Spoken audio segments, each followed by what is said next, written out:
All right, I'm going to call our meeting to order. This is our regular meeting of the Board of Supervisors for Tuesday, May 19th, 2026. Thank you for being here today. Do any supervisors have a moment of silence? Okay. Supervisor Sabatier, would you lead us in the Pledge of Allegiance? Ready? Begin. I pledge allegiance to the flag of the United States of America and to the republic for which it stands, one nation, under God, indivisible, with liberty and justice for all. Thank you. Do we have any extra items not appearing on the agenda? We do not, Chair. Thank you.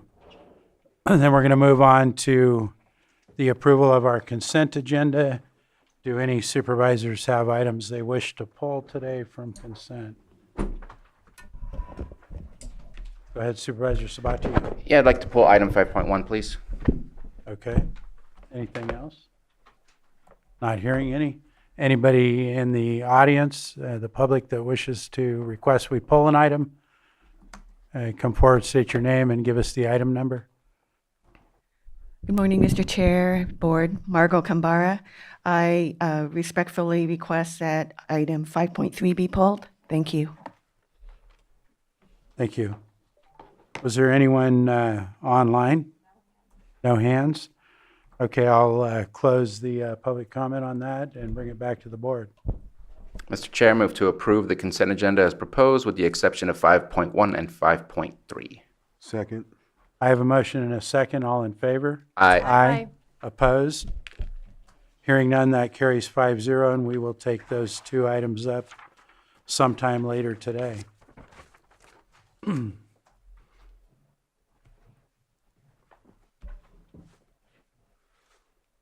going to move on to our timed items and our 9:02 item, which will be public input, and I'm going to start online this morning. Do we have any hands online? David Berry, you go ahead, state your name. You'll have 3 minutes.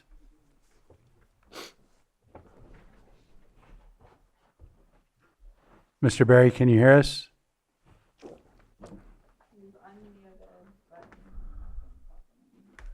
Okay, do we have any other hands? User one, can you state your name and you'll have 3 minutes? Sky Leawam, Pillsbury Family Farms. On a normal Tuesday, this board stands and places its hands over its heart and pledges allegiance to a flag that represents liberty and justice for all. The public is beginning to question what those words actually mean in this county. Recently, Supervisor Sabatier stated during public comment that he does not want department directors taking the heat for decisions tied to this board. As a reminder to this board, public comment is not designed to protect government officials from criticism. Public comment exists because the public have a constitutional right to speak directly to their government.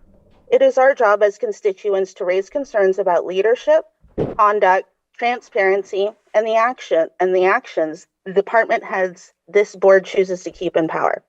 As I stated before, if this board is uncomfortable with the public questioning policy, demanding accountability, or criticizing directors, it's pretty obvious what this county truly wants is a different kind of constituent. The one who does not ask questions, one who does not challenge authority, but the ones who are willing to accept delays, selective enforcement, intimidation, and the lack of transparency without speaking up. Right now, this is what many members of the public feel pressured to become. In the spirit of the Brown Act is transparency, public participation, not government's rebuttal or narrative management. Yet this county continues to create the appearance that criticism itself is the problem, instead of the conduct that's being criticized. The public has watched government employees expose sensitive information like Social Security numbers. While California penal codes exist for protection against such things, protection means nothing if the enforcement only applies selectively. The public is beginning to see and feel that accountability exists selectively in this county depending on who you are and whether you are connected to government power. The public has watched intimidation tactics during hearings. The public has watched selective enforcement, and the public has watched this board shield its directors and employees from accountability. Let me remind this board again. Freedom of speech was never designed to protect the government from criticism. It is designed to protect the people's right to criticize the government. And if you do not want your directors to take the heat, then perhaps this board should start asking why so many constituents feel this way, but are afraid to speak out in the first place. Muleham. Thank you, Sky. We go back to Mr. Barry. Yes, I'm sorry about that. My microphone was not plugged in. Hopefully you can hear me now. Yes, we can, sir. Go ahead. My name is David Barry. I'm an associate manager with Golden State Manufactured Homeowners League, GSMOL. And I'm back once again to speak on behalf of many thousands of people like myself who live in mobile and manufactured home communities. We own our homes, but we rent the ground underneath them. This makes us captive consumers. We can't simply move our homes elsewhere if the ground rents become unaffordable. Many of us are seniors on Social Security and meager retirement savings. Others are hardworking families trying to get by on low-wage jobs, and still others are on various forms of assistance. And we're being preyed upon by unscrupulous mobile home park operators who would like nothing better than to drive us out of their properties so they can replace us with new homeowners who can afford to pay higher rents.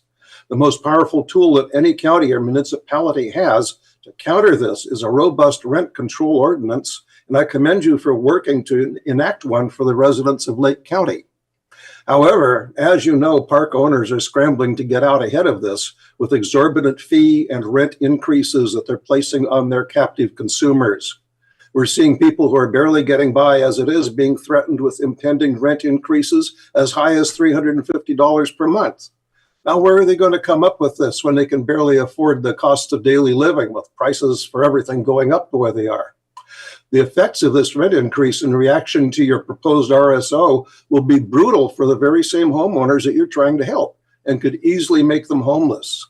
So please, I implore you, do push ahead with rent stabilization, but at the same time, please push back against this unintended consequence resulting from these park owners and operators jacking up the fees and the rents. Make a motion to enact a temporary rent increase moratorium retroactive to January while you finalize your RSO. It's been done by other municipal governments, and you can do it too. So please do this, and don't let your mobile home residents of Lake County down. Please support them with this. Thank you. Thank you. Do we have anyone else online? No other hands, then I'm going to move to the room. Do we have anybody in the room who wishes to comment? Go ahead, state your name. You'll have 3 minutes. Thank you.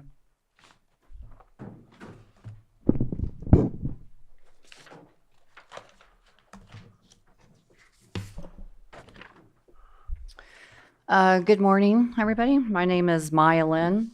I live in Sterling Shores Mobile Home Park, which is owned by a nonprofit corporation called Caritas Corporation, whose mission is to unite people with a purpose to preserve affordable communities that uplift and empower our residents.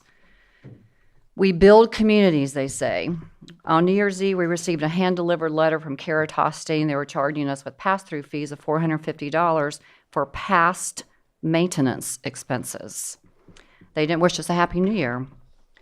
The letter stated that our fees would be increased an extra 7% starting March 1st for 10 years. We've already had March, April, May. We have another one coming up. That's on top of the 6% increase they handed us in October.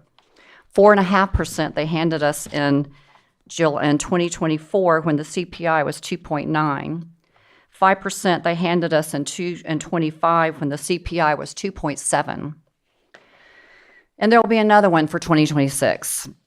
People living in parks in Lake County are 100% vulnerable to the greedy corporations, and we're looking at you to help us. Since they became aware of the ad hoc committee in 2025, we've all been under attack. We have only you to count on. There's one thing that you can do, and that's pass a moratorium. You need to protect everybody from March 1st for all these, pass a moratorium before March 1st on rent increases. We have only one meeting left. We're counting on you. This was my first letter I wrote to you guys 18 meetings ago in January. We're still counting on you to please step up and install a moratorium. We know you're working on an RSO. We have an extra $60 a month. They like to charge us for $1.67 for operating fees, for mailing, for residential portals, for water and sewer that they can get away with, a total of an extra $60 a month now. As we continue to wait, they continue to add. It only takes 60-day notice for them to add any more fees. So the people who are going to be really hit the worst is Meadow Point. As you know, Harmony Farms, which is, I don't know where their ethics lie as a company, but you can kind of tell that as soon as the RSO is laid down, they're going to hit the people with the $350 that they've been saying that they're crediting back to their accounts right now because it's been put in law. Now, of course, that is illegal because that increases more than it's even allowed, but those people would have to take them to court.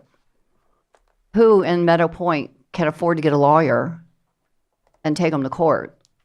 So they won't, but Harmony will drop that fee on them. So you need to implement a moratorium and reverse it to January 1st, 2026. Thank you. Thank you.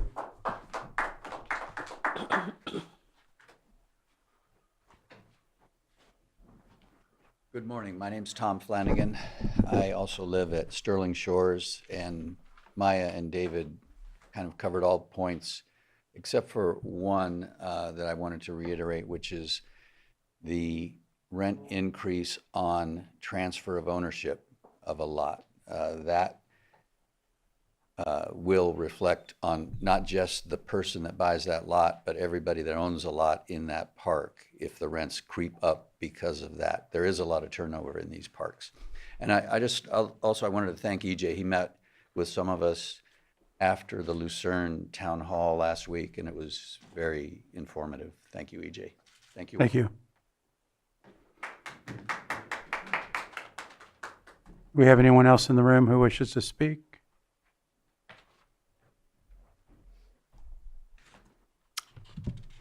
Good morning, supervisors. Thanks for your efforts on the RSO for the mobile home parks. I know you guys have worked on it. My name's Steve Zerker, and I live at Sterling Shores Mobile Home Park. Today I'm speaking on behalf again of the mobile homeowners in Lake County. Many of them are elderly, a lot of them are poor, and some of them are pretty sick. There's one lady here that wrote to me. She's a friend, and she's pretty involved in Lakeport community stuff.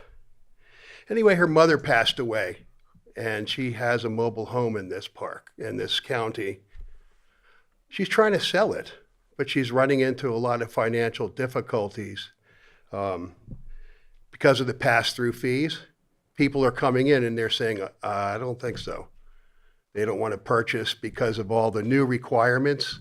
It's very difficult now for people to be attracted to purchasing these mobile homes. So this is her little thing. Hi, the HOA has me by the toes. The rent is so high that it's difficult to get anybody approved to purchase this home, especially single people. And they count the entire rent pass-through, the water, etc., against their income. It's really terrible. If they would allow me to rent it, that would be changing everything. These are ridiculous rules. It feels like they want me to just give up and walk away from this mobile home. Thanks for the kind words and keep me informed. There's others like that too. It's becoming more difficult to sell the homes because of these fees. Please attach a moratorium on these pass-through fees that are retroactive to January 1st. And God bless you guys and gals in your decisions and the work you're doing. Appreciate it. Thank you. Thank you.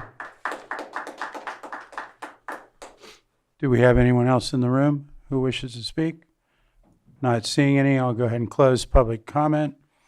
And we're going to move on to our next item, our 903 item, which is Pet of the Week.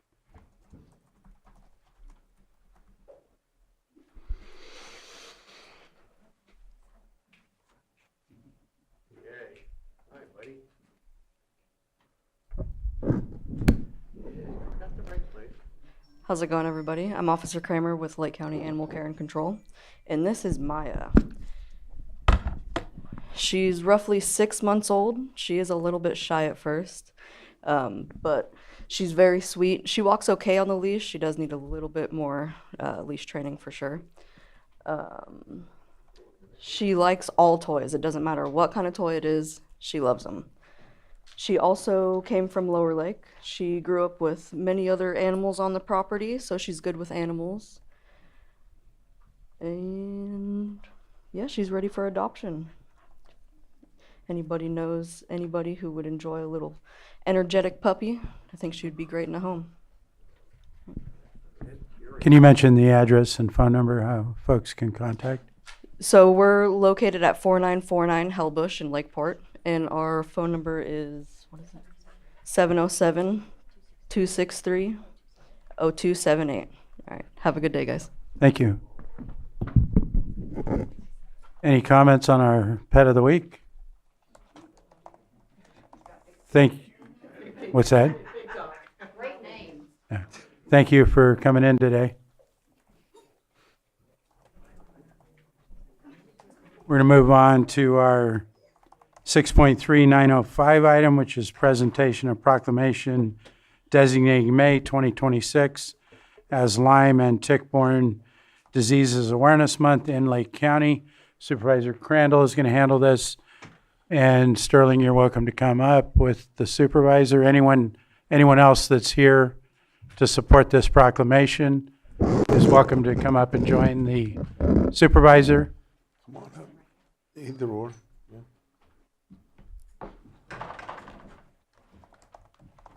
All right. I wanted to just start out by saying, Sterling, thank you for encouraging us to do this and putting forward this initiative. So I wanted to go ahead and read this proclamation designating May 2026 as Lyme and Tick-Borne Diseases Awareness Month in Lake County. Whereas warm weather increases outdoor activities in Lake County, residents work and recreate in our woods, fields, and open areas that may be inhabited or infested by ticks carried by wildlife, birds, and domestic animals. Whereas the California Lyme Disease Advisory Committee and LymeDisease.org have provided years of advocacy, education, and support for patients with Lyme and tick-borne diseases in California. Whereas the rate of infection of Lyme disease and other tick-borne diseases in Lake County and across California remains a public health concern, with local risks heightened by species such as western black-leg tick. And whereas ticks can transmit serious and potentially fatal diseases such as Lyme disease, babesiosis, Bartonellosis, anaplasmosis, ehrlichiosis, tularemia, and rickettsial infections. And whereas Lyme disease, when not properly diagnosed or treated, may affect the brain, heart, joints, and other organs, and mimic many other diseases, making proper diagnosis more difficult. And whereas new science and testing guidelines continue to evolve regarding Lyme and tick-borne diseases, and citizens and medical providers are encouraged to take all tick-borne diseases seriously. And whereas the best protections against tick-borne diseases are prevention, education, and early treatment.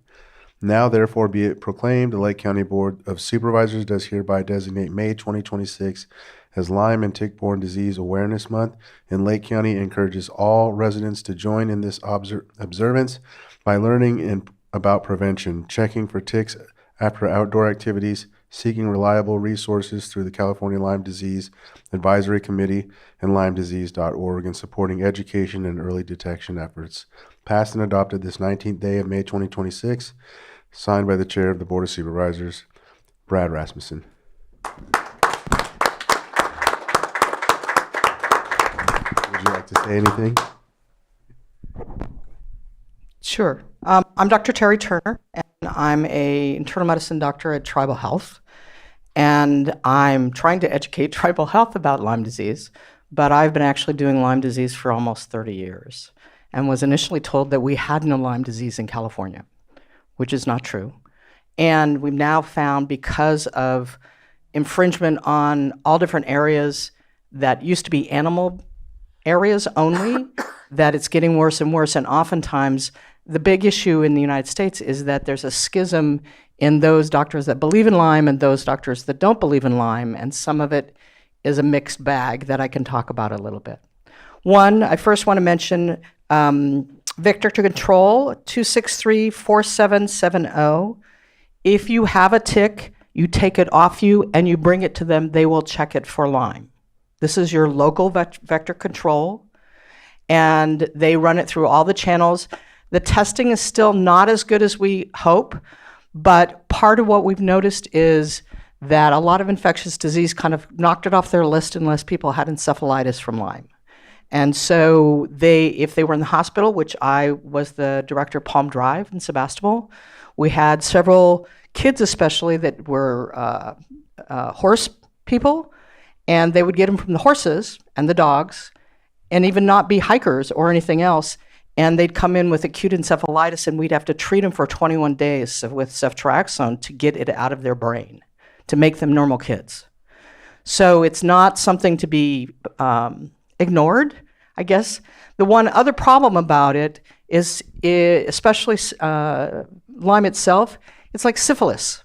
So just as the Muskegee showed that there were very long-term effects from not treating syphilis using a group of African-American men, we're having problems with people getting treatment, and it's partly because it's a multi-system disease process. And what that really means is it affects all parts of your body, but specifically in Lyme, it's cyclical due to the organisms themselves. Lyme itself has a cyclical pattern. They may or may not have a rash, the EM rash that they talk about. It's somewhere between 30 and 0% of people that have that. So you could be that 0% and still get Lyme. On top of that, they go into now our ERs here, and they give them 3 days of doxycycline, which does not really get rid of Lyme in that process. They can have any organism that's in the tick or whatever bug has bitten them. They go, and we're finding it in spiders, we're finding it in all sorts of those orange black bugs that you see hooked together all the time. They're carrying Babesia, they're carrying any of the tick-borne diseases. So they actually can bite, and you can get it from them.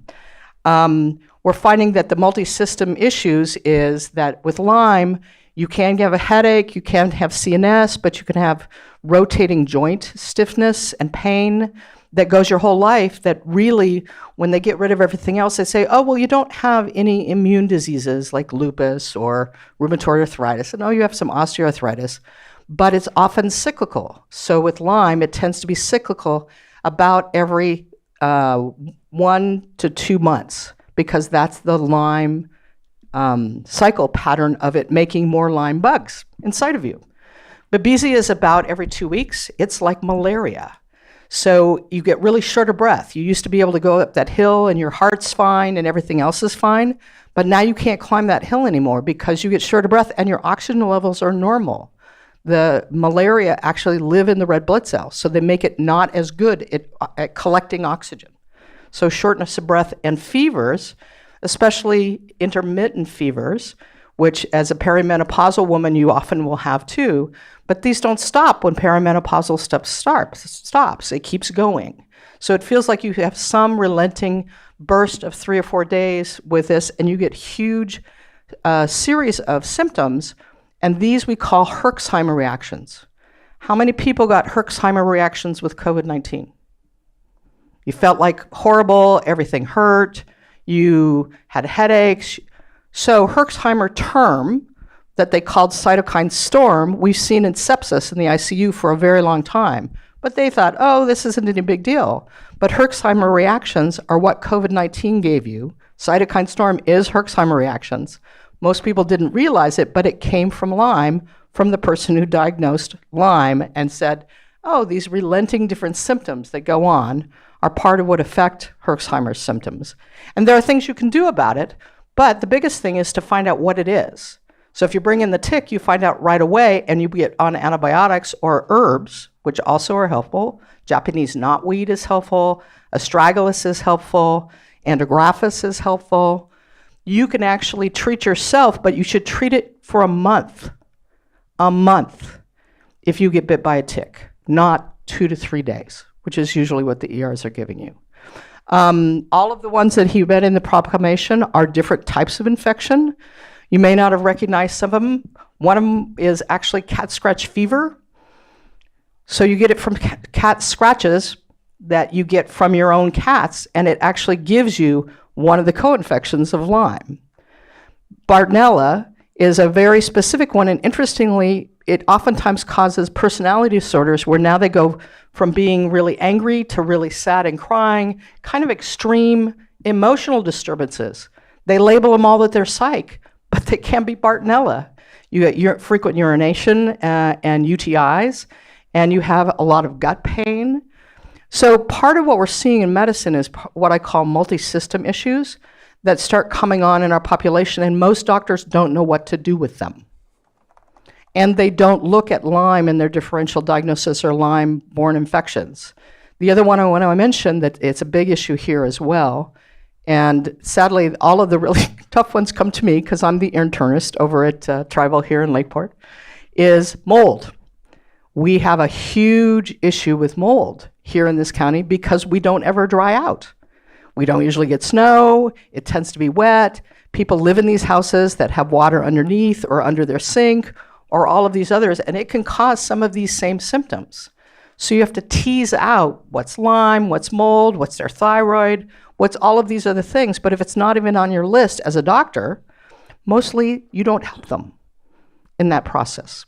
So I have questionnaires if people want to actually do a questionnaire on themselves. The big guy on Lyme is a guy named Horowitz. He's back in New York area, and he has a screen for screening for Lyme. I have one that does screen for both mold and Lyme, and there are definitely different ways to treat them, and we're actually now doing Lyme disease and mold treatment out of Lakeport Tribal. But I'm the main person doing it. So, and I've been doing this for 30 years with a group of people that started looking outside the box and really realizing that there was something else going on and we were missing it. And so that's part of the process. I'm going to read a couple of symptoms just to make you clear of what's really talking about here. Sadly, most of you have some of these, and it could not be from Lyme too, but you have to rule it out.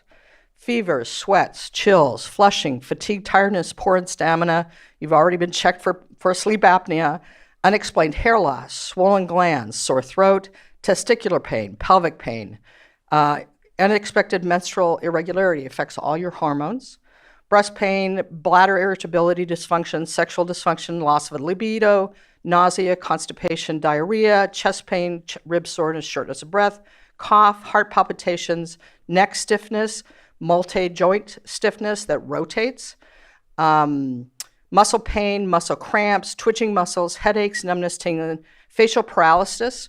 One of the issues is having a facial paralysis where you actually look like you've had a stroke, but it's really can be from another source. Lyme is one of the most common, actually. Blurred vision, floaters, light sensitivity, ears buzzing, ear pain, sound sensitivity, poor balance, lightheadedness, tremors, confusion. You can have seizures, difficulty in thinking, forgetfulness, poor short-term memory, disorientation, difficulty with speech, word finding, reversing letters and numbers, difficulty in writing, mood swings, depression, anxiety, and disturbed sleep. I hate to say it, a lot of us have at least one of these.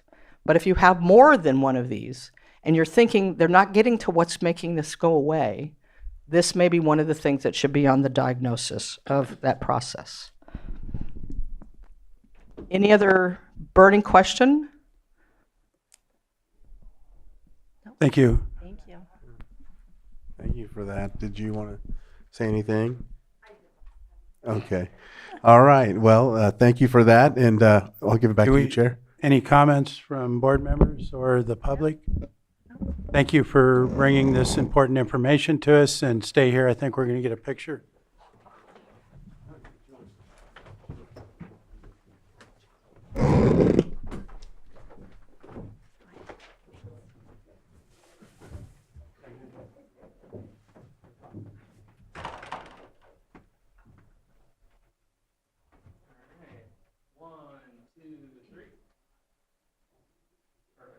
Thank you very much. Thank you. Take care.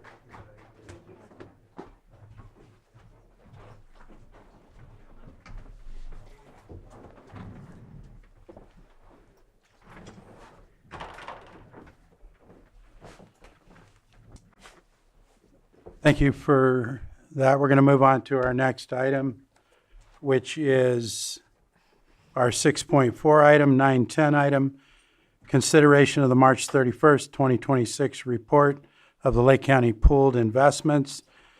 That was A, and B, consideration of the December 31, 2025 report of the Lake County pooled investments. We have our treasurer tax collector, and I'll turn it over to you to start. Thank you, Mr. Chair, Board. I'm going to present today with Carlos Oblitas from Chandler Asset Management. We actually had to reschedule this a few times, and he graciously was still able to make it, although not in person. So he's going to be over Zoom. So I'm hoping that we see him and can add him in. Okay, perfect. And then I will also need to be able to share the screen.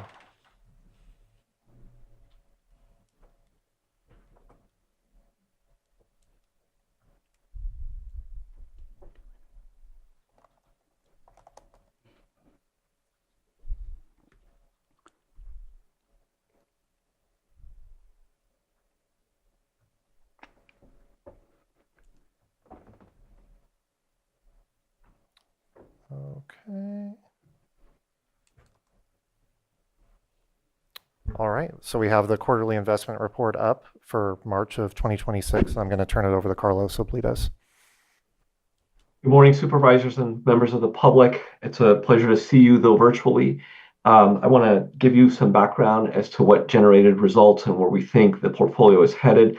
The news are generally good, although we keep a watch on various, I would say, pressure points on the economy that we think are going to impact you.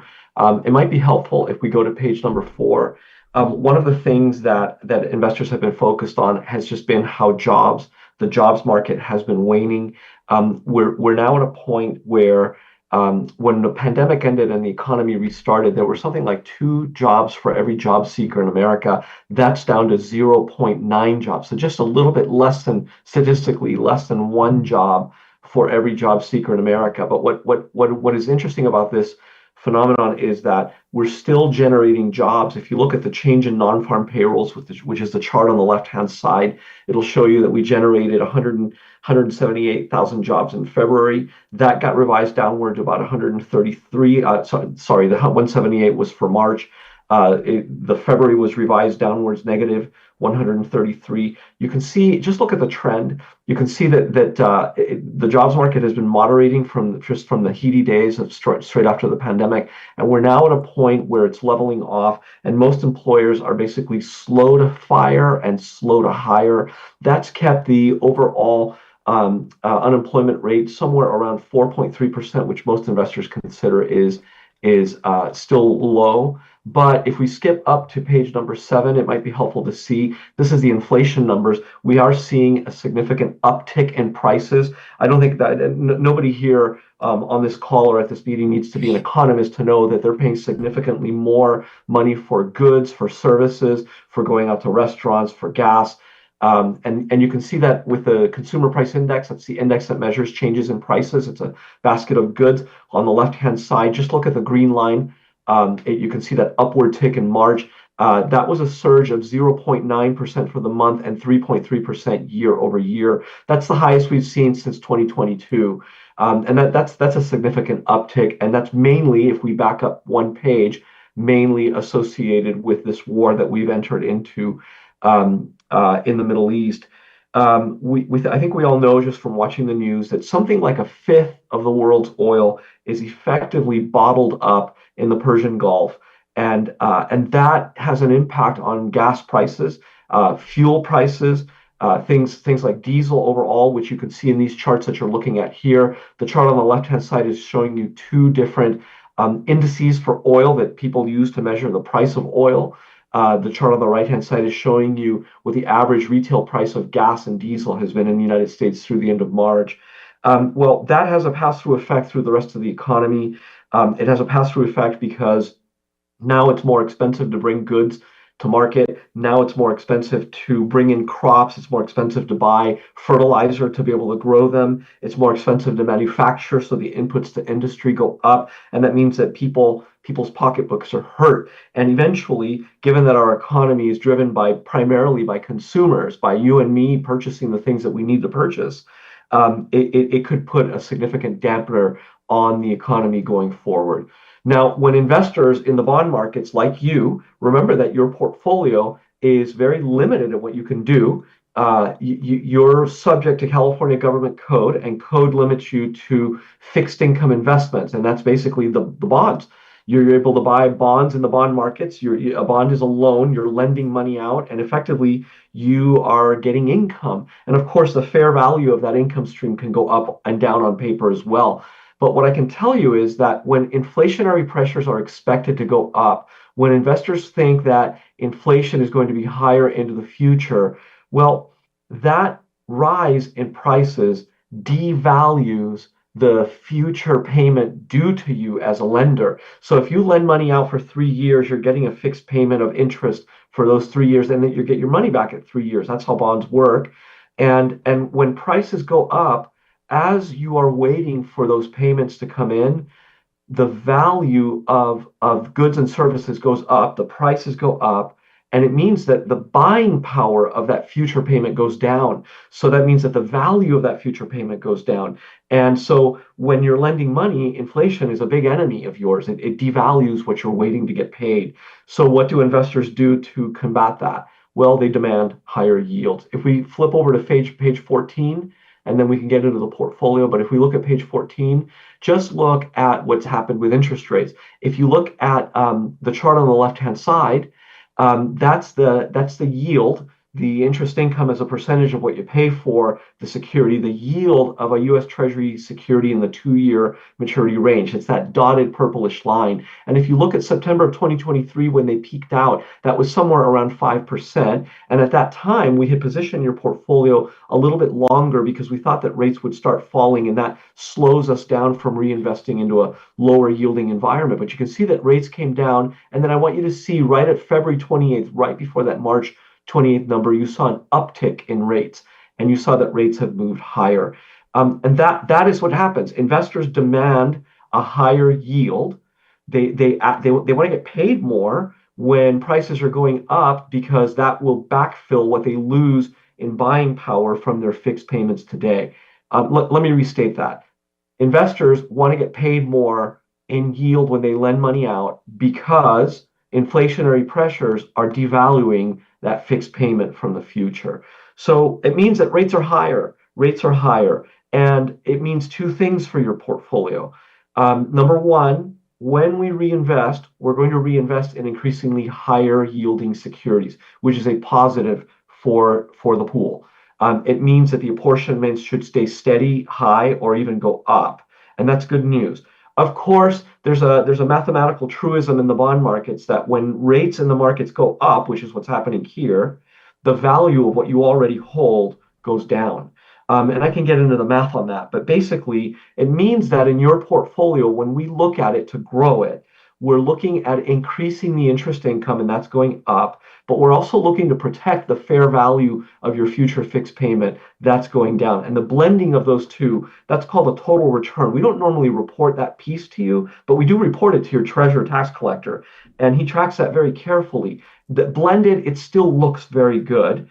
But I would say that we've got our eye on future developments from the geopolitical situation, and how that might impact rates and how that might hit your portfolio. The other big enemy, of course, is that the people you're lending to, the issuers of these bonds, default. We're not really seeing that. We're not really seeing a credit crisis. Out of the pandemic, most businesses came out of it fairly strong because of the size and amount of stimulus that went out to them. So we're not really seeing that. And of course, businesses are tightening the belt by slowing down hiring, as we talked about earlier, just to making sure that they can survive all of this. So higher prices, that's not generally good. That's bad. That's bad for everybody in the room. And higher prices eventually can derail an economy. And at some point, the Federal Reserve will have to step in to try and address that. And that just means that they'll have to raise short-term rates. But the markets have already done that to a degree for them. And that means that you're probably going to be getting higher yields into the future. You already are. It's already happening. That's the bright side of all of this. Let me pause on the economics before we go to the portfolio and see if you have any questions. Any questions? Doesn't appear so at this time. Or go ahead, Supervisor Sabatier. I guess I do have a question, and maybe today's not the right time, but maybe if there's something you can either send us or prepare for next time, without using a crystal ball and not meaning like doom and gloom, but back in 2000 and then 2008 when things crashed, what was the impact on the bond market? So in 2008, the impact was a lack of confidence, and a lack of confidence because investors thought that with the world falling off the cliff, with a global financial crisis, the real estate bubble that we were facing, investors were nervous that they would get paid back, and that was a credit event. And there were significant downgrades. A lot of issuers were downgraded. Names that used to be AAA rated, like AIG, were downgraded significantly. So one of the ways that we combat that in this portfolio is to diversify the portfolio, and we buy credits. We buy issuers with credit that are stable and improving. We're not looking at marginal, and then our exposure is very, very limited by name. That was the impact eventually to interest rates, eventually to stimulate the economy, to get it moving again. The Federal Reserve lowered interest rates to almost zero and kept it like that for about 12 years.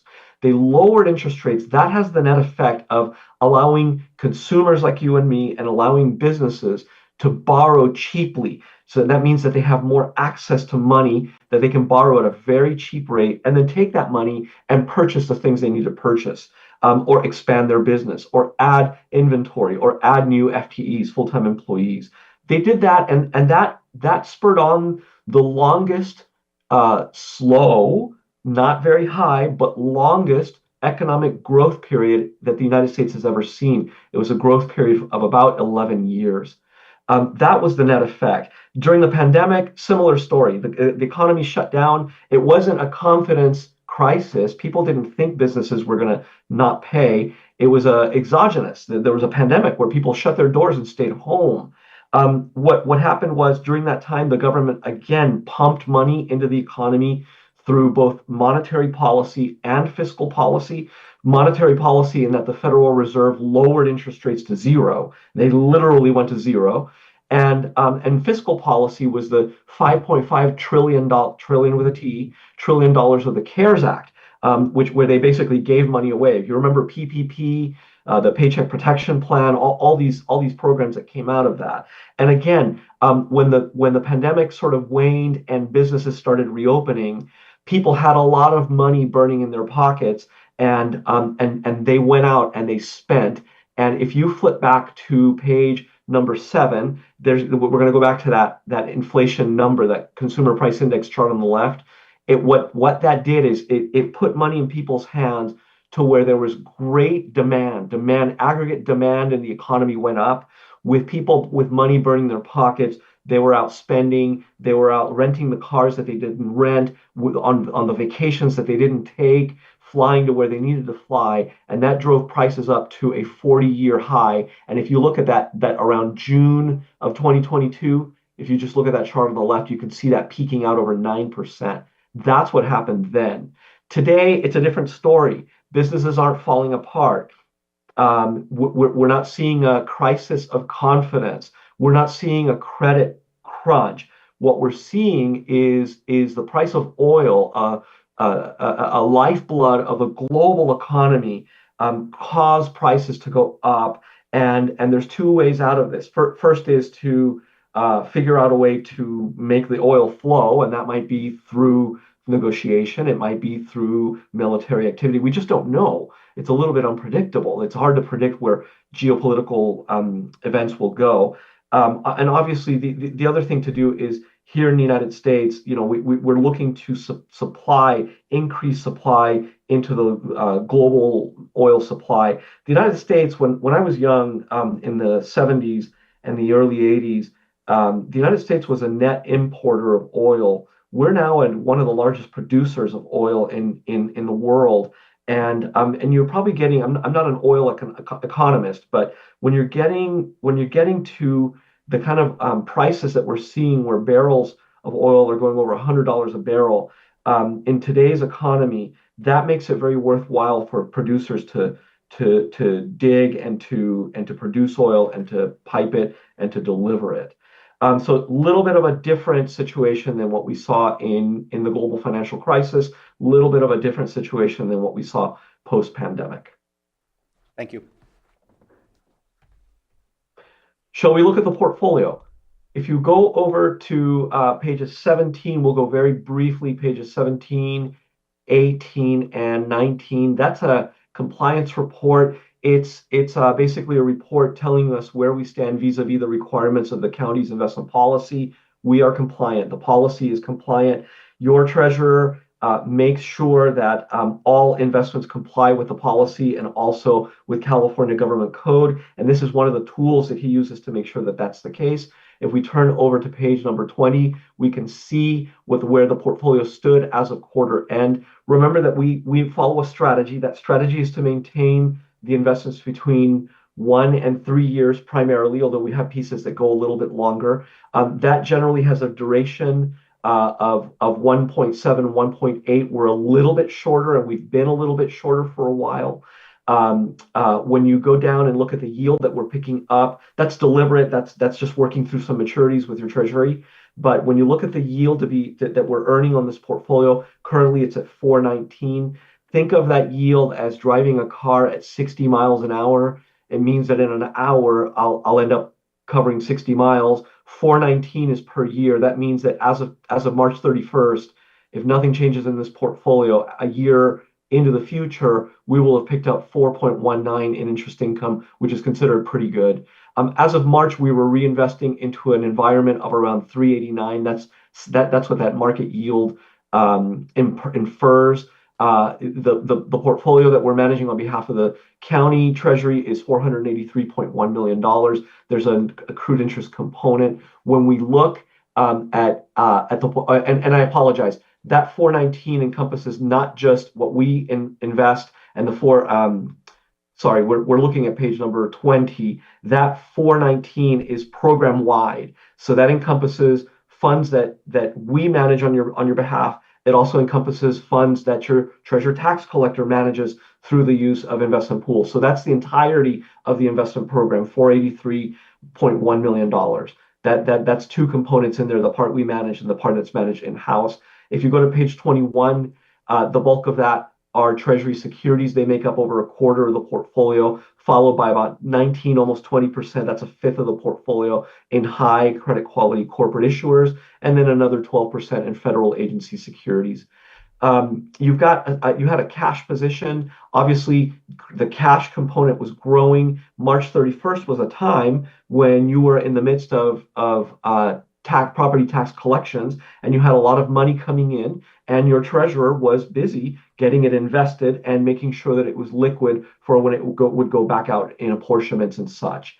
I would tell you that if you flip forward to page number 25 and you look at the history of the yield, I would tell you that the yield is on a very, very strong footing, and new investments that come in will come in at significantly high. Well, they'll be higher than what you've seen. They're not going in the 389s. It'll be higher than that. In the investment portfolio that we manage on your behalf, that amount, just to give you an idea, you don't have this information, but if I were to carve that out, we're picking up a purchase yield of 4.37, and we're reinvesting into a market of somewhere close to 4%. So it's a little bit higher, and that's just because we go out into longer maturities, which give you a higher yield. And when I look at the return, again, this is a figure that we don't always put up here, but we do report to the treasurer tax collector. If I were to look at the last 12 months of ended March 31st, if I were to do a look back of a year, you grew this portfolio, the portion that we manage, 4.21%. And of that 4.21%, I would tell you that close to 9/10 of that came from interest income alone. If I were to, rates did go up. Rates did go up in the month of March because of the war. The war started on February 28th. So the values went down a little bit more. So most of that 421 comprises interest income. But before March 31st, you had a pretty healthy unrealized gain, which shrank a little bit because of the rise in interest rates and because of the war. But again, the message here is you're in a very strong footing. This is a very well-diversified portfolio. It's extremely high credit quality. Its exposure to governmental securities makes it very liquid. All the securities in here have strong, robust secondary markets. If there were an emergency and you needed cash out of this, we can make it available for you. This is a collaboration with your treasurer tax collector. He has a very strong voice in this process. We report to him everything that we do. So all is in good shape. I'm going to pause there and turn it over to your treasurer because he'll have comments to add to this as well. Thank you. All right, so I was also going to add, just to highlight the cash position that was noted in March. Whenever you see cash in this reporting, that indicates that it's either in a sweep account that we've set up with Wells Fargo or BMO, which is our custodial bank now. We've completed our transition from US Bank to BMO. Those sweep accounts provide a money market interest rate so that we don't have any kind of cash drag every day. Every dollar we have is invested. So when you see cash, it doesn't mean that it's sitting in like a checking account not earning a return. Everything we have earns a return. So I just wanted to highlight that. I'm also going to put up the graph that we've just continued to show before. This is the quarterly returns since 2021 when we began this program with Chandler Asset Management. So it just shows these trends in the actual cash basis that we're receiving. The charts in the investment report that you see, that reflects accrued interest and other reporting that's different than what we actually apportion to the districts, because when we apportion, it's based off the cash we've actually received, not the cash that has accrued. So just wanted to highlight this, and otherwise, does the board have any questions? Any questions from board members at this point? No, I'd just like to say thank you. Thank you. Did a great job. Yeah, thank you for the presentation, for updating us on that today. Do we have any members of the public that wish to comment on this item? Not seeing any in the room. Do we have anyone online? No hands online. I'll bring it back to the board. Unless there's any final questions, we'll close this item. No, just thank you, Carlos, and thank you, Patrick. Thank you. Mr. Chair. Thank you, supervisors. If I may, and just for confirmation with the treasurer tax collector, there are two recommended actions to accept the reports, two reports.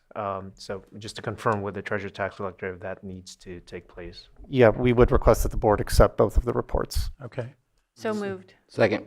I have a motion and a second. All in favor? Aye. Aye. Opposed?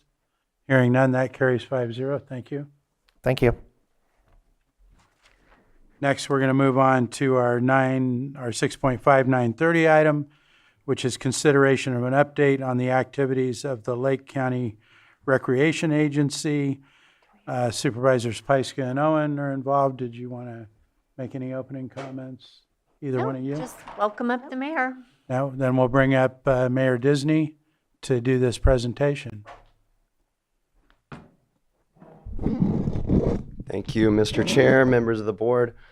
Chair Rasmussen did invite me to sit up here at the staff, but we're talking recreation, so I want to be on my feet, do a little movement out here. We do have a presentation that I'll go along with, I believe. You have that, Johanna? Johanna will pull that up. Perfect.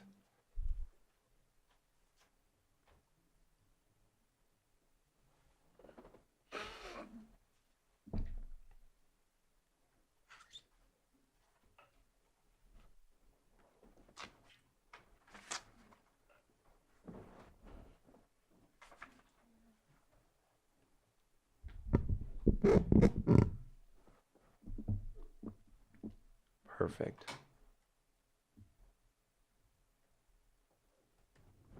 Okay, so thank you again for having me today. As many of you know, the the Lake County Recreation Agency was formed a few years ago, and we are yet to present to the Board of Supervisors. I did speak to the City of Lakeport 2 weeks ago, and on Thursday I will be presenting to the City of Clear Lake.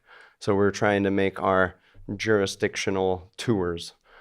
So what are we? We're a regional partnership to strengthen recreation opportunities. Like I just said, there's a collaboration between the County of Lake, City of Lakeport, City of Clear Lake, and we're looking at big picture, big scale recreation. Do I have a, or just, okay, next slide, please. So why was it created? To address the gaps in recreation, we do joke that when this agency was first formed, your Public Works Director called it Parks and Clogs because we didn't have any sort of recreation. There was a clogging class, but other than that, there wasn't a whole lot. There was a big gap in recreation. So we're looking at multi-year planning. We also found that 87% of voters, they support more recreation funding. Right now, at least at the Lake Rec, we don't have any dedicated funding. Now, that's not the reason for my presentation today, although keep it in the back of your mind. The reason for today is just to give you the update and to talk about this. We did, though, find that voters do support more funding for recreation. Next slide, please. So what we've done so far from Lake Rec, 2021, there was the first needs assessment and feasibility studies.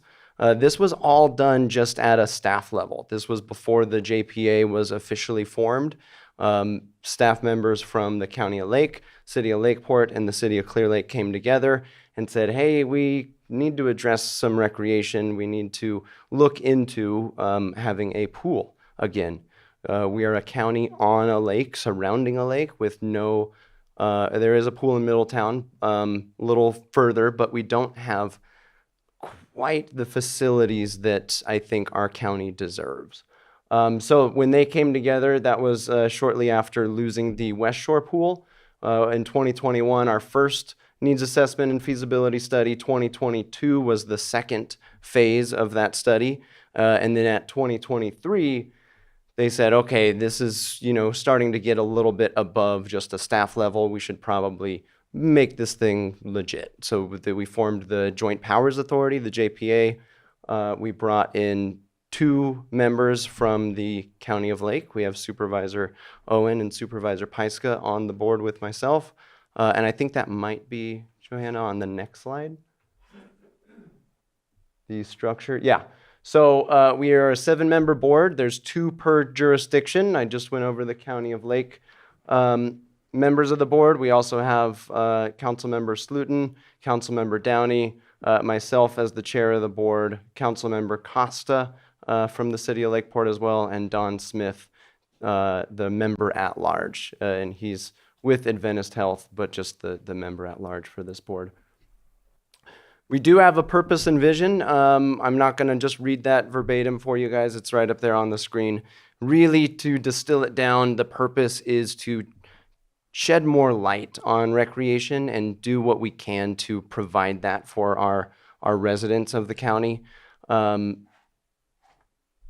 Really bringing more recreation. Supervisor Peiska has said a couple times that so far what this board has done a really great job is bring the synergy, to bring the ideas and to just bring more light to recreation. Like I said earlier, prior to this, it was Parks and Clogs. Since the formation of this Joint Powers Authority, since Lake Rec was formed, we've had the Climb to the Top of Mount Canocti, a race that brought in people from all over the region, not just locally. We've had classes, we've had summer camps. So I won't credit it all directly to the JPA, although I do think that they deserve a little bit of credit for bringing this up, bringing this out into the focus, and trying to provide more for our residents. Our objectives: expand regional recreation programming access, pursue actionable planning and funding. These objectives do go into greater detail, which I can share with you. It is something that our board approved, but it was going to be a little too long for the presentation here. So expand regional access. One thing that gets into is we have parks. We have great facilities already, but we need to activate it. comparing to building a pool or a rec center, activating a park is a really low-cost way to bring more recreation. Building trails, another relatively low-cost way of bringing in recreation to our county. So with that, we need to pursue actionable planning and funding solutions. None of this will come about without funding, and whether that's in the form of grants, low-interest loans, we need to figure out how to get out of the synergy mode that we've been really thriving in and into a realm where we can make some real progress. The last objective down there is build organizational capacity and sustainability.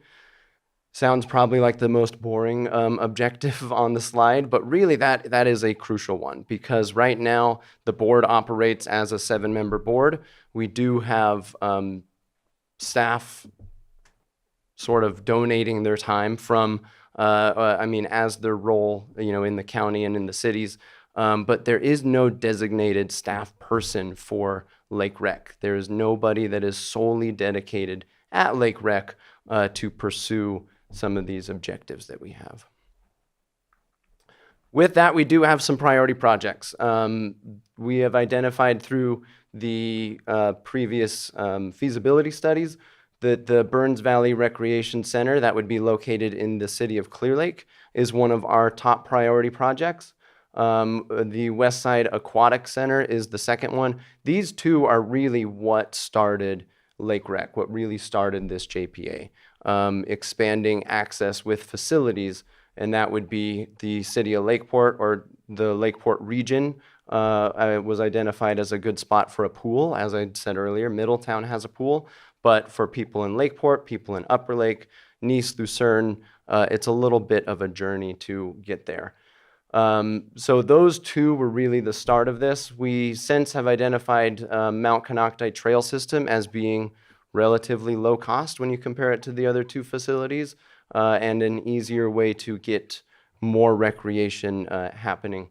Also, regional programming and events, like I said earlier, that would be the lowest barrier. That is getting some staff, getting some ideas, and putting on an event at a park, doing another run to the top of Mount Konocti, activating what we already have.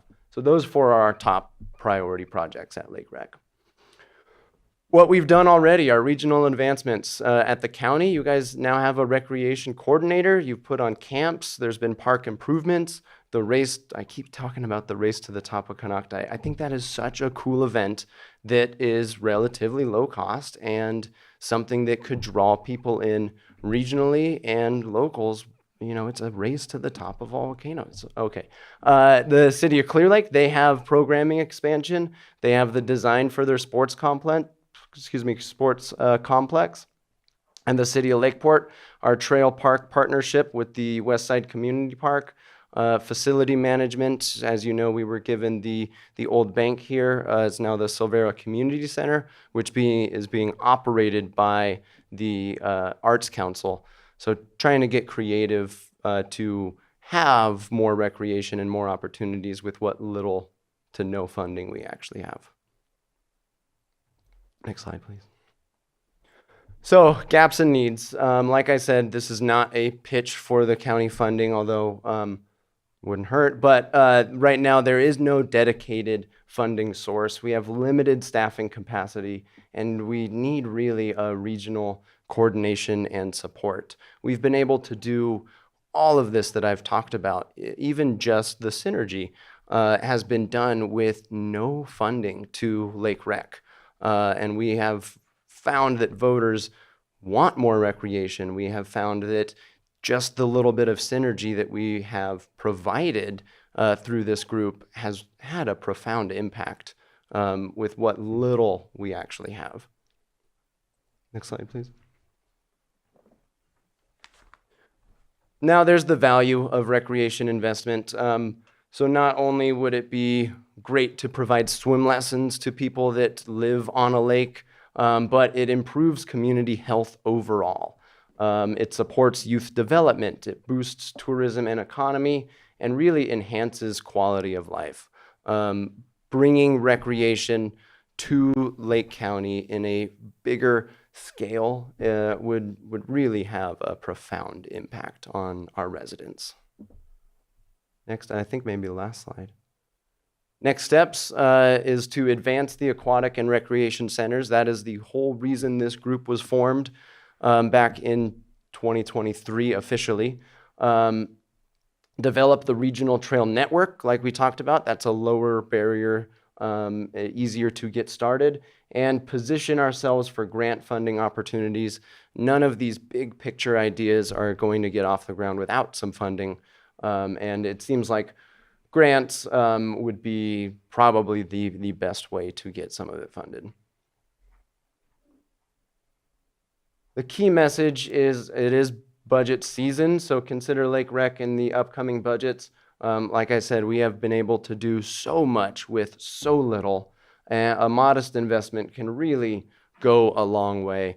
I'm not saying that we need every penny to build the biggest, most beautiful pool that Lake County's ever seen and the biggest rec center in Clear Lake, but a modest sort of investment, and that could be just from grant funding. You know, like I said, this is not a sales pitch, but really it is an update for you guys because since this group was formed, nobody from this board has been here to make the rounds, to present to the city of Lakeport, the county, city of Clear Lake. It's an update on what have we been up to, where are we going, and really the other part, the goal of my presentation today is to get your guys' feedback. This agency was formed in partnership with all 3 jurisdictions. We haven't had an update yet, so I want to let you guys know how it's going, where we see this board going, and see if there's any feedback, any questions, anything that we can improve upon. And I believe that is it. So I would love questions, feedback, whatever you guys have, throw it at me. We'll start with Vice Chair Pyska.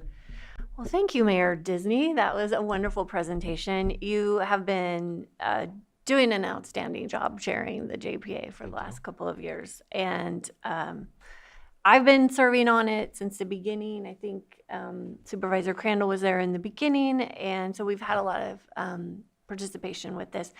I think the synergy has been what has given us the most value here, but it's also just getting into the recreation mindset and being able to sit down monthly with all 3 jurisdictions, talking about what we prioritize, what we're bringing to the table. These conversations have really grown a lot. And like you said, on literally a shoestring budget where it's 0, but we have staff time, which is what each jurisdiction brings to the table. So I just want to thank you for your leadership and thank you for the presentation and looking forward to the conversation. Thank you so much.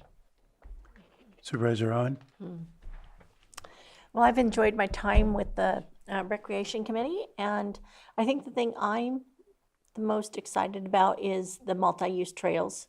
And we had spoke about connecting communities with some of those, so I'm excited about it. Thank you. Yeah, and thank you. You're relatively new to the board just this year, and already your insight has been really, really valuable. So looking forward to continuing. Thank you. And Supervisor Sabatier. Yeah, I appreciate the update. It has been I think since we approved the JPA, since we've had any kind of feedback as to how things are going and what's going on. I believe that we did put aside $2 million for rec. There's no specific allocation that it's for the aquatic center, or for the rec center, or for anything else specific. But I do remember us putting aside $2 million in the anticipation that we would support what the JPA is working on in the future. And I like that you're breaking it down to things that are a little bit less of a large tag. But I do wish that there were some options that were provided to us.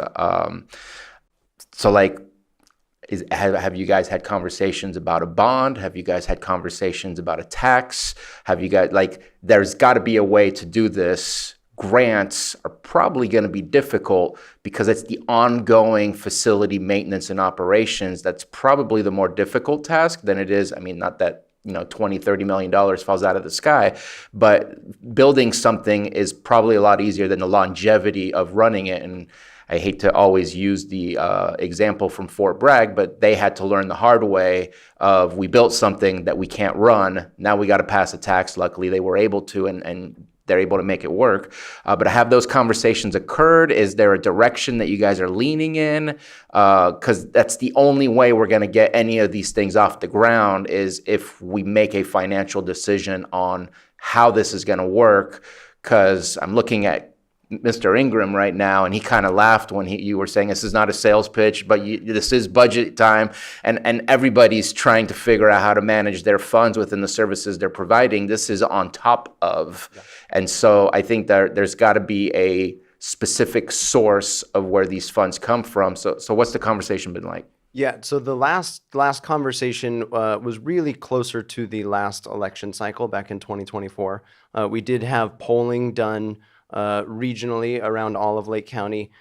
We found that 87% of voters approve of more recreation funding. However, that number was closer to 62% that would approve a tax measure. Like you said, we could build it, but it's the ongoing maintenance that's really the big expense.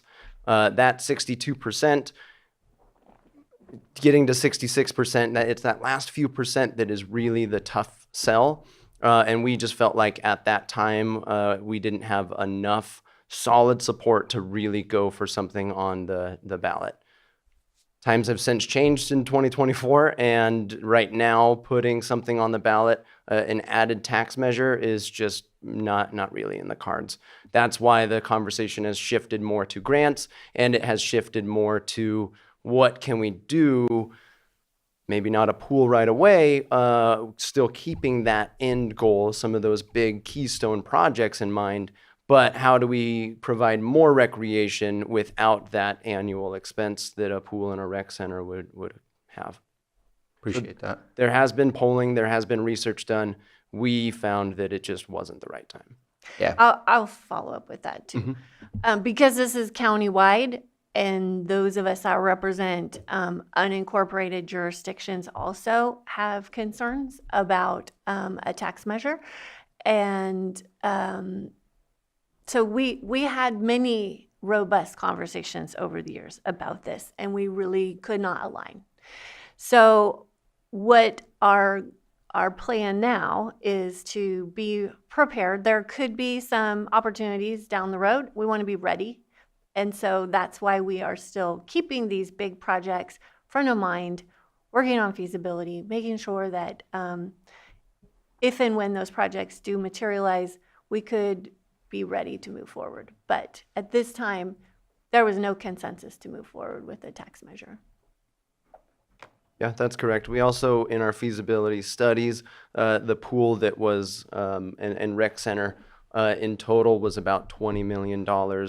I believe, a piece, and maintaining not only construction, but maintaining that is way out of the question. So at the board level for the JPA, we've talked about, hey, if we do move forward with these facilities, we got to scale it back to a $5 million pool instead of a $20 million pool. That would cut the maintenance down. Same thing on the rec center side, is still keeping these projects in mind and still pursuing them as part of our long-term goal, but in the short term, we just don't have the funds or really the capacity to build and operate these. It'd be interesting to know how much it would cost to build another Middletown-style pool, just to get the concept. Because you're right, and Supervisor Pyska is right in the sense that if it's not within a mile or 5 miles of my house, why would I support it when it's only supporting some other community and it's not helping me? So it would be nice to know what that is. And when the ask does come out, it provides at least enough funding to be able to support all the general communities that we need to support. Yeah. Supervisor Hahn? I think with the pool, we'd spoke about having something like the center where we could have the swim teams, the Lake County swim teams, that they could have the meets there as well, which could also help with the economy. because I think the Middletown pool is too small for that. But having something large enough that we could host and kind of dabble in that would be amazing. Yeah, I agree. And we've talked about funding sources and how to make it happen. At the board for the JPA, we didn't take potential tax funding off the table completely, but we all agreed that now is not the time to consider it. So why put any of our efforts into it when we don't have much staff time or anything to spare? Let's put our efforts into that low-hanging fruit of trails and activating our current parks. Oh, I appreciate you bringing the presentation and updating us on what's going on. I think it's important that we stay on this. The recreation is something that people here want to see, but it also, the more we can make available, will be beneficial to our future economy, you know, like with the trails and bringing more people in here to Lake County to use those kind of facilities, because there is a lot of interest in the outdoor activities. I also think it would be important to try to figure out a way to get a staff member down the road to have them available to keep working on these things and working on the funding possibilities, because that's, I think, the key. So appreciate it. Are there any other board comments at this point? Do you have anything further to present? No, I would just say that I won't make it another 3 or 4 years until I'm back. Okay. Hopefully this is going to be an annual update similar to PEG TV, so you guys didn't get the last of me. All right, well, I'll go ahead and open it to the public. Do we have anybody in the room that wishes to make a comment today? Thank you, Mayor Diggs. Not seeing any in the room. Do we have anyone online? Kyle Bell. Go ahead and unmute, Kyle. You'll have 3 minutes. Hi there, Kyle Bill, Executive Director, Kanokatai Native Wellness. I just want to say that recreation is important, and I know as a community nonprofit, we would also always be open to the opportunities to collaborate on any efforts that we might be of help to, just because our youth also need spaces to occupy their time with positive activities, and just spaces that are usable for the community. But I also just want to highlight the importance of the mountain, Kanokatai, just to ensure that everybody is still aware that for the tribal people here, it is a holy place. And to continue to have conversations around races and paths being put on it, it's still very challenging for, I know, myself and as an organization that represents the advocacy of cultural preservation and respect for our tribal sovereignty. I just want to voice that when we hear these things, it's still very challenging for us to feel that we're being seen and heard as tribal people. It's equivalent to having a foot race to the top of Arlington National Cemetery when we see these things and we hear about these things. And so I just want to put into context for anybody that isn't aware of that, so that we can have a better understanding of some of the continued challenges that we are facing, and why this engagement with tribes is so important at every level of community development. And so I just wanted to express that and say that we're always willing to collaborate, but we also have to stand up and voice our concerns as tribal people when these injustices are still continuing to happen. And I just wanted to voice that. And I appreciate the time and opportunity to speak my mind. Thank you. Thank you, Mr. Bell. Do we have anyone else? No. Okay, no other hands online. Margot?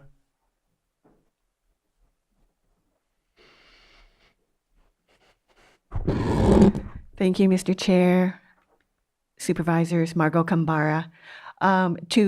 Two comments to make. And that first, I agree with Mr. Bill's comment about cultural integrity and observing and respecting the cultural wishes of members of our community and what Kadokatai represents to members of our community and respecting that.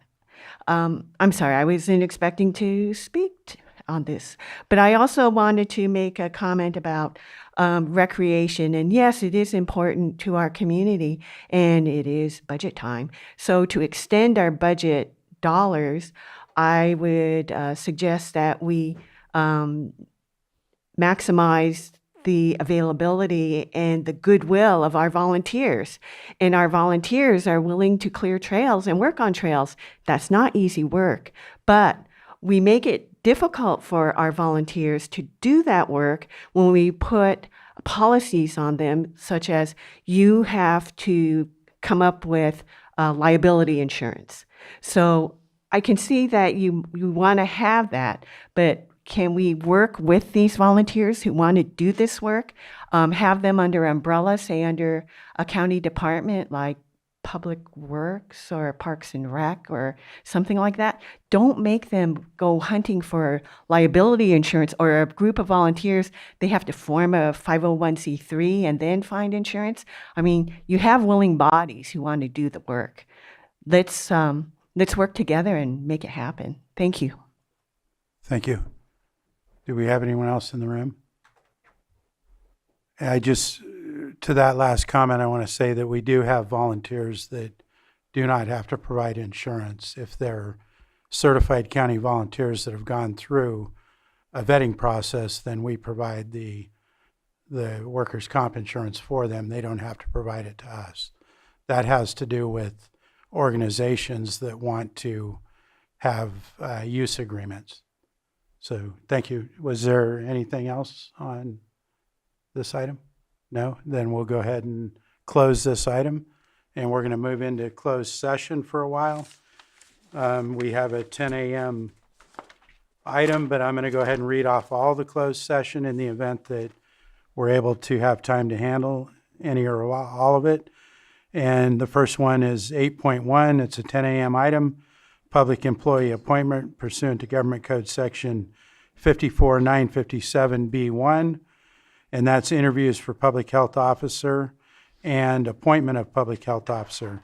Item 8.2, conference with legal counsel, significant exposure to litigation pursuant to Government Code Section 54956.9D2 and E1, 5 potential cases.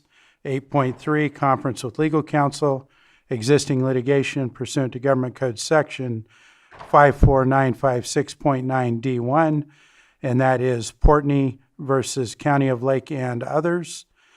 And that will conclude the items that we have that we're going to move into closed session.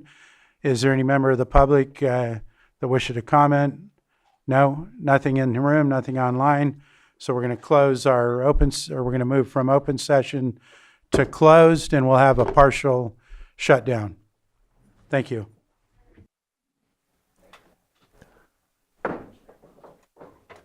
We just came out of closed session. Is there any report from closed?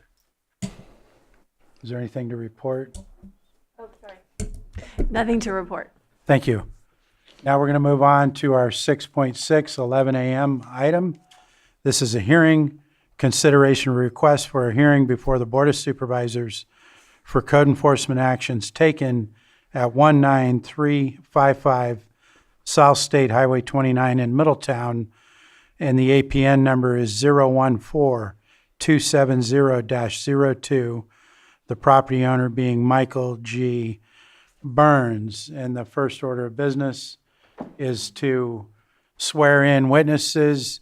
Anybody that's here to testify on this item, please stand. Do we have anyone on Zoom who's here to testify?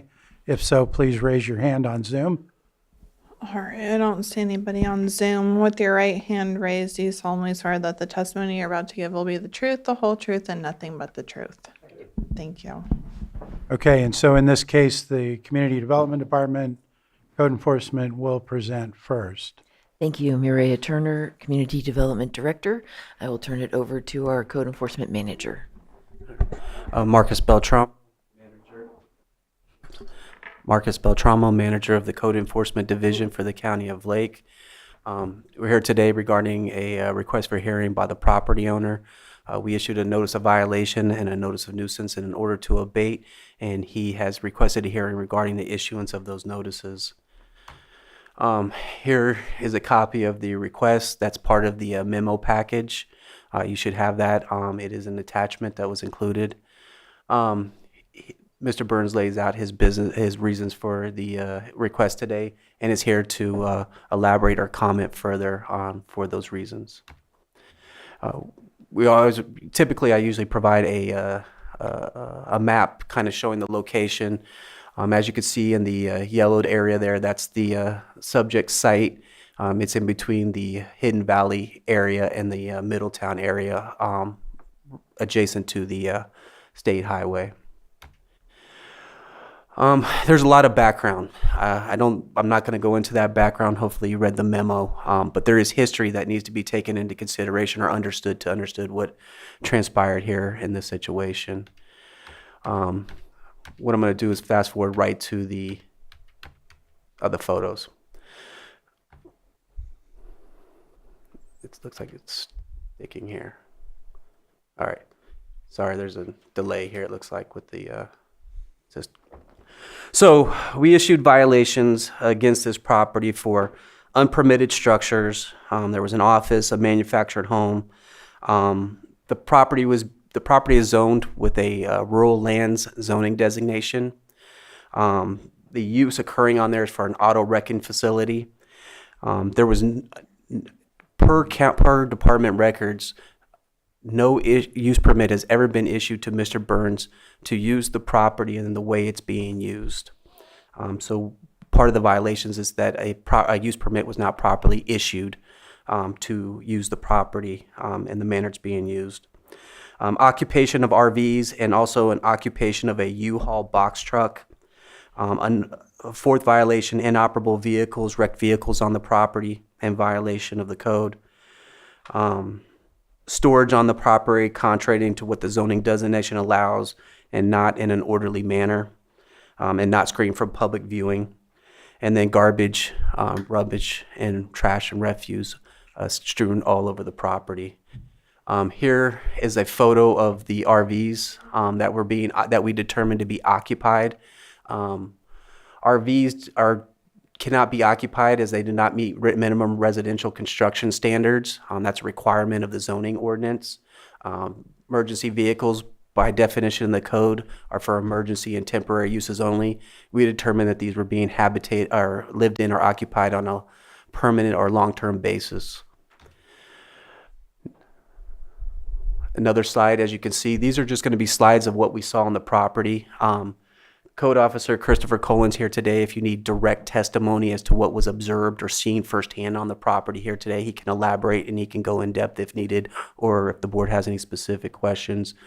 But as you can see, it's just inoperable vehicle parts. Another RV that's set up for living purposes. Extension cords going everywhere, that's a violation too. That's it creates a fire risk. Again, just photos of what the site looks like. Again, more. Chris may be able to elaborate on how many RVs were occupied, but it was a substantial amount. Again, those are structures right there. They're unpermitted. The photo on the bottom right here, I think that gives the best overall view of what our concern is and what's going on this property. There's a lot.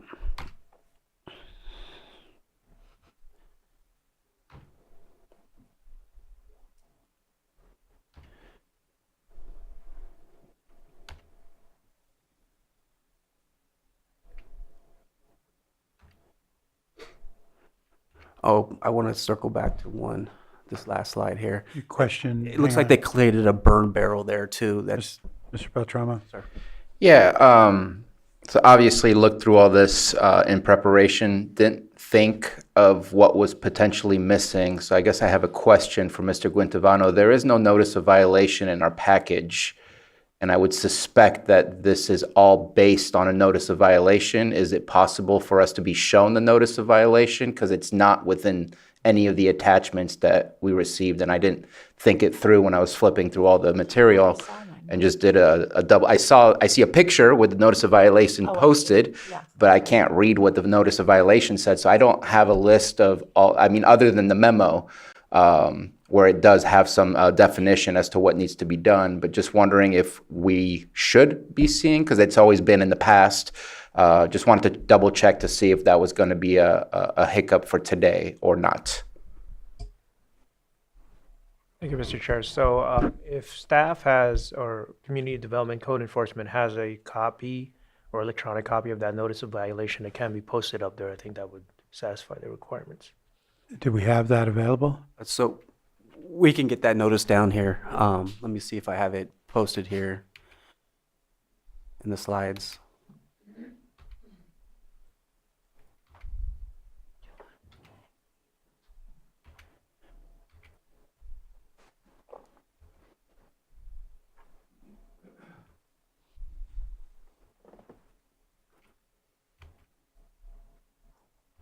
Sorry, this PowerPoint's not going very fast here.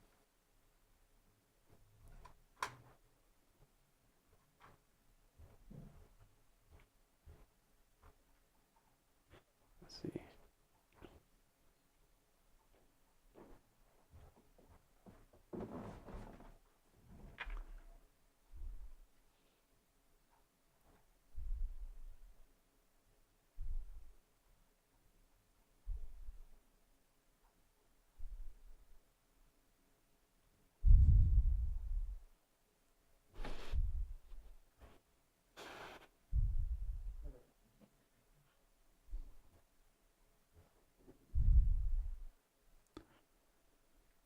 We want to continue the evidence presentation and then get that up when we get it here? Or? I'm trying to see if it's okay. Probably won't be legible if it is on there. Okay. I thought it was on the gate. Yeah. So was. here's one of the gate where you can see the notice of violation on the left and the notice of nuisance on the bay to the right. Is that sufficient? And we can also provide a paper copy as well to the board to review firsthand. Typically, the notice of violation and the order to abate in this situation are the same violations. It's just two different mechanisms to enforce two different enforcement actions, one for fines, one for abatement. But we, I guess my question is that sufficient for right now? I think we can continue, but let's get a copy of it here and make it available to the board and the public. It looks like they're getting it down to us now. Okay. Would you prefer me to finish? And Yes. Okay. Is that sufficient? Yeah. Okay. Okay. I'll try to tie it up real here. You've seen the photos. This is just a drone footage. Mr. Burns did allow us to take a drone footage of the property, and you could see the extent of what is occurring on that property. Again, we believe this to be all in violation and needs to be removed.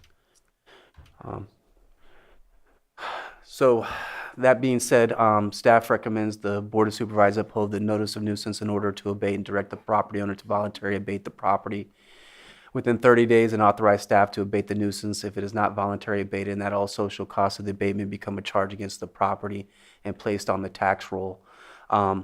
Given that this is an unusual type of code enforcement case due to the size of it, I think having a compliance plan in place may be the best option for voluntary compliance, and that should be an option here today. To have Mr. Burns abate the amount of violations on this property in 30 days, I think that we have to give some consideration whether that's reasonable or not. Our notices are issued because statutorily they require a 30-day correction period, although the notice of violation is 15 to 30. But so when we issue our notices, we give everyone 30 days. But I think reasonably, depending how the board finds here today, if they determine that to uphold the notice, that reasonable accommodation may be in order here to grant more time and to reduce the abatement to a compliance plan that's in writing and can be contractually enforced. Okay. Are you going to present any additional witnesses? At this time, I rest. If the board has any questions for myself or Officer Christopher Colin, we're here. Okay. So we'll start with Supervisor Owen. You have questions? Actually, that was exactly what I was going to ask, is that we allow more time. Obviously, this is not a 30-day project. This is not a project that can be measured in days, but rather months. So I am really glad that you had mentioned that, Marcus, because that's exactly where I was going. So I do have some other stuff to say. I don't know if I should wait. Were you going to speak, Mr. Mike Burns? We're going to give him the opportunity, yes. Okay, I'll wait till he's done and then I will finish what I was going to say. Okay. So code enforcement has rested. Mr. Burns, do you want to come forward and provide your evidence and testimony? My name is Mike Burns. I'm 79 years old. I think I was probably meant to be in the scrap business. I've been in Lake County in the scrap business since 1972. I started out in the city of Clear Lake, and I saw an unbelievable need for cleaning up scrap. Jumping ahead, bring up the photos, slide through the photos of the place there, of the stuff, if you would. Can you do that? So you're making a request to show a See specific. the pictures that he showed. Is that possible? If you can't bring it up, it's all right. Yeah, go ahead if you can. My observation is that I actually have, and you would have seen it there, natural gas tanks that came from buses over in Kelseyville that you as the county got rid of. And they're on my property, and we actually talked to code enforcement on how to properly get rid of it. Mm-hmm. My son is actually probably overreacting. I'm not, because I'm looking at it for a solution. And also, in general, all those RVs on that property, recently, I had got this idea, because I get a lot of requests to remove RVs. And I thought, experimentally, I will try to put homeless people in RVs. So in fact, you are doing me a favor. And I probably said that when you came by, because at some point I wanted these homeless people to move on, and they wouldn't. So by coming in there and condemning these RVs, you actually did me a favor. And it's taken me quite a while to get rid of most of them. I think there's one or two left. Most of them have left, and some of them are still homeless in our community. And I don't think, in all reality, we're addressing the problem appropriately. And to tell you the truth, what I learned is not much. They all have a dog. They all do drugs. Where are we going to put them? I mean, I had one homeless man up on top of the hill that had 3 dogs, bit 3 people, and killed a $3,000 dog. And they were both guilty. I mean, I as a judge would say, Can we stick to the? Yeah, we need to stick to the case. We understand what you said. So the reason there are so many RVs there is because of that. Those wouldn't be there. And then the reason it's so junked up is because of these homeless people. I mean, it's like, I can't say stop what you're doing. I mean, you can see the debris there. And in fact, right now we've gotten rid of pretty much all those RVs and a lot of that garbage. We still have a lot to do.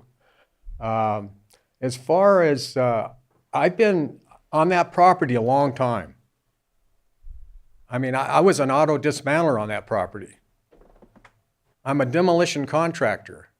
I cannot go and get a license if 9 months ago, they hung a 30-day cease and desist on the gate before this one. And they said, my attorney said to go talk to him, and they said, you survey the property, and then we'll give you back the zoning. And at their expense, that's a quote unquote. So, and I think probably one of the problems is, where do you go and do what I'm doing? In Lake County, where do you go? And you as a governing body, how do you address this problem? I mean, you want to get rid of junk. Where are you going to send it? If you put people like me out of business and don't work with me, where are these people going to take the stuff that you and we agree they ought to get rid of? Right now, it has to go to Ukiah or Napa. And to tell you the truth, a lot of it just ends up abandoned all over the place. Fact is, I get people to call me on Sunday and they want to know if they can dump their garbage. because the dump is closed. Why close the dump on Sunday when you got weekenders coming up here that need a place to dump their garbage? That's just an observation on my part. And the problem, obviously, I mean, a lot of this has already been cleaned up. And hey, if you want me to take that down to the ground, I'm okay with it. Because there's other things that inspire me.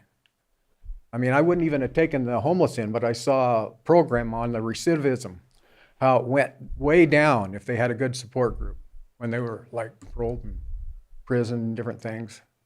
And look what we've done with offenders now. I mean, it used to be offender had to go back where they offended, and now. All right, again, sir, we're getting way off topic. You have the notice of violation. Yeah. And we need to stick to what's your argument on that evidence? Do you agree with the county? Or? Do any of you have any questions of me? Yes. Supervisor Owen? Oh, I was going to make a statement that you're a neighbor of mine, and I know that you've been a valued part of our community, and I respect the fact that you were helping homeless people in the area. I do see the obvious issues with that here, the garbage and mostly the pollution. I think the big issue for me is the groundwater. I know Hidden Valley has recently, well, not just recently, but is finding some chemicals in their groundwater. But I also remember when that was our county dump. So the idea in that area, because I know that has been brought up, if there could be anything seeping into the soils there, and I do know it needs to be cleaned up, but as you had stated, we do need a spot or somebody to be able to take our vehicles, our dismantled items, our large items. So I appreciate that, and I don't know where we're going or what direction we're going in at this point with it, if it's going to be completely closed down. But my biggest concern, even prior to knowing about this, being you had you were turned in, you had a complaint against you long before that. I had always wondered about the groundwater issues, and I had seen back in '98 there was supposed to be a Hidden Valley groundwater study to see if it was affecting that, and that didn't get completed. So I'm not quite sure. That has been my biggest concern with it, in all honesty, as it should be. I think that's it. Okay.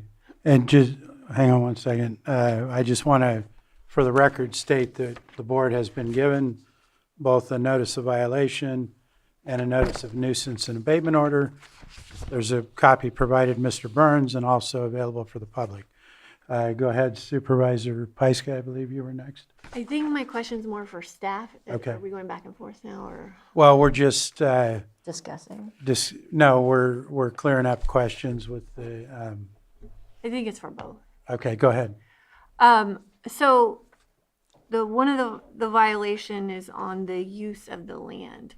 Yes. And it's been used in this way for a long time. And then it went through a rezone, it looks like in 2010, it was changed from M2, which it would have been an allowable use under that zoning, and now it's RL.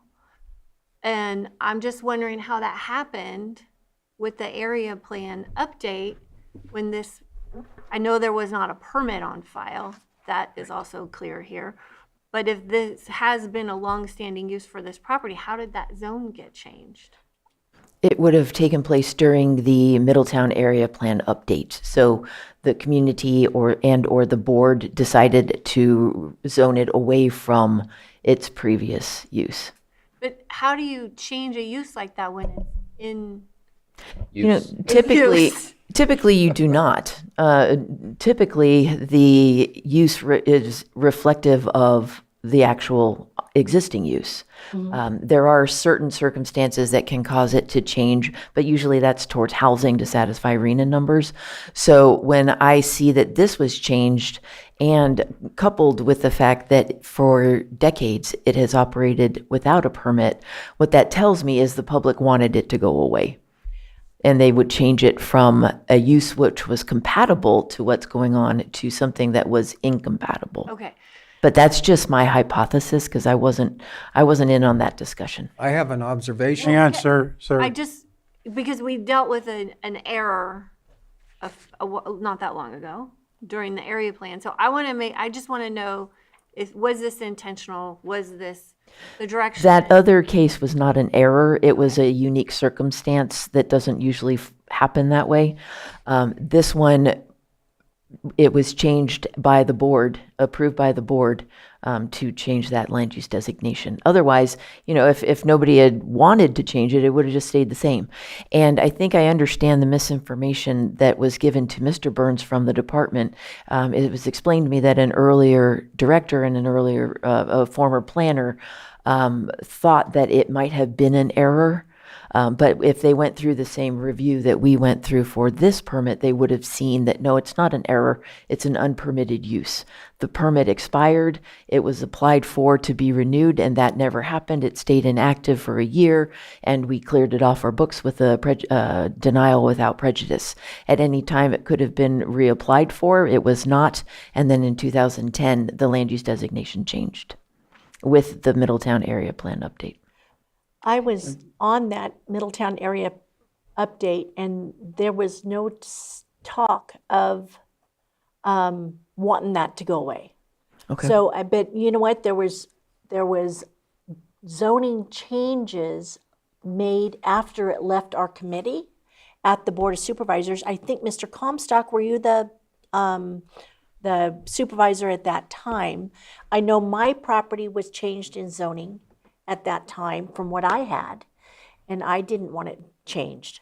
So I do know that there was changes made, and it was not at our discretion at the community. Thank And you. I there was appreciate that input. No discretion or no comments at that time that I recall. In particular, where they didn't want that to go, where they wanted that to go away. Right. Things don't change inadvertently, usually, because it has to be analyzed through the CEQA process for the impact that land use designation amendment would have. Okay. Supervisor Should I make a Sabatier? statement regarding? Quickly, yes. I think some of the problem in the process might have been that I was buying the property and the former owner was notified and I wasn't. Mm. And if I had been notified, I probably could have addressed the problem quicker.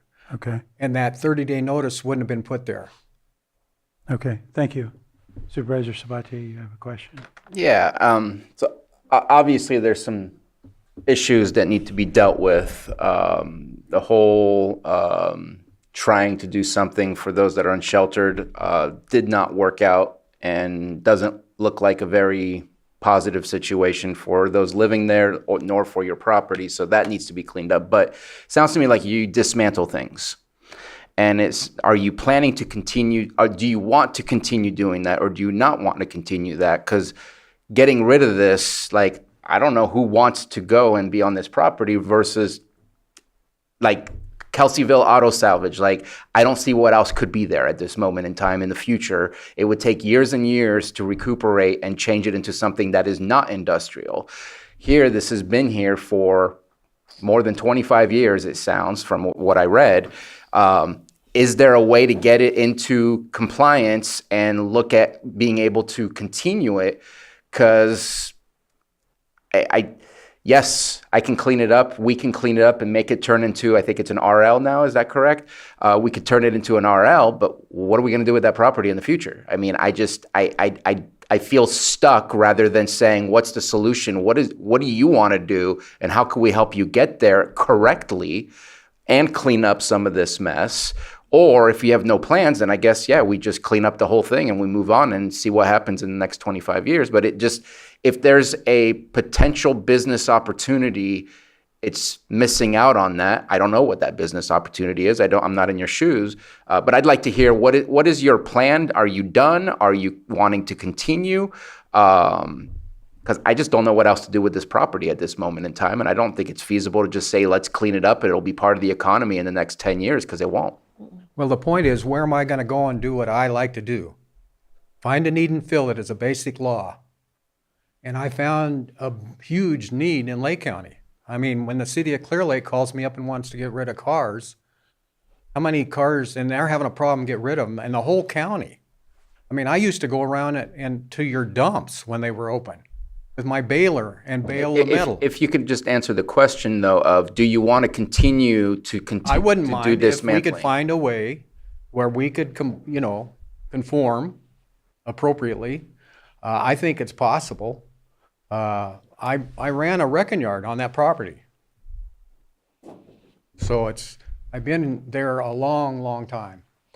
And I mean, where are you going to do this? Where are you going to do that in Lake County? I mean, I see some of the stuff around and it looks really good. The stuff that's been cleaned up and organized. Okay, so I think you've established that you would like to continue. You've answered Supervisor's possible, question. yes. Supervisor Owen? Chair, actually, go ahead. part of Supervisor Sabatier's question was for staff on how to, what mechanism or Yeah, what is the pathway do we pathway? have. The code requires that this be cleaned up. Since it is an unpermitted use, it has to be removed. And the reason for that is in order to establish an actual auto dismantling facility in this location, it would require a general plan land use designation amendment as well as a rezone, and then a major use permit for an auto dismantling facility. One of the required findings of that major use permit is that there are no current violations of the code on that property at that site.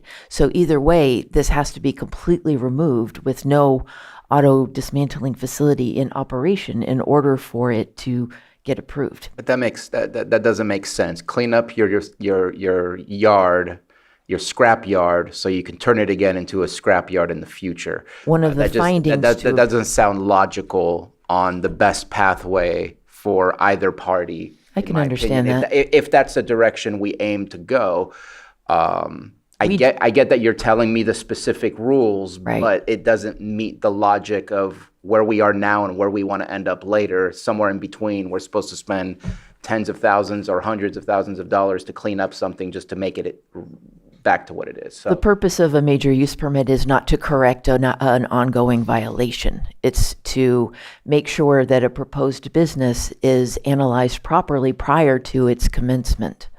And that's why we end up with these anti-intuitive situations. So, go ahead.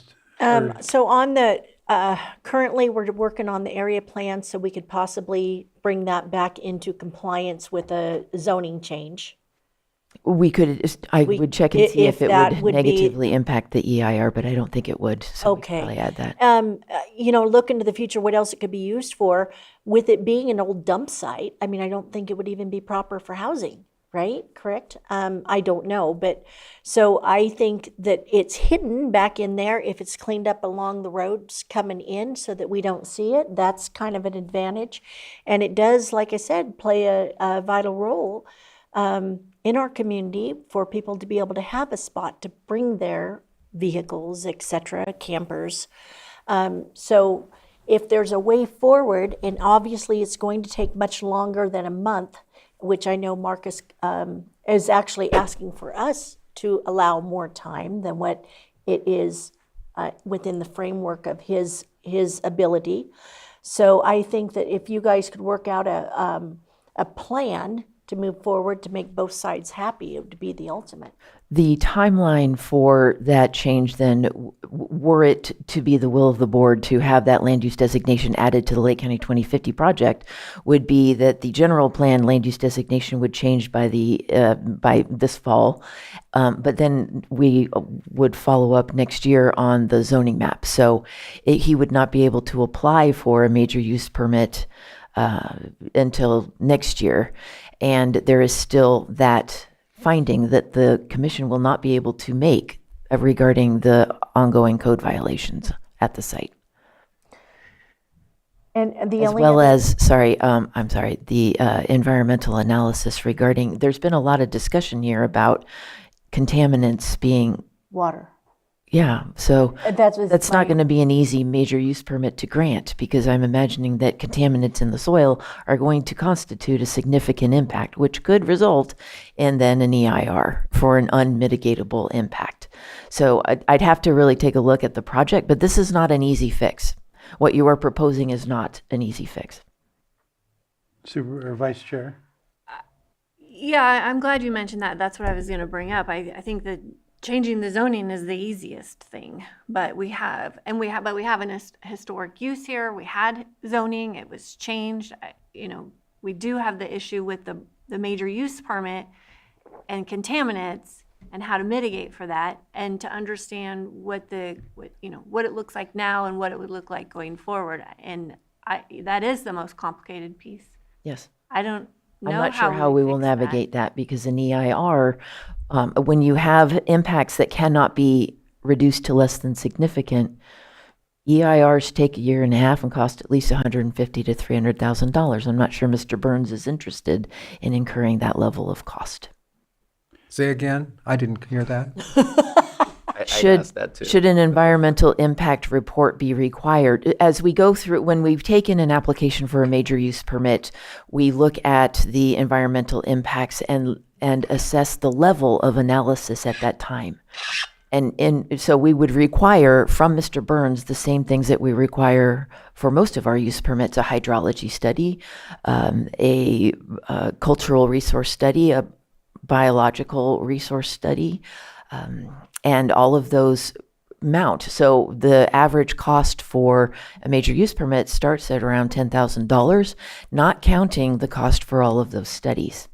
Should we find that through our analysis, one of the impacts, namely damage to the environment from running a yard, cannot be mitigated, that boosts us up to an environmental impact report, which would be a cost incurred by Mr. Burns, which then goes into $300,000 and takes about a year and a half to do. I don't know that it would be required, but just as illustrating that this is not an easy fix. Yeah, the main issue, I think, because I don't think that it's already been existing. So it's not a new project. So would we be able to cut that down to a hydrology? That's the only thing I'm really worried about, to be honest. We would Because he's not be going- able to answer the questions in the CEQA checklist for an initial study without the studies.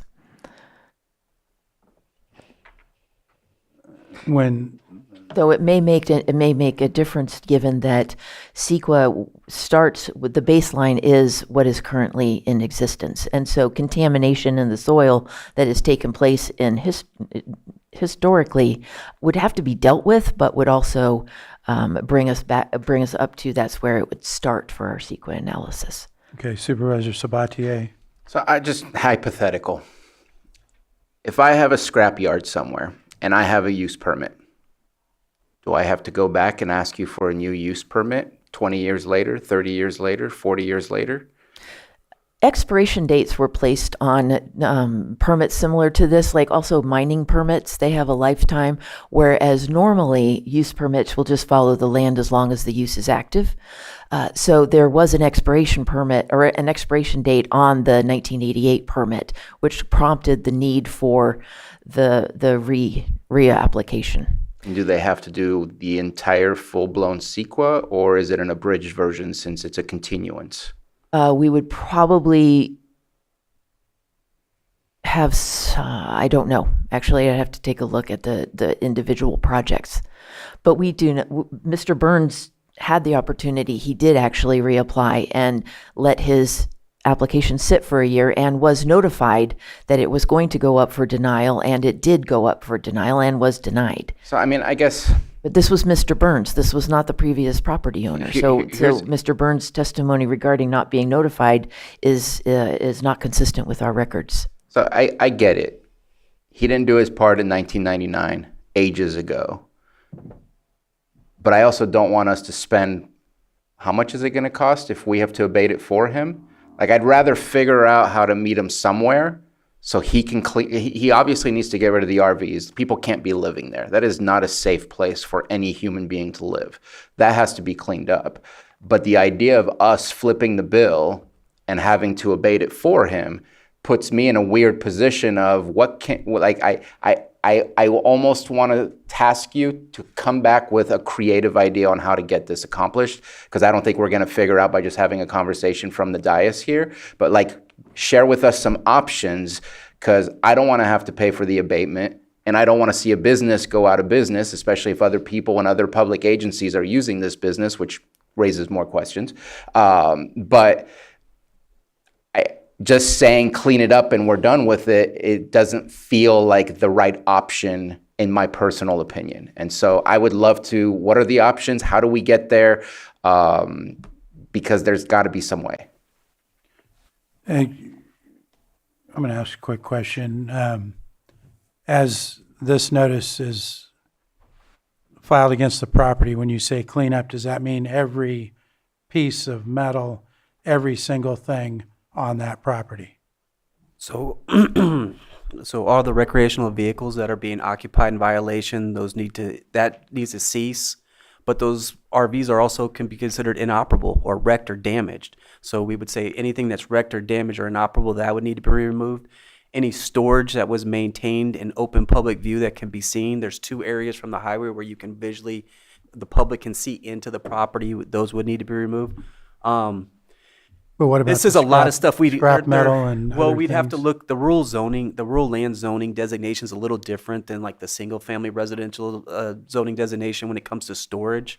I'd have to get with I'd probably have to work with our planning division, see what they're comfortable allowing to remain on the property that's compliant with the storage codes in Article 41. That's where my question, where I'm going is there a possibility that we clean up that kind of stuff that's the major problem, but then the other stuff can stay out of sight until we figure out? If I could comment, and I think Supervisor Sabatier, and you have the same kind of concern here.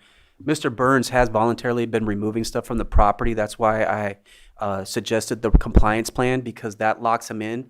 Also, it's a contractual agreement, so if we wanted to legally enforce it, we could.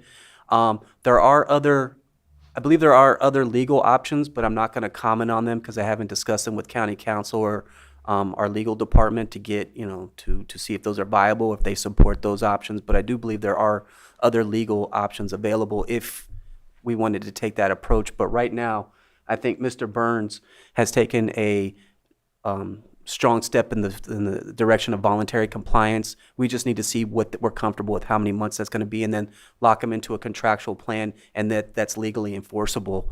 I also do want to comment, although it's not germane to the code enforcement action, this property is being inspected by the Environmental Health Department on an annual basis. I believe my understanding is that's on behalf of the state because there are concerns there about issues in the ground. Is it because it's an old landfill or because I of am not other going to issues? comment because the accuracy of the information, I think that's something for Craig Weatherby of the Environmental Health Department to comment on. I did put information in there about other agency in the BOS memo there, but I don't want to comment at this time because it's not my area of expertise, and I don't want to give inaccurate information to the board.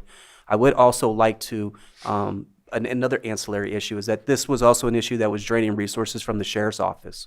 The sheriff's office was constantly being called out there to deal with some of the people living on the property and some of their acts. And so the issue, this property is not all, a lot of the code enforcement issues aren't just code enforcement. They drain on other departments and other resources, and those resources are valuable because we have limited staff and limited time. So it's just another issue. But I think if the board would like us to go back, work with Mr. Burns to formulate a compliance agreement, that is a viable option and probably the best low cost option. The issue would be is how much time are we going to allow? But it's been over 25 years that this issue has been occurring on this property. So I guess whatever contamination there is. I had Okay. comment. In 2012, the fire went through there and burnt down the building on the slab that existed there and killed my brother. And there's only 2 pieces of equipment that made it through that fire. And we spent hours looking for him, and they found him. And he was going to die anyway.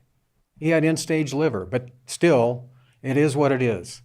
And so that property actually should have, and it was permitted. It had a building on it. It has a septic tank, it has water. It was permitted. So, going forward, there again, I'm interested in options. And as far as just going out altogether, I'm into that. Years ago, you had test wells on that property, and you, the county, came out there and tested for the stuff that you put there. And now you haven't done that in a long time. It makes sense. I think some of the other possibilities would be to have the dismantling or whatever working in other facilities use a impermeable slab, and then you have runoff that you control, so it doesn't go anywhere. You keep it forever. So those are some options possibly that I've heard about. Okay, thank you. I'm open for suggestions. Vice Chair? So I'm glad we're having this conversation because it is very complicated. I'm glad, Chair, that you brought up these issues, and Marcus, you've got some ideas. I guess my next question is getting to what a use permit looks like. You brought up the slab and different practices. I think if we need to solve this in stages, we need to get the zoning corrected. We need to get the violations, the outstanding violations outside of the use violation mitigated, and then we need to do some environmental assessments. But then we need to get, if your desire is to continue to operate this business as you have historically, needs to be compliant with how other salvage yards in the county operate. And so it would probably be really helpful for him to have an understanding on what's required, all the practices to be compliant with that type of use. Okay, Supervisor Sabatier first, and then Supervisor Owen. Yeah, what I would say, if we're going to continue this and move forward with this very layered process, I don't know that I want to keep moving forward unless there's an application that has been submitted that he does want to get a use permit, that he does want, and then we can figure out what that process is. But without an application, I feel like maybe we're not serious about doing what he says he wants to do. And so I feel that application is kind of like a collateral that, yes, this is the intention, so now let's go ahead and work with them. If we don't get that application, then I think we just need to clean it up. Supervisor Owen? Yeah, there's two things. I'm really glad to hear that there has been some well monitoring in the area. Mr. Weatherby has been doing that. Is that what I heard, I believe? That could have been Public Works. Public Works? Okay. It's So been a while. whoever it was, if we could get those test results, that would help. And then the other aspect is I know he was operating without a permit, but is there anything, because even many, many years ago, it was still being used even by the county as a dump site. It was the county dump. And then it came forward, and before him, it was the salvage yard, and then he continued the salvage yard. Is there anything to help him with the cost of the requirements, since it's not new, to grandfather any of that in? Grandfathering is what we call legal nonconforming, which means that there was an authorized use at the time of a change of land use designation. That is not the case here. He has no entitlement because he did not go forward with his use permit. Yeah, 1999. In 1999. And then 11 years later, the land use designation changed. At any time, he could have reapplied. Okay. And then the other portion of it was the wells, and if we could look at if there's been any changes or what the wells look like, if there's been some monitoring done in that area, that could be significant. I'm unfamiliar. I'm not sure who oversees those wells or who's. Somebody- He mentioned Mr. Burns in his testimony mentioned test wells were on the property. Mm-hmm. If I may, Chair, I think that the separation between the code enforcement issues and the violations versus the actual planning stages of a use permit need to be separated, because I think we're getting into the weeds, and I feel like there's an opportunity to move forward and find options for this violation in order to rectify it, and I would love to see and move forward with that, and then the rest can be the details that we look at. Well, where I kind of feel right now is if we could go do this plan. Compliance plan. What was the title of it again? It's a compliance agreement, and it is something that is standard within the code enforcement world. I don't know that Lake County has ever utilized them, but I would think that would be the lower cost, most efficient, probably the best tool we have right now. When it comes to abatements, the duty is on the property owner, and that's where we should always start. And I think having that plan in place is a good place, but it needs to be a binding agreement that's legally enforceable, where the county has options, and it allows them to have the opportunity to have recourse. Right, well, Sorry. I think that I'd be comfortable in moving with that direction, and then on a separate track, looking at addressing these other And I would other also like to things. reiterate, that agreement would have to be approved by county council and overseeing make sure that it's legally, it can stand the legal test. But And while also we're have- working on that, there's time for those other tracks to be looked at. That's where I kind of feel right now, but is there anything else are you wanting to testify, or? Good afternoon, Board. My name is Christopher Colon, Code Enforcement Officer. I just wanted to speak in support of a compliance plan if possible. I've heard reports. I haven't visited the site since Mr. Burns submitted the hearing request, but I have heard report that there's a lot of stuff that has been removed from the property. Between my first and second inspection of the property, there was a travel trailer with built-on accessory structures, unpermitted. Actually, I believe one of the pictures was showing some sewage coming from it.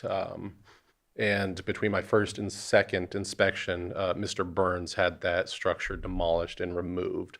And I do believe he is capable to do what he says. We just have to come to some sort of agreement for the matter. Okay, thank you. Now, we've asked a lot of questions. Mr. Burns, did you complete your evidence? You've given us what you wanted to submit? Pretty That's much. my question to you. I think one of the big problems in general that I see, and this supervisor kind of alluded to it, is that I'm always looking for solutions. I deal with a lot of people that don't even have a good plan B. They don't carry a spare tire. So the thing is, what's our plan B? What's an adequate plan B for this? I can go someplace else and do something else or do the same thing. But where in Lake County can you do something like this, and is it needed? That's what you have to address. Right, well, I think we're on a track now of talking about those things, so we do need to, are there any other questions from board members from either side? Okay, then we need to open it up for non-sworn public comment, if there is any. Do we have any in the room? I'm not seeing any. Is there any online? Okay, so there's no public comment. At this point, would there be anything else? I just request final clarification if it's board consensus to pursue the land use designation amendment as part of the Lake County 2050 project. Or should that be contingent on what Mr. Burns wants to do? Okay, we're going to discuss that right now on how we want to move. Go ahead. It seems like the first thing is to figure out if a compliance plan is workable, right? And then we've got the commitment from the landowner that he wants to move forward. Yeah. And, right? I was not clear on that. He was saying he could move forward, he could go someplace else. He's fine either way, so. Well, I think we need to address sounds like a lot of things got cleaned up, but we need to make sure that there's no longer anyone living there and sewage and, those types of violations. And then the next step would be the compliance plan to make sure that this is a direction that he wants to go in towards a compatible use. And he did testify earlier that he was interested in staying there, so I think that's, go ahead. I'd just like to offer one more suggestion. One thing that's come to our attention recently through another major abatement that we're going through is that whatever the board decision here, determination here today, sounds like county council has given us advice that we're kind of bound by that and to carry that out. One thing that would have been a benefit in that case is if Mr. Burns, we could do a compliance plan also where he posts a bond. And if he doesn't fulfill his obligations of that compliance agreement, we can tap that bond to use that to abate the property. So I think that's another viable option that limits the county exposure and efficiency effect. But I will obviously Supervisor Vati has something to offer on that, but I think that is a reasonable and a viable option. Okay. So I don't disagree with the statement that Mr. Beltrama made. Like we give direction, we don't give discretion. The discretion is in the code. Once we give direction, like there's no moving around. And I've had that conversation with Mr. Guintavano. So I would say I would like to see an application filled out for a use permit that shows seriousness of intent from Mr. Burns. I would like to see a draft of a agreement working with county council on how this can be a compliance agreement. And I would say let's continue it here because I don't want to give any more direction that might restrict what you're able to do. Once we see what those options are for a compliance agreement, then we can give final direction. I think that gives him the leniency to move nimbly in his area and then come back to us for the final, yes, this is expectations, this is now set in stone. It is quite likely that Mr. Burns cannot submit an application that is going to be complete until well after. It usually takes months for people to prepare the studies and compile the required information. For what I would request in lieu of an actual application is an application for a pre-application development meeting. That way, Mr. Burns would get a well-informed report from multiple departments regarding what would be required in order to get a use permit for an auto dismantling facility. That would help him to make a much better informed decision because he would understand what costs would be involved in order to be issued or to operate as a permitted auto dismantling facility. And I'd be comfortable with that, with putting a deadline on it that he has X number of days to submit that. I'd also feel like, given the time frame on this, to come back to us with what that compliance plan would potentially be. Thank you. Is there any? In the code enforcement world, time frames and deadlines are very important. Telling someone when they have to complete something. I think this board needs to frame that with the time period. Do we have any other?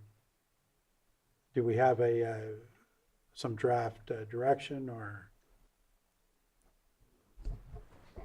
Go ahead, Mr. County Counsel. Thank you, Mr. Chair. So one option for your board, because this is a public hearing on a code enforcement appeal, there's always that option to continue the hearing itself from time to time pending a final decision by your board, meaning no final decision from your board on this appeal would be made today. Hearing gets continued to a date and time certain. But along with that continuance, your board can provide direction to staff as to the drafting of a compliance report to be presented to your board at that point in time, at that continuance date. Any other direction that your board may have for staff to have staff prepare and present to your board for consideration as it relates to that compliance plan and this appeal, that may include the pre-application. I heard some bond provisions possibly, and also the land use designation discussion of that that may come out of further subsequent discussions between CDD staff and the appellant. But at the root of it, it stems from, for purposes of today, that's one option for your board to continue this hearing to a date and time certain, meaning the notice to abate still active, but your board has not come to a final determination of that matter until these directions would be satisfied to be presented to your board at that continuance date. How does the board feel about that? So we would I'm good with that, but we need 45 days. We need some time frames.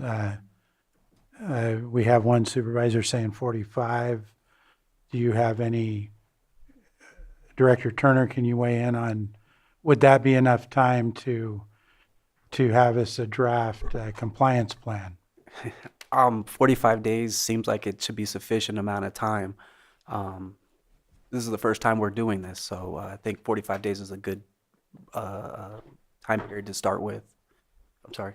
And would that be inclusive of the time required for county council to review it? I just want to make sure that all parties have say within that timeline.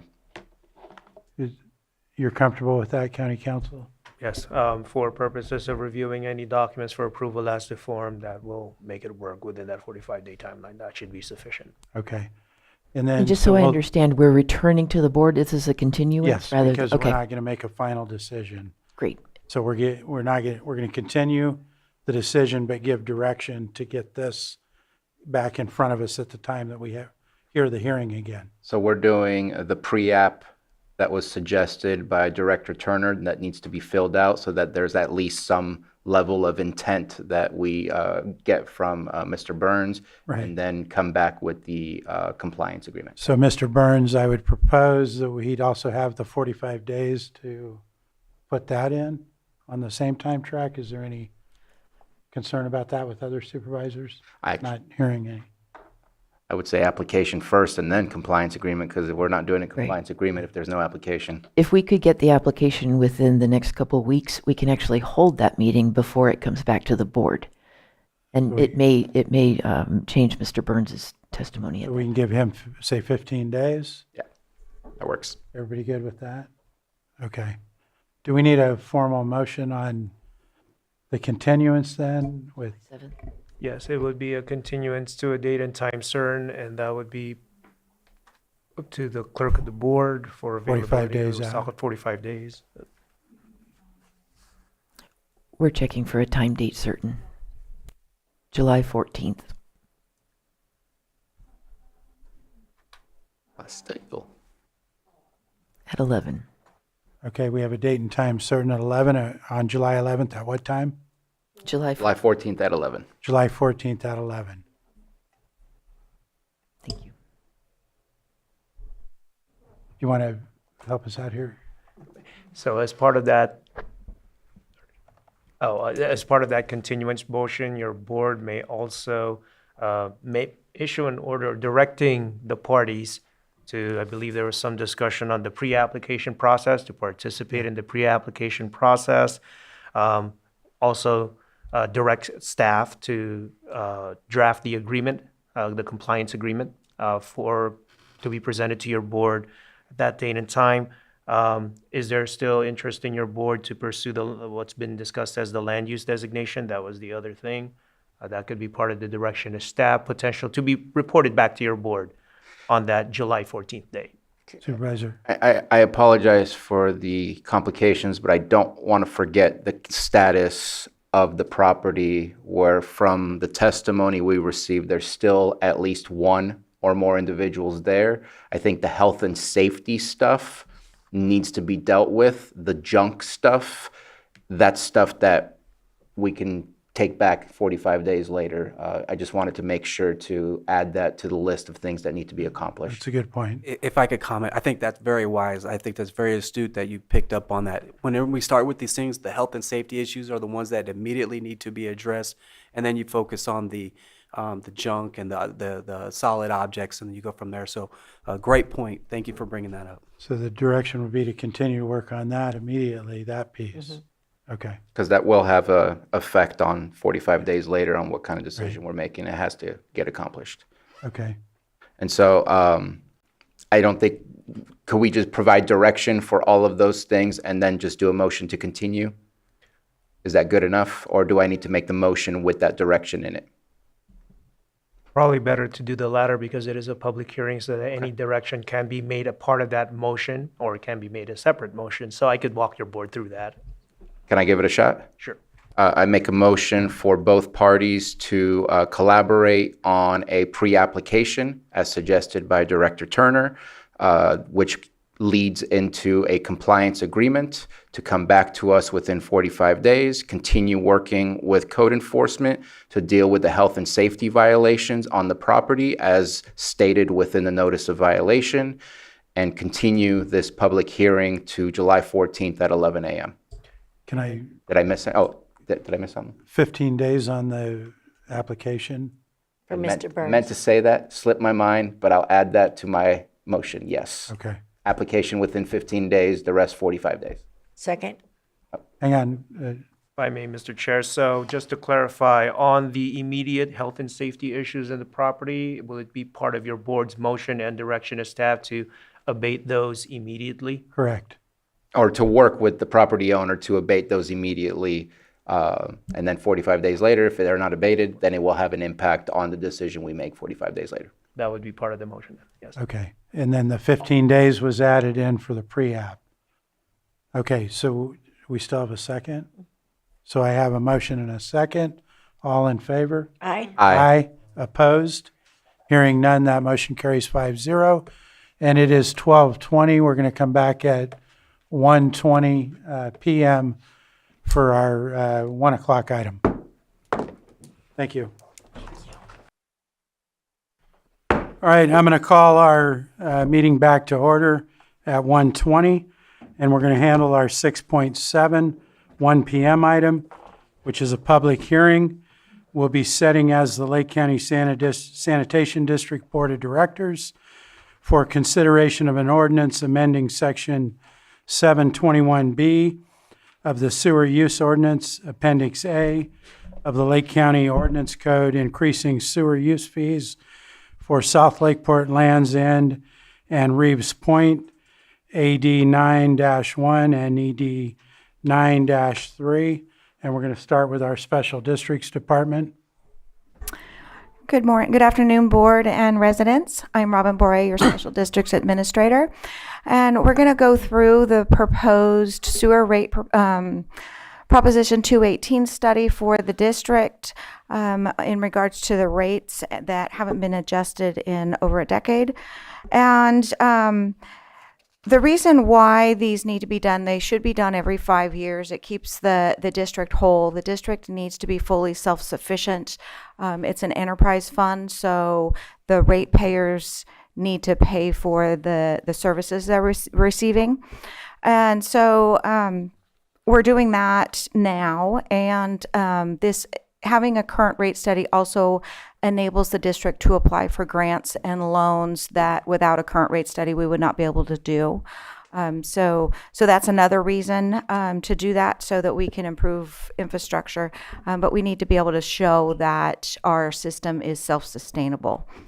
And so I'm going to turn it over to Allison with our consulting firm that prepared the study, and she's going to go through that.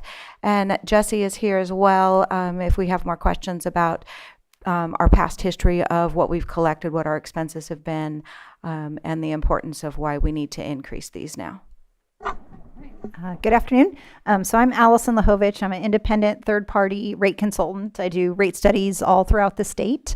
And so what we did in preparing the rate proposal for Land's End is we looked at the district's revenues and expenses and developed a 5-year plan for covering those expenses through rates. So very quick background.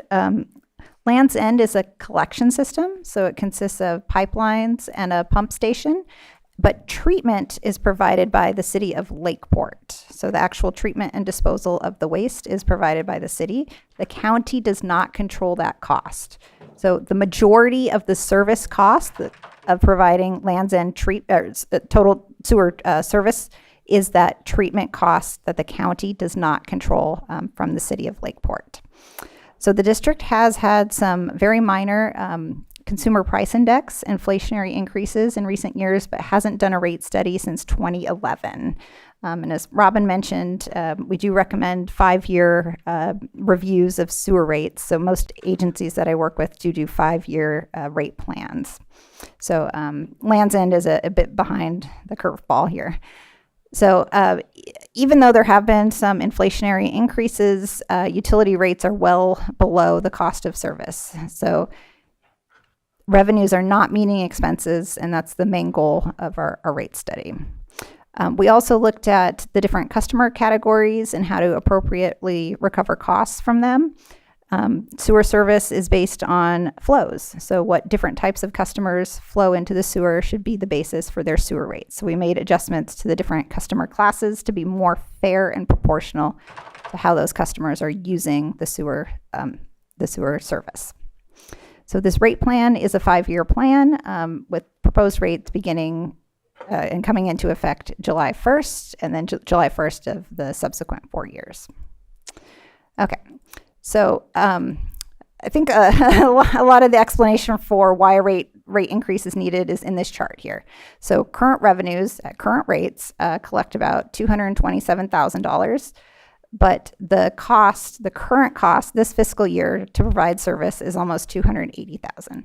So we have a big deficit here between current revenues and expenses, and most of the expenses are that treatment cost from the city that the county does not control. On top of that, there's county administrative charges, maintenance, and other operating costs. On top of that, the Lands End system has accrued some deficits. So it's projected to end this year with a negative balance of about $50,000. So priority number one for this rate study is meet the operating costs, those treatment costs. Priority number two is to pay back this negative likely balance that Lands End will have at the end of this year. On top of all of those things, we are also looking into the future. Over the next 5 years, what does Lands End need to do to have a fully functional, well-maintained sewer system with proactive maintenance? So we're not just responding to issues, costly emergency repairs. We're looking into the future to comply with the sewer system master plan, repair the lift stations, proactively clean and maintain those pipelines. What do we need cost-wise to accomplish all of those goals? So that includes another $50,000 for that regulatory compliance piece and proactive maintenance.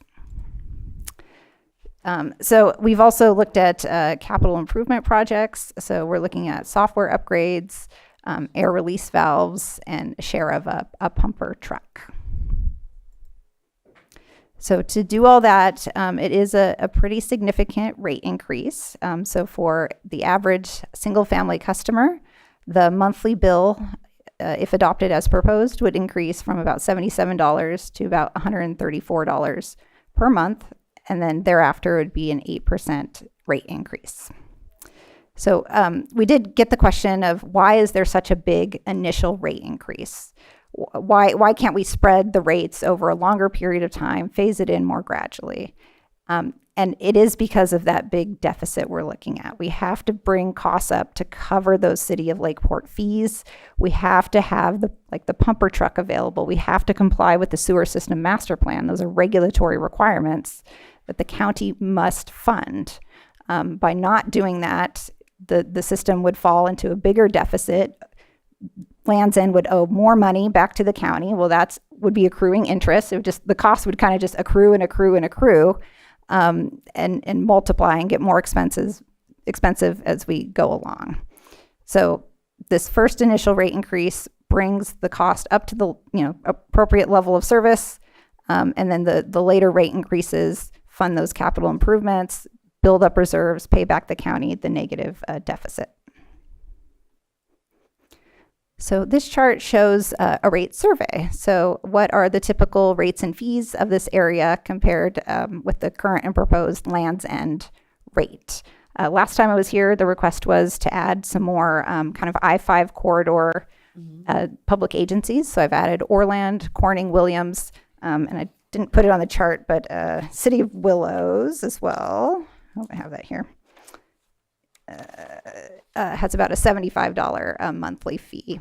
So there is a pretty big range in this area. And I know there's a range of kind of economic situations too, with some kind of wealthier Sonoma County agencies versus Lake County agencies. But there is a wide range of cost structures for sewer service. Lands End's current fee is kind of on the lower end of the chart. The rate proposal, although it is a big increase, does bring Lands End's sewer service charge in kind of the middle of the pack there. So to wrap up, I know there's a lot of numbers on this chart. This was the listing of the rates and charges in the Proposition 218 notice that we mailed to all customers and ratepayers. It includes the rates plus the CIP fee. I think it's probably cut off the chart there. So there are increases to all different rate classes. One item I wanted to highlight is we are proposing a new multifamily rate. So currently, the single family rate and the multifamily rate are the same. And we are proposing a new different multifamily charge. So that would be for like apartments or mobile homes, reflecting the lower sewer flows of typical multifamily dwellings. Okay, so to wrap up, today is the Proposition 218 public hearing. There are substantive requirements as well as procedural requirements, which we have followed. So we conducted a rate study to demonstrate the cost of service, to appropriately charge different customers based on how they use the sewer system. Today, we will hold the public hearing. The public has the right to submit a written protest, and if more than 50% of affected parcels submit protests, the rates cannot be adopted. If there is no majority protest, the county board can then review and potentially adopt the rate proposal. The county does have the option to adopt rates less than the rates in the public notice, just not more than the cost of service that was included in the public notice. So with that, I'm happy to address any concerns. Do we have any questions from board members currently? Go ahead, Supervisor Hahn. Well, I'm glad that you've added some of the communities that are more like our community. I noticed that a lot of them are lower than the proposed amount. I had asked for, I believe, Williams, Corning, Orland, those areas. Even Cloverdale is lower than even our current rate. So I'm still having a hard time. I can absolutely see the CIP being raised. I'm really having a hard time with this big of a jump for Land's End, to be honest, right now. Thank you. Go ahead, Supervisor Sabatier. Yeah, I don't know who's here for what. We have two controversial topics coming up this afternoon, but what's the number of protests that's required? Because I believe it's 50 plus one, right? We would need 103. Okay. Have we received any written protests? 16 written protests? Okay. So just a couple questions. My math is messing with my head here. You're saying that you're $52,000 in the hole by the end of the year. You'd like to save $50,000 per year for capital improvements, if that's what I understood correctly, and that you need to somehow, at least at this moment in time, figure out how to get from 226 to 279 in order to make sure that your revenue matches your expenditures, right? And of course, you don't want to be perfectly on that number. You want to have some wiggle room on top of that. Because when I do the difference between 226, where we are, let's just say 227, because it's a little closer to that, to 280 plus the $50,000 per year, that's a 45% increase. So I guess my question is, where's that extra 30% coming from if because I also did the 52,000. Yes, you're in the hole. You're going to have to figure that out. But how do we not make that $52,000 be a part of a 5-year cycle rather than really a one-time fee? Because even if I added in a 5-year cycle and just added to the percentage increase, it only goes up to 68%. And so all of those things put together is still less than what you're asking for. And just trying to figure out how I can understand from your perspective, because I'm struggling to understand it. That's a great question. So there's a little more to it. So we do have some additional regulatory costs for the sewer system master plan. So that's added on top of all the costs you mentioned. That's another one. There was some staffing, I think, for regulatory compliance that we felt was needed. We're also overcoming the 52,000. I can't remember if you mentioned that, the 52,000 of negative fund balance that's added to the rate base as well that we have to recover the cost for. And we are also proposing to raise rates. It's built into the plan to accumulate reserves. So the idea is that once we cover costs, we want to generate $50,000, right? No, it's about $200,000 over the 5-year plan. So That's creepy. But the $50,000 is for capital improvement, not for reserves. Is that a different thing? yeah, there's a lot of components to this. Okay, so we want $50,000 annually for capital improvements. We have a one-time $50,000 deficit, so that's just $50,000 ongoing plus one time. Plus, we're building up a fund reserve of $200,000 over the 5 years. And why are we doing that? That's so Land's End can be a financially self-sufficient district. So if anything goes wrong in Land's End, they don't keep coming back to the county. Hey, can county general fund pay off this or that, this emergency expense, that emergency expense, cost overruns? If there's new regulatory compliance things that we haven't even envisioned in this study that come up in 2 or 3 years, we have the money to do that. And that is all laid out on in my report. It's the cash flow table on table 8. If folks have that open. So it's a lot of financial challenges that are kind of building and building and building over the 5 years. And I mean, I will say that I was concerned that there's only $1,000 being put into the maintenance currently, at least that's from what the budget says. And then just, I guess my last question is, I had asked for the Lakeport contracts. I received all the original and I think the 3 or 4 amendments that came with it. But the last amendment is still very ancient in comparison to when is the latest version of that coming in, and are those numbers going to change what this is? Because I'm not quite sure what the cost will be at this point with Lakeport if I don't have something new in front of me. How do these numbers match? So that's a great question. So we are bringing back another amendment for the city of Lakeport. It's going to be a 1-year extension. We just got the agreement approved for form, and it'll be coming back, I believe, June 3rd. And it's a 1-year extension. So the city of Lakeport is doing a rate study right now as well. They expect their rates to go up. But they wanted a 1-year extension to determine what happens with the annexation and how that would impact anything. So they've asked for just a continuing one, exactly the same contract for another year. So what happens when they come back in a year and this doesn't work? That's why we're building in the contingency for emergency repairs or rate adjustments, all of that kind of stuff. It's a very small district, so building up $200,000, I mean, if we have a major pipe break or something like that, that could be gone in a minute. Okay. I'll wait and hear from what the rest have to say. Yeah, so the 25-year agreement for the city to accept the affluent from these 3 areas in this sewer district expires in June of this year. Correct. And so the city was willing to negotiate a 1-year extension, and they put a price tag of $245,000. Is that correct? They have not put in like a new price tag. It's just a continuing to calculate the rates as they have been for the next year. And so they have no price changes. They have graciously allowed us to also carry over the shortfall this year. We have an invoice we won't have funds to pay, and they're allowing us to carry it over to next year. Yeah, so it was already $245.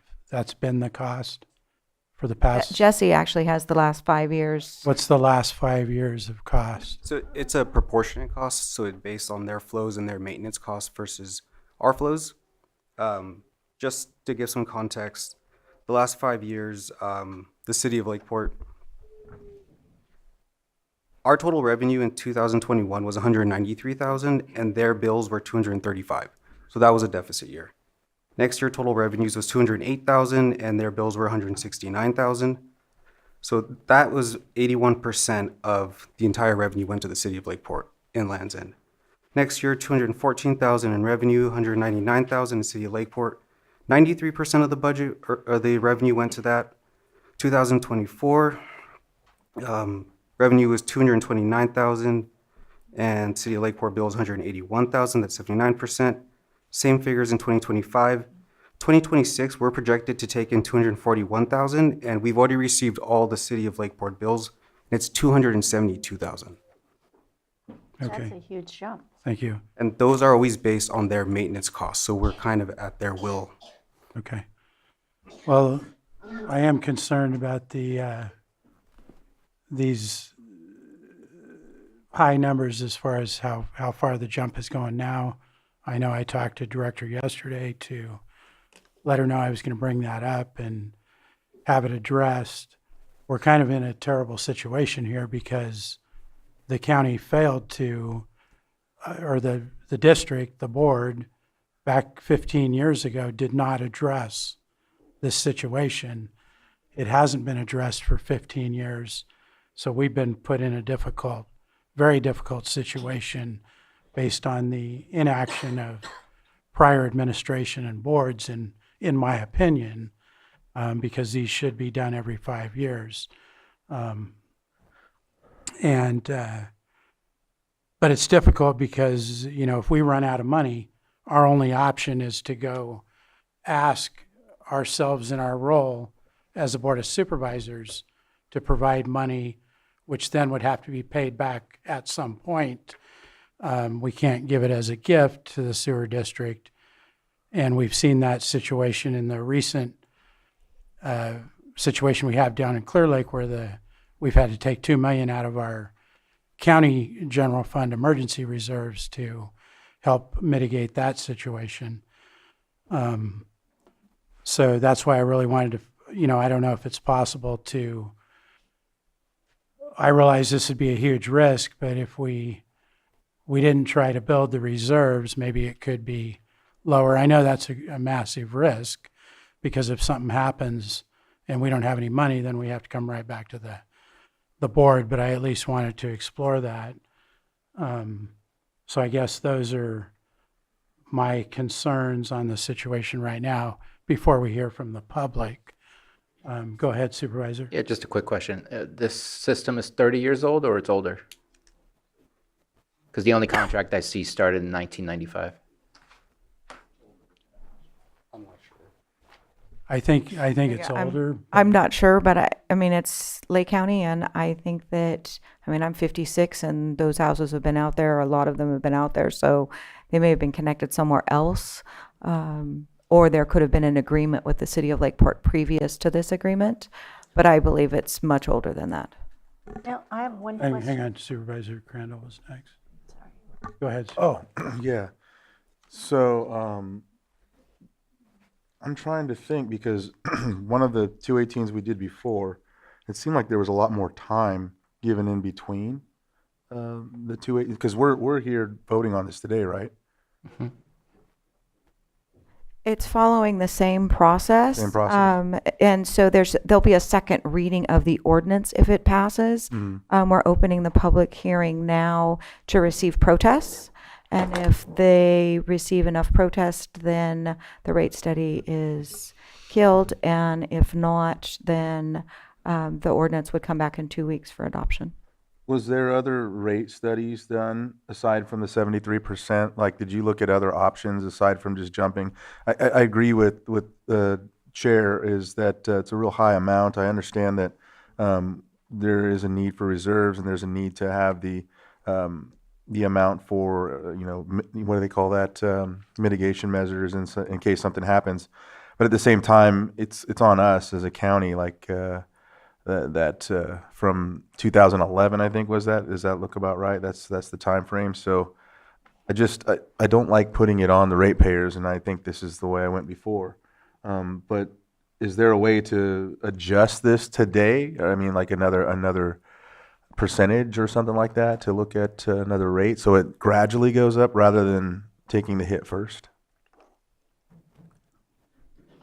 Well, so procedurally, this is the rate proposal that, we've publicly noticed. So if there was a different kind of rate proposal, potentially we'd have to renotice it. The board does have the option to always adopt something less than what is shown in our Prop 218 notice. So that's your policy consideration. there are consequences. As we mentioned, potential emergencies that come up. The district wouldn't have the funds on hand, but maybe there could be other financial arrangements, an interfund loan or something later. What else? Potentially, if the rates do not increase to the amount shown, if it's something less, then perhaps Land's End could not absorb future cost increases from Lakeport that are TBD in their rate study at this point. You can adopt a rate lower than what is shown in the notice. And then their negotiations, they've asked for an extra year, and that's what. Yeah, so they've just extended their existing contract for another year because of their pending annexation of some of the area and how that goes. And they're adjusting their rates right now. They are literally doing a rate study right now as well.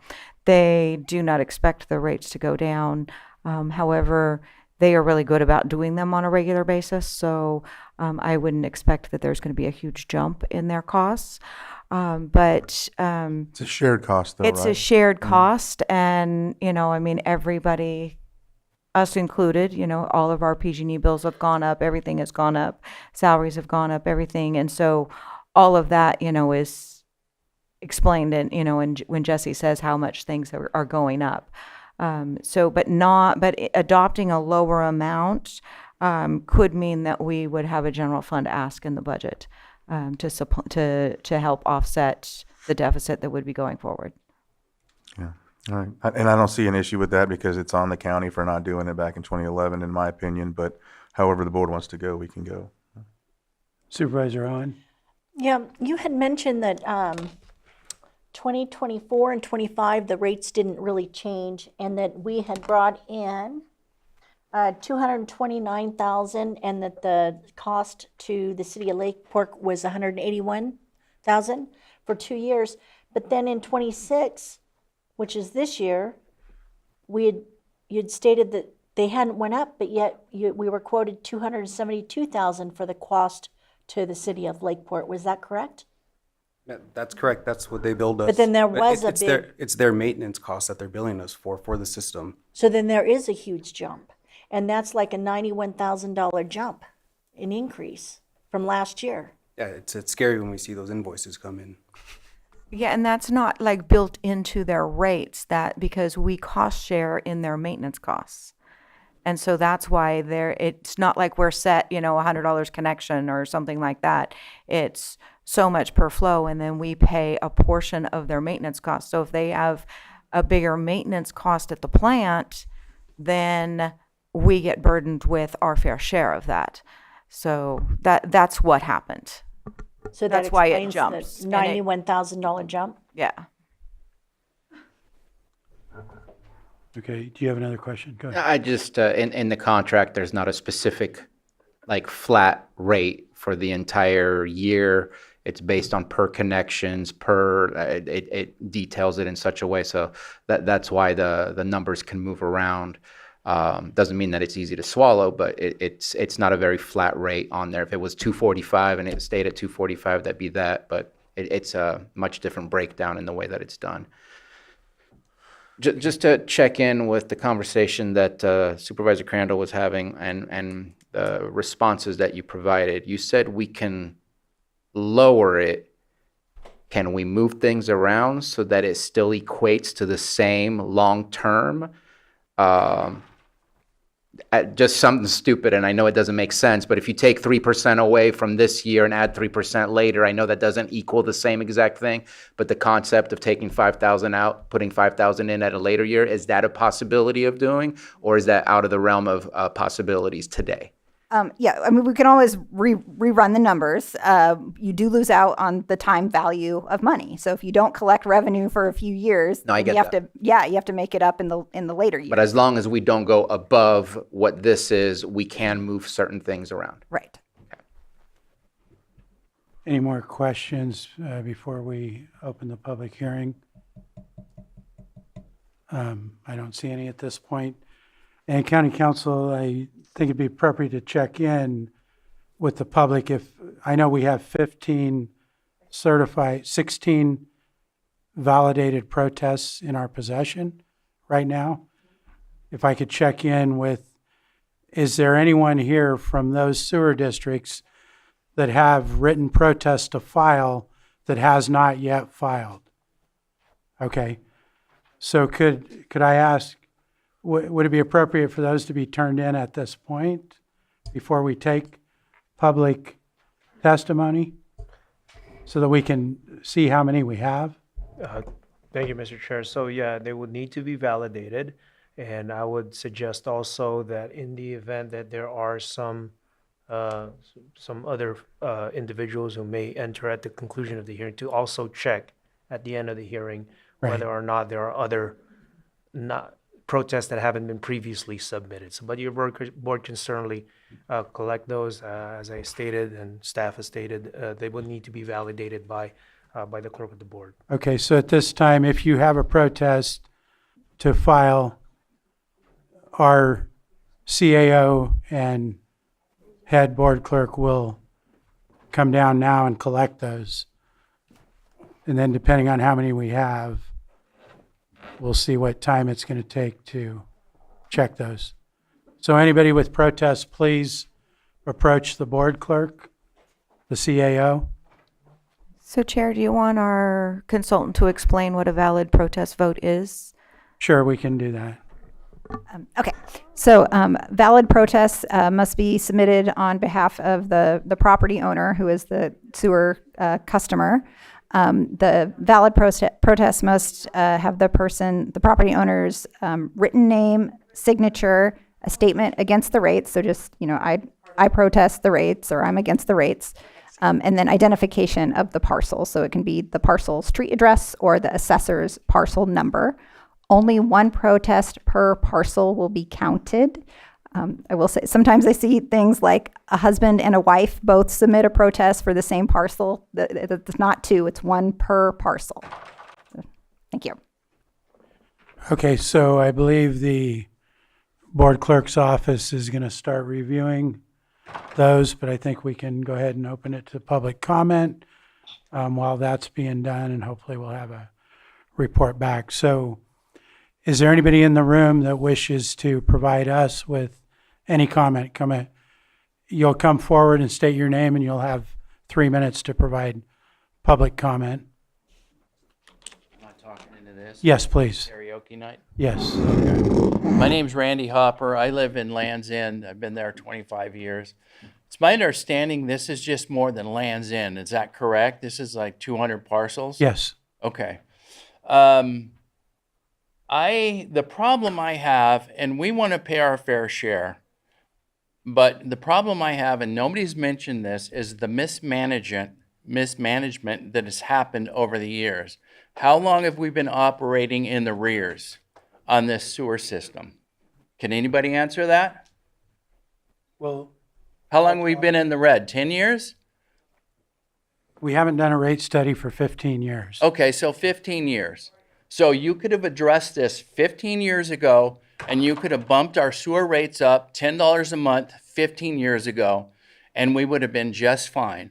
But now all of a sudden you decide to balance the checkbook and bump more than double our sewer rate. This is ridiculous. It's mismanagement on, I'm not saying on your individual parts, but on Lake County and Lakeport.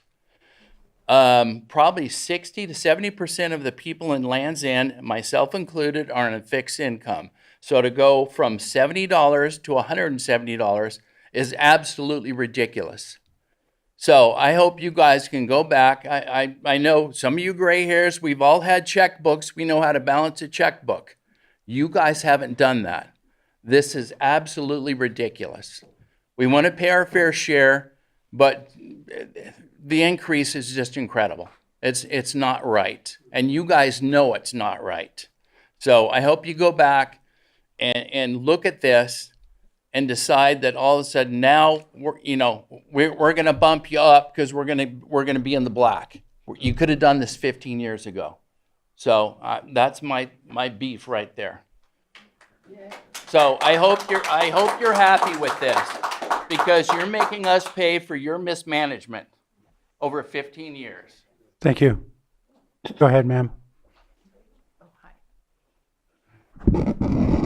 Hi, I'm Nancy Harvey. I've lived on Reeves Lane for 23 years, which makes me one of the old timers here. Like this guy, I agree with everything he said. I'm a retired high school teacher, and my bill is going up 73%. I'm not going to get a 73% cost of living increase this year. So that's a little tough. Although I am a retired school teacher, so I'm loaded. That always gets a laugh. Yeah. So since I've been living there, I've been assuming that, and paying my bills, that the system is being repaired and maintained. And I thought it was being done by professionals because that's their job. And I can't opt out of sewage as a life choice. So it turns out I was completely wrong. It has not been maintained by professionals, as we've heard. It's supposed to be done every 5 years. It's been almost 16 now. I understand the need to address our deteriorating sewage system, but not the way the Special Districts Administration has shirked their responsibility to my neighbors being able to flush their toilets.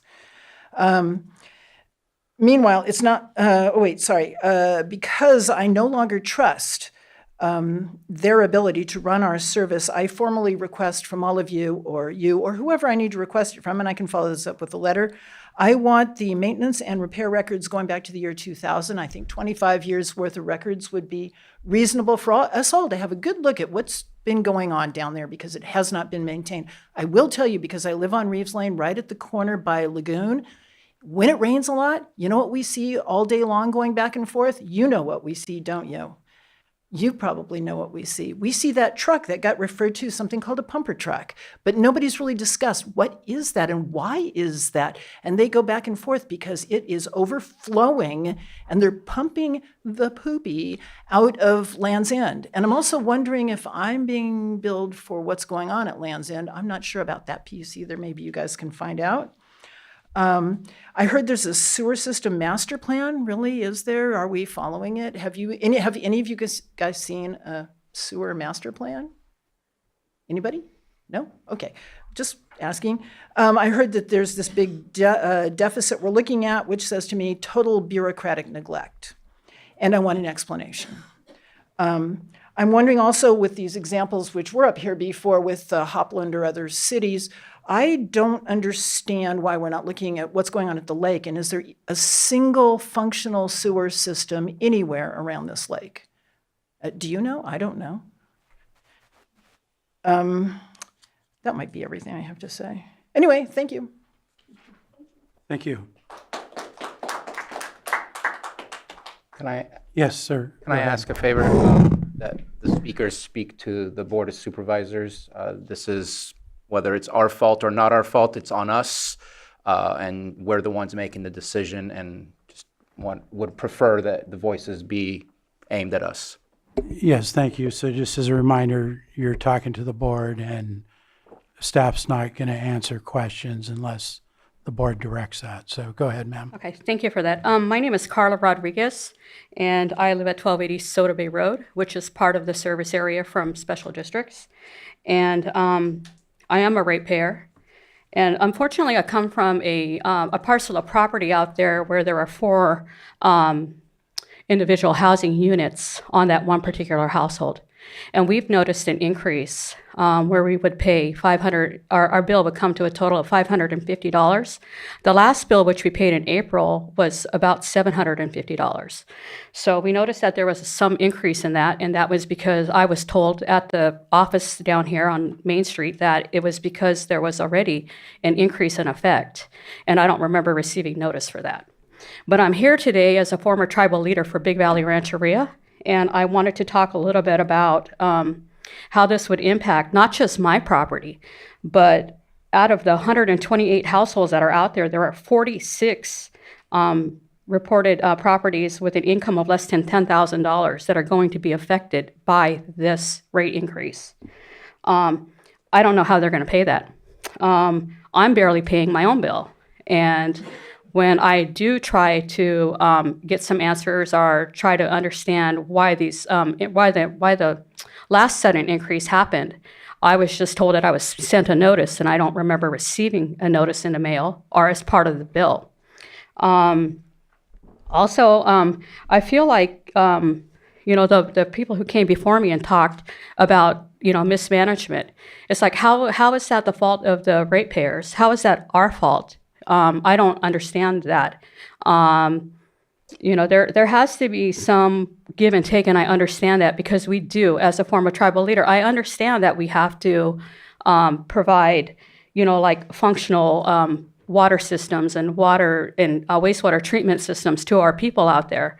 I understand that, but at no time should we have to feel like that's our fault for somebody's mismanagement. I don't know if that's the current administration, prior administration, I don't really care, because we're dealing with this and we're looking at it right now from today's perspective. And, some of the things that I'm concerned about is lack of financial transparency. Where I'm here today to ask for, a complete rate study and consultant report. It says it was not included with the Prop 218 letter.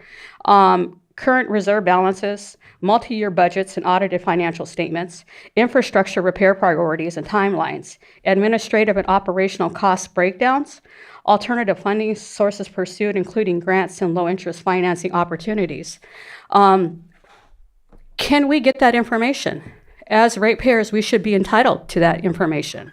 And I'm just here today, as a concerned person who's already barely making ends meet. I mean, we see the price of food, we see the price of rent, we see the price of all of these things going up. And now, by the way, that wastewater. was your 3-minute timer. Okay, So we have thank you to- for that. Thank you. Next person.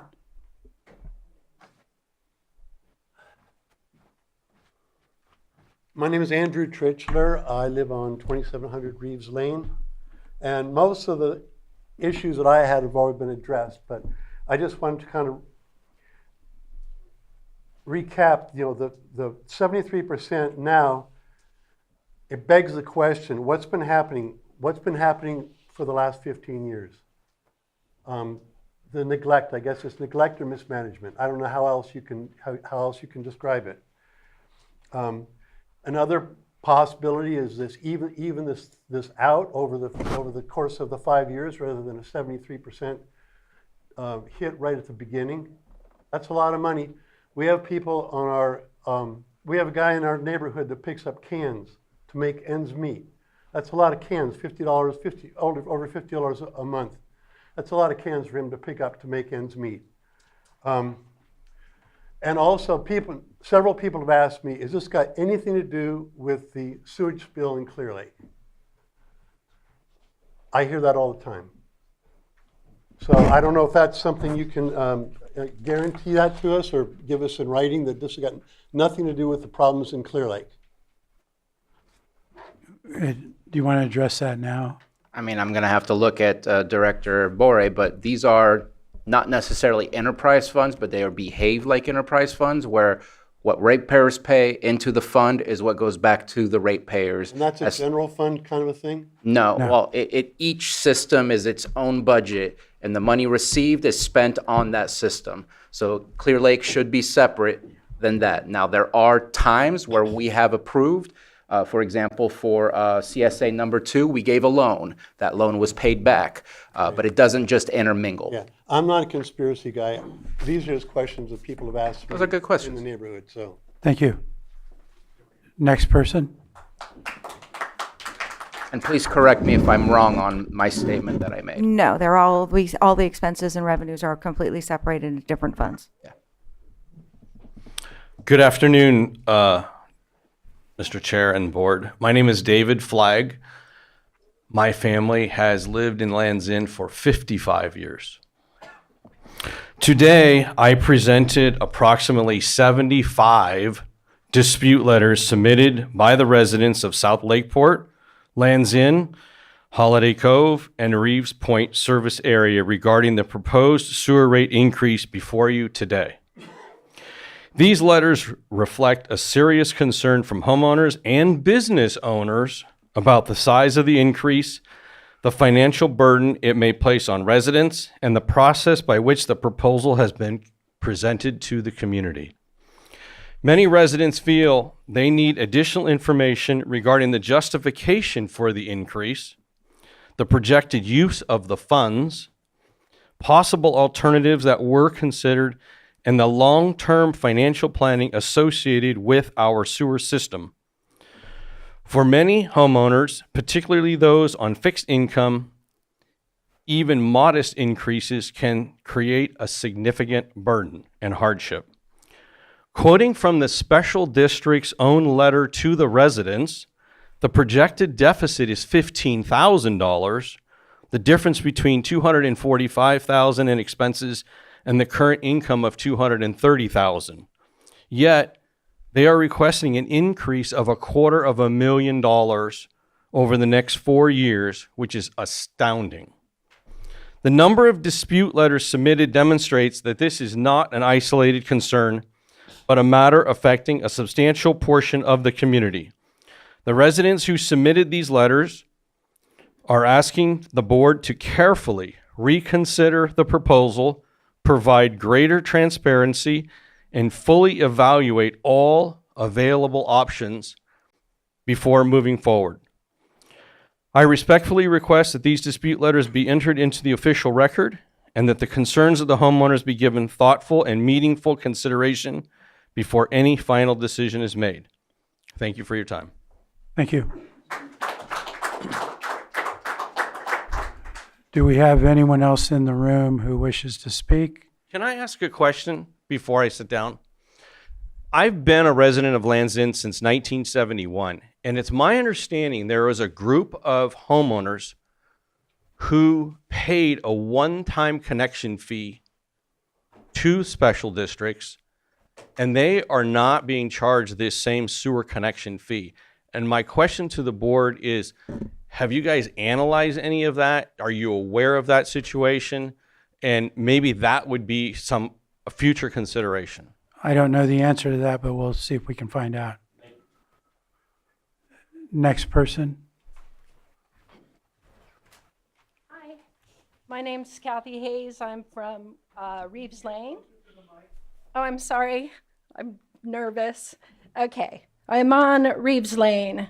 My concern is how you treat our sewer system separate from Lakeport, separate from Upper Lake Nice Lucerne. Why is it all separate? Why isn't the money going into a big pool and where we need it, it happens? Also, Lakeport sewer rate, they just went from in 2021 to 2026 to $86.05 a month, an $11.80 increase. You know, and then you've got all these, you know, us is a $98.53 a month increase.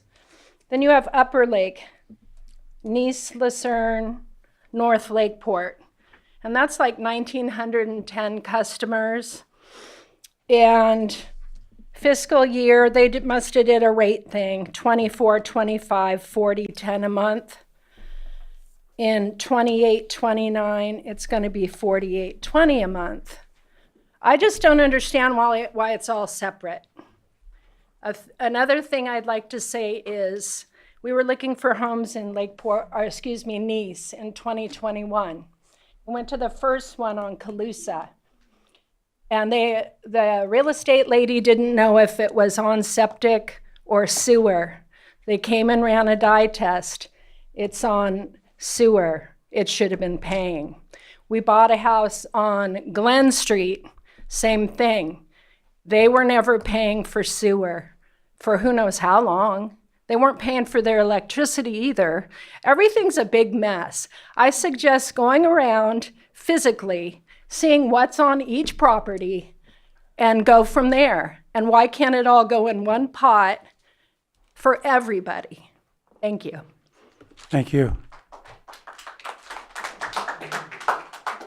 Do we have anyone else in the room that wishes to speak? Oh, sir, we need to let other people speak first. I have just a PS to my formal statement. I realize none of you people were on the board when this happened. We're pissed about it, and I didn't mean to take it out on you guys, but fortunately, you get to deal with it. Thank you. Go ahead, ma'am, if you could state your name. for Yes, the- hi board. My name is Yolanda Garibay, and I'm not a ratepayer in this district, but I'm from the Kelseyville district.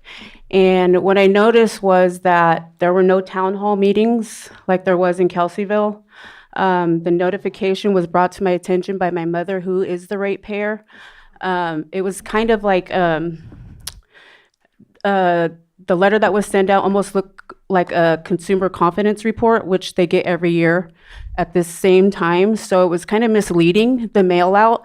So I'm just concerned about how the letters are being mailed out, and maybe the district can put some kind of stamp on the letter. This is, this needs immediate attention. This, there's going to be a public hearing on this. Rates are going to be increased. Just better notification for the ratepayers would be great. Thank you. Do we have anyone else in the room? Okay. Good afternoon, board. My name is Ryan Wanberg. I'm a ratepayer on Land's End. I can understand and appreciate the need for adjustment in our rates, but I do not support this rate increase as proposed. I believe that everyone's expressed all of the current concerns that I could come up with otherwise, and I appreciate your time. Thank you, sir.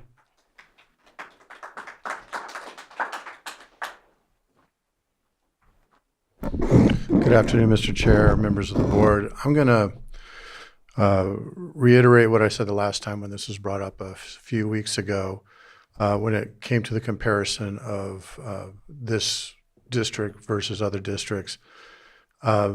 Many, if not all of those districts are either use-based or hybrid-based, and this was not disclosed when the graphs were comparing Land's End's rate to those other municipalities. And I think that makes a difference because as a use-based or a hybrid-based system, the ratepayer has some control over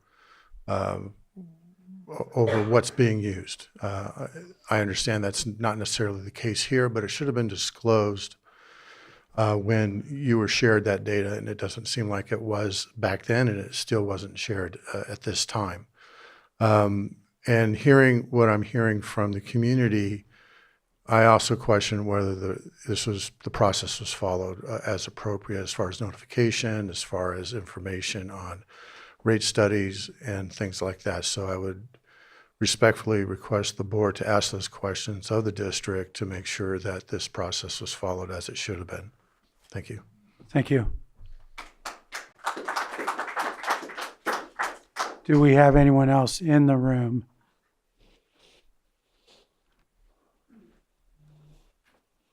My name's Dina, and I'm a tribal member. And so I know when they talk about like maintenance and stuff, so like when I ask for maintenance with the water or the sewer, they tell me, oh, it's your cost. I have to fix whatever is fixed. So I don't understand what maintenance are they talking about, because I had trailers moved in and we had to pay for everything. The only time when a pipe broke, we had to fix it ourselves. We had to, so maintenance, what does that mean about maintenance, with the district? So I was wondering, how does that work? We'll try to address that. Okay. I've got a note on it. Okay, thank you.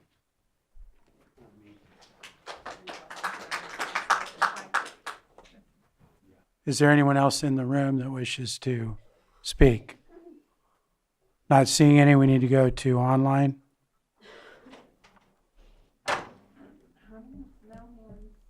No hands, so we'll close the public comment and bring it back to the board. I'll try to answer that last question, and Director can correct me if I'm wrong, but we're talking about pump station, maintaining county or special districts infrastructure pipes that are in the ground. All of our pipes are lift stations that are transferring the affluent over to the city of Lakeport. So that's what we're talking about with maintenance. Yeah. No, can I interject? Hang on a second. Yeah, you want to say something? I think what you're talking about is pipes on your own property, and their responsibility stops at your property line, I believe. So does Yeah. that make it clear? Typically. Typically, yes. So if that helps. Okay. Do we have any other questions right now? Go ahead. As I understand it, I just want to be clear. The public notice was sent out, and how many days? When does that end on their response for their protest? Today. Today is At the this- last day of the protest? Correct, at the close of this hearing. At the close of this hearing? Okay. Yes, and it was sent out allowing for the adequate time that's identified under the Prop 218 requirements, and the notice that was sent out did disclose on the top notice of public hearing regarding sewer rate increase. It had the date of May 19th at 1 p.m. and the address of here. And it Okay. was in both English and Spanish. Right, I understand that. I think that a public hearing would have been, should have probably taken place, to be honest. And how many did it take? 130 you mentioned? 103. And so I don't know where you're at on that number. We're still tabulating. Still tabulating, okay. That was it, that was my comments. Okay, so I haven't seen the board clerk come back, but she is tabulating the additional protests. Go ahead, Supervisor. I mean, the system is set up to allow us to move on. Getting 50 plus 1% is a difficult task, whether you're a large system or even a small system. The 50 plus 1% is, no matter how many people we've seen get up, whether it was for LAFCO purposes and annexation or things like this, just getting to 50 plus 1% is not a simple matter. And I'm going to guess that there's going to be a large percent, probably not going to make the 50 plus 1, but I don't want to ignore the fact that even 25% or 40% provided a letter or provided some feedback. There has to be an increase. That goes without saying, because the last thing you want is what I've experienced in the city of Clear Lake, where we're not doing our job and we're not doing our part because we don't have the funding, whatever the case might be, where we have 30 years in the making of what is there. And so I don't want to not provide what you need. You don't need to be in the red. But I am hoping that there is some flexibility within this board to not hit him so hard with a 73% increase right off the bat, but get to a point where, yes, we are getting a reserve, because when stuff doesn't work, you'll be right back asking us why stuff doesn't work, and there's a cost associated with making sure that they work. There's a reason sewage is under the ground, because nobody wants to see it. But once you start seeing it, it is one of the worst case scenarios that you will find. It is not. It's not for the weak to deal with when it's right in your neighborhood. So I'm hopeful that there's some flexibility. I think we have to find a way to move forward to maintain the system, ensure that there's backup financing in case something unexpected occurs. And if that means 1 year where we're not seeing the capital improvement amount being collected, but it starts getting collected the following year, I think we have to find a flexible way. We are dealing with not only a 10 to 13% year-to-year increase on costs, but it is impacting us again, and we're not sure how much longer it's going to go. And more people are having to make some really difficult financial situations, and we are having to empathize with that to a certain point without losing the safety and security of the system itself. So hoping that there's flexibility on the board. I'm happy to have some of those discussions, as long as we don't breach what it is that we're not allowed to do, and eventually end up where it is that we need to be in a 5-year plan. Well, first of all, I want to say I've heard in the comments and I want to clearly state that it's not your fault. I've never said that. I haven't heard anybody in the county refer it to being the fault of the ratepayers. It's not, like I said earlier, the county, but the board that was here at that time, 10 years ago, the staff, they should have done a rate study. These are supposed to be done every 5 years so that we don't get in to these situations that we're in. So, as I said before, we failed in that regard. That's very clear. At the same time, we're in a bad situation here. I don't want to put this, I want to figure out a way to lessen the impact on the ratepayers of this area. Public comment's closed right now. I want to figure out a way to work with the board and seeing if we can lessen the impact that was originally proposed.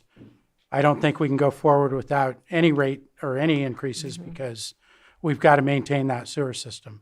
We've got to have enough money to fix what breaks, to pay for what it costs to go to the city, and some money in there if we have a malfunction and a spill. So I too am hoping that we can figure something out. I'm going to announce that our staff is not quite halfway through the 75 or so that were turned in. It does take a little bit of time because we've got to verify people's addresses and make sure that these are valid protests that are turned in. There's a verification process.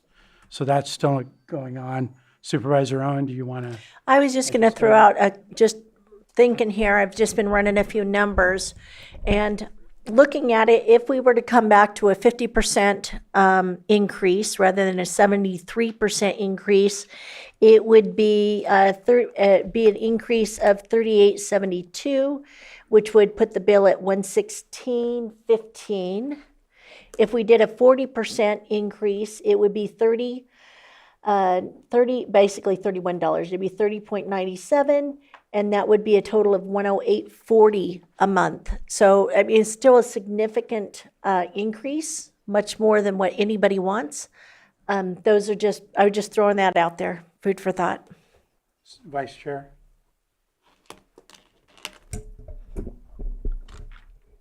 So, I mean, these are never easy conversations, and there was a lack of this work being done over the last 15 years. We've been moving around all of the systems around the county and addressing this because all of the systems needed rate studies. And we have to, I mean, the ratepayers have to pay for the system that they belong to. And we have old infrastructure. It has to be cared for. The conversations here are about the rate study not being addressed, not about the maintenance being, these systems are being maintained by special districts teams. So I just want to make sure that we're separating that out. It does look like staff is putting their heads together to see if maybe we can adjust the percentages and see if we can maybe spread it out or change it a little bit. I'm okay with that. But if we don't bring these rates up to where they need to be to sustain the system, then we are doing the same thing that our predecessors did. We cannot kick the can down anymore. We have to have systems that are sustainable, that the infrastructure can be paid for, and that we can put away for reserves, because we can't afford to carry, our general fund won't support all systems failing at the same time. That just is not, there's not enough money in the world for that. So I just want to check in with staff, if that's okay with you, and see if you have any suggestions on how to maybe blend this out a little better. All right. Yeah, so we were kind of looking at the numbers, sort of the 40 to 50% rate increase instead of the 75% would be financially feasible, but would not build up the reserves. So if Lakeport's fees are higher than what we've estimated, or if there's any emergency funding, Land's End would be coming back to the county for supplemental funding. But that would accomplish a lot of, I would say, some of the financial goals of meeting operating costs. Vice Chair. Can I follow up? Yeah. So then we don't know what Lakeport's going to do. it would make sense then to maybe have a rate study again in 3 years, right? We need to address this sooner rather than later. Whatever decision we make could change whatever decision Lakeport makes. So we could start with a lower amount here to give everybody a little bit of, to ease up what that bump is, but we are gonna have to raise it again going forward. We know that Lakeport's costs are gonna go up, so I would recommend that we look at a rate study in 3 years. Do we want to build in a CPI? So the study is greater than the CPI, the proposed increases. So the CPI already happens on its own. The CPI is below what the increases we need to achieve are. Yeah, this rate study supplants, is Right. greater than Okay. whatever. Right, there's a CPI already, and then this is the rate study to see where we need to be. Is that my understanding that? But would 50% be able to probably sustain us for now, and then we can make adjustments? Yeah, so the approximately like 50% would sustain the system for the operations. Yeah, but then you'd make it up over time, but you just wouldn't accumulate these reserves. For a cash flow thing, we would need a loan. Yeah. Yeah, so if we didn't increase it the full 75% the first year, we will be coming back to the board and asking for a general fund loan to cover shortfalls until the rates catch up in year like 3 or 4. And that we won't be building a reserve. Supervisor Crandall. And I wouldn't have an issue with that. I know there's going to be some people out there in the public that they'll say something like, well, that's irresponsible to give a loan to your department, but it's not us who made this happen. It was the 2011 situation, the rate study. So if we had to go that route, I wouldn't have an issue with that because we're just basically fixing the problem until we can get the funding paid back. Vice Chair.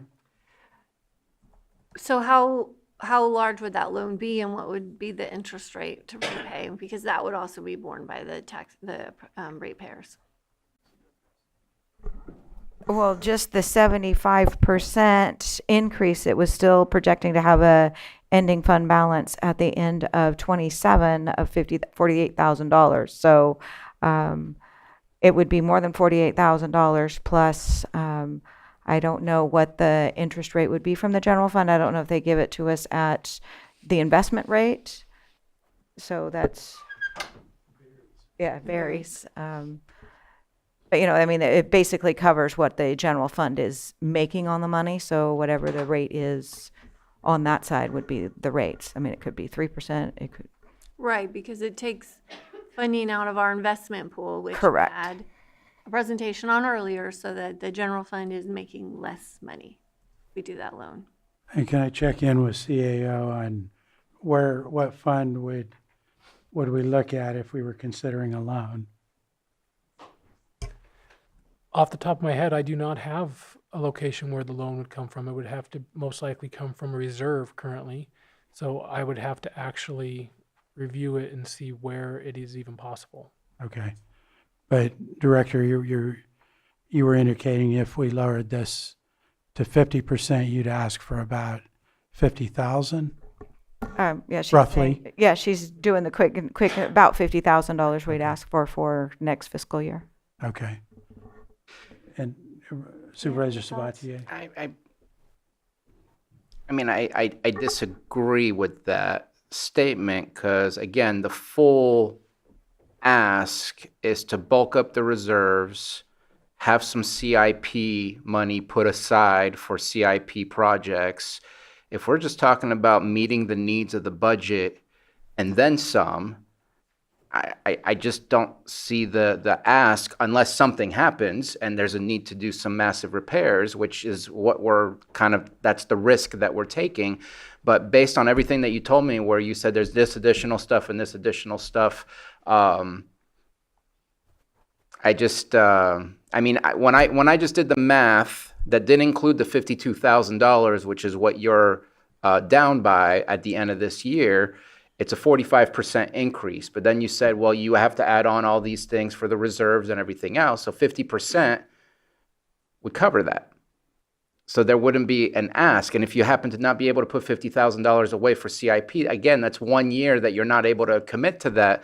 But and I'm okay with the 50%. I think it's healthier from the special district's perspective that it's 50, then maybe it's 20, then maybe like rather than splitting it up between 4, because the longer we wait, the more the ticking time bomb of a potential issue within the system exists.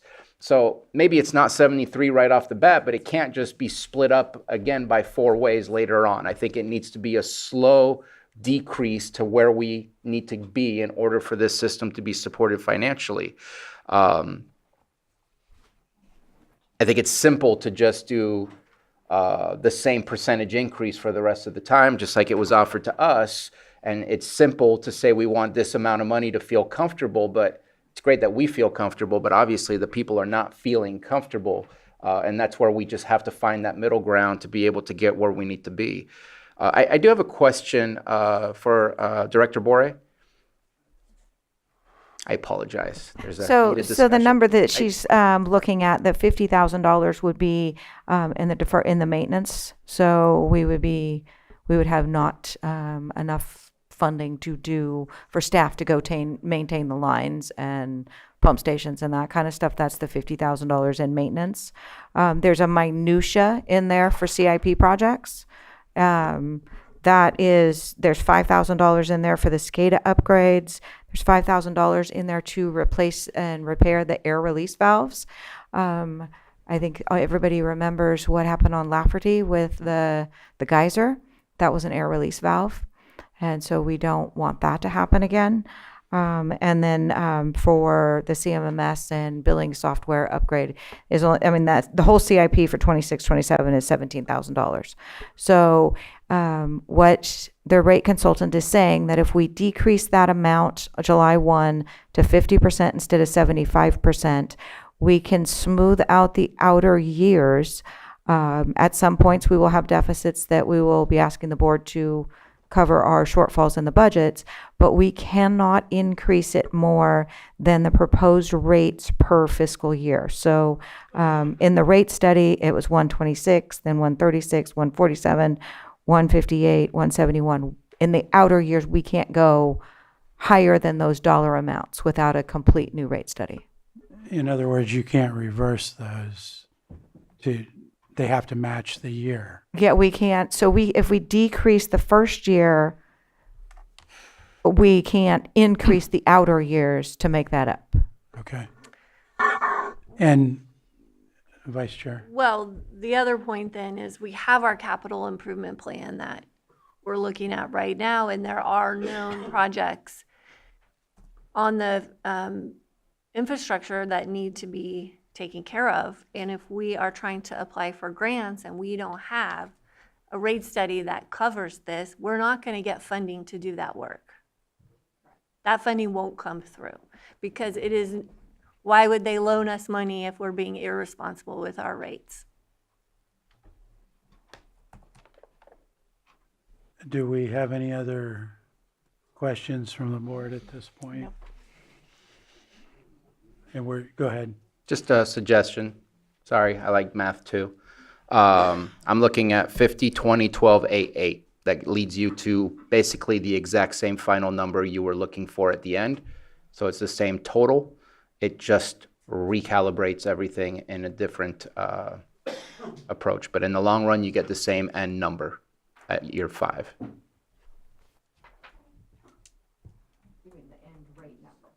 Yes. But that, we couldn't agree to that today. It would have to all be renoticed. We have a new hearing. We wouldn't be increasing it. We would be, well, We can go less in the future years. then it would have to be 7 point, because I think it's over by about 3 cents. Yeah, well, we would have to, on the actual full rate schedule, if we lowered the proposed 126.03, which is the single family rate, if we lowered that and increased that only by 50% instead of 75%. 73. Sorry. Well, the other percent is probably the CIP.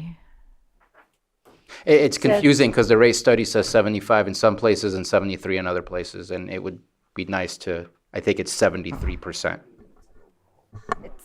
So the 75% is the total amount of revenue that we need to collect over all different types of customers. And if you remember, we have some customers going up a higher percent and lower percent depending on their individual flows. So like we're adding a new multifamily rate that's going up less than the system average rate of 75. So it depends on which customer class you're looking at. When we talk about the 73%, that's only single family. So some commercial customers are going up more, some commercial customers are going less. Okay, and we still don't have an update or a final count, so I think we need to get that verification before the board makes a final action on this, so we may need to trail the item. What's your advice, Mr. Guindavano? That is one option. Other option is to continue this public hearing, which would then extend the time for protests as well, because any protest to be submitted would go up until the conclusion of a hearing. Right. And continue the hearings, right? The other thing for your board to consider is if there are going to be proposed substantive revisions to what is currently presented to your board in the form of a proposed ordinance, that may require the need to continue the hearing on the ordinance side of things. It would still be continuance to a specific, to a date and time certain, but certainly on the subject of the ordinance of whether or not it's going to be passed. Either those revisions would have to be stated on the record in the form of dollar amounts, because that's what the ordinance is referring to, or staff direction can be given to staff as part of the continuance to work through those numbers and come back to a later date. Does the board have any comment on that? I would prefer to find out, where we're at today, because we don't have another meeting for 2 more weeks at a minimum. The only other thought I have, Go ahead. the only other thought I had was to go ahead and go down the road as if it doesn't pass. And if it does pass, then that voids what we decide. Right, it would, but I believe there was about 75 turned in and we had 15, so that's going to be less than the 203 needed to. Public comment's not open right now. Sir. There's 30 people plus the 75, not 15 only. Okay, well, I'm saying we had 15 before this hearing started. And then I turned in 75, and this young lady turned in another 15. Okay, then. You're over the 103 that you needed. Then I stand corrected. Sorry for that. But we still have to verify, so my proposal would be we trail this for a little bit until we've got a couple of short items we could handle. But what does the board feel? I would be okay with postponing it 2 weeks so that way they can come up with numbers. We could But come that's up with just me. numbers in a couple minutes. We just plug them in and. Okay. Nice try, EJ. Is there any further input right now on whether or not, how we should handle? Well, if we did postpone the 2 weeks, I have no doubt they'll have the numbers. And I don't know how long it's going to take to verify. So if we knew that it was going to be done shortly with the verification, I would like to hold these people over, but I don't know that it's going to take that. I think it's going to take a while to verify addresses and lot numbers. And CAO? So just in the time that we've been going, we're more than halfway done with verifications. Okay. So it would not take the rest of the day or anything. Okay. So you're thinking another 30 minutes or Hour. another hour?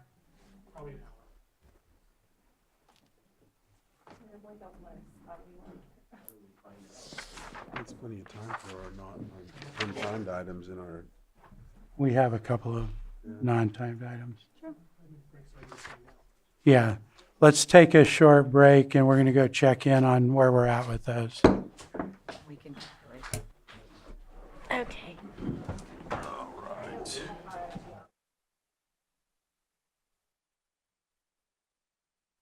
Call our meeting back to order, and I believe we are getting close on tabulating the protests, but we're going to handle a couple of quick other items that were not called earlier. So we're going to be trailing, or I guess what's the right word, trailing this item shortly? Thank you, Mr. Chair. So yes, that would be trailing item 6.7. Yes, okay. And CAO 5.1 or 3?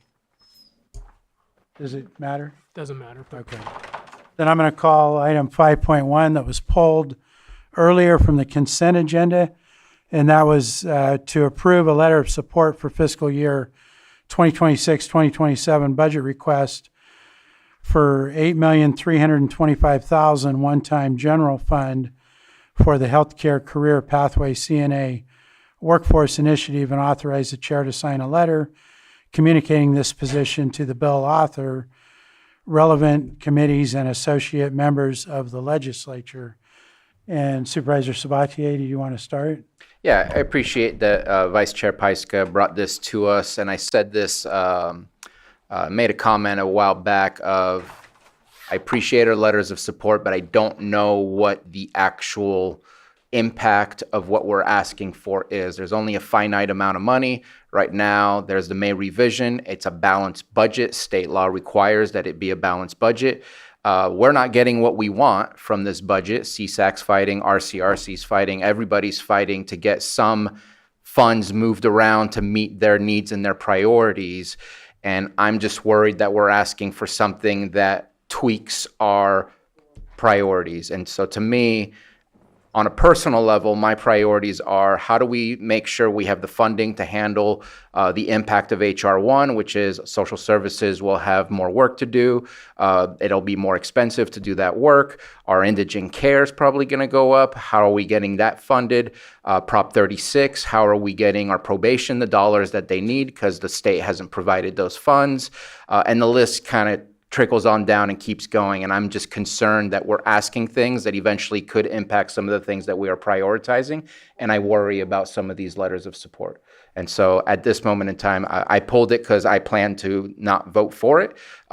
It's not that I don't agree with the request, is that I'm concerned about the impact of the request. Vice Chair? Yeah, and my response to that is, we do have a lot of great needs, and we are fighting for a lot of things at the state, but our budget reflects our values. This is a program that changes lives in our county and also cares for the people that need it the most by building up our healthcare system. I'll just read this comment that I got from our county superintendent this morning about the program. Healthcare Career Pathways was recognized in 2020 California Master Plan for Aging as a model program. With the original grant, the model has been expanded into 6 counties. In Lake County, we've recently completed our 5th Healthcare Career Pathway CNA cohort, that's Certified Nursing Assistant cohort. Some of the supports of the HCP grant is able to provide, including tuition, scrubs, shoes, and other supplies, as well as gas, groceries, diapers, childcare support, and other food supports. With these supports and the reduced financial stress on students, we have record-setting numbers for applicants across each cohort. Students have also been more successful in Lake County than any other county.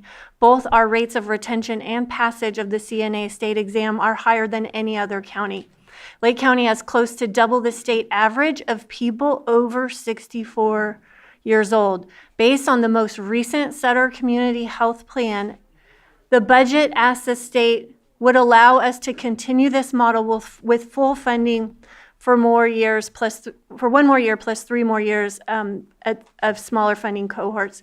So yes, we're asking for a lot, but we're by this letter of support highlights the success in our county, the need in our county, and we're not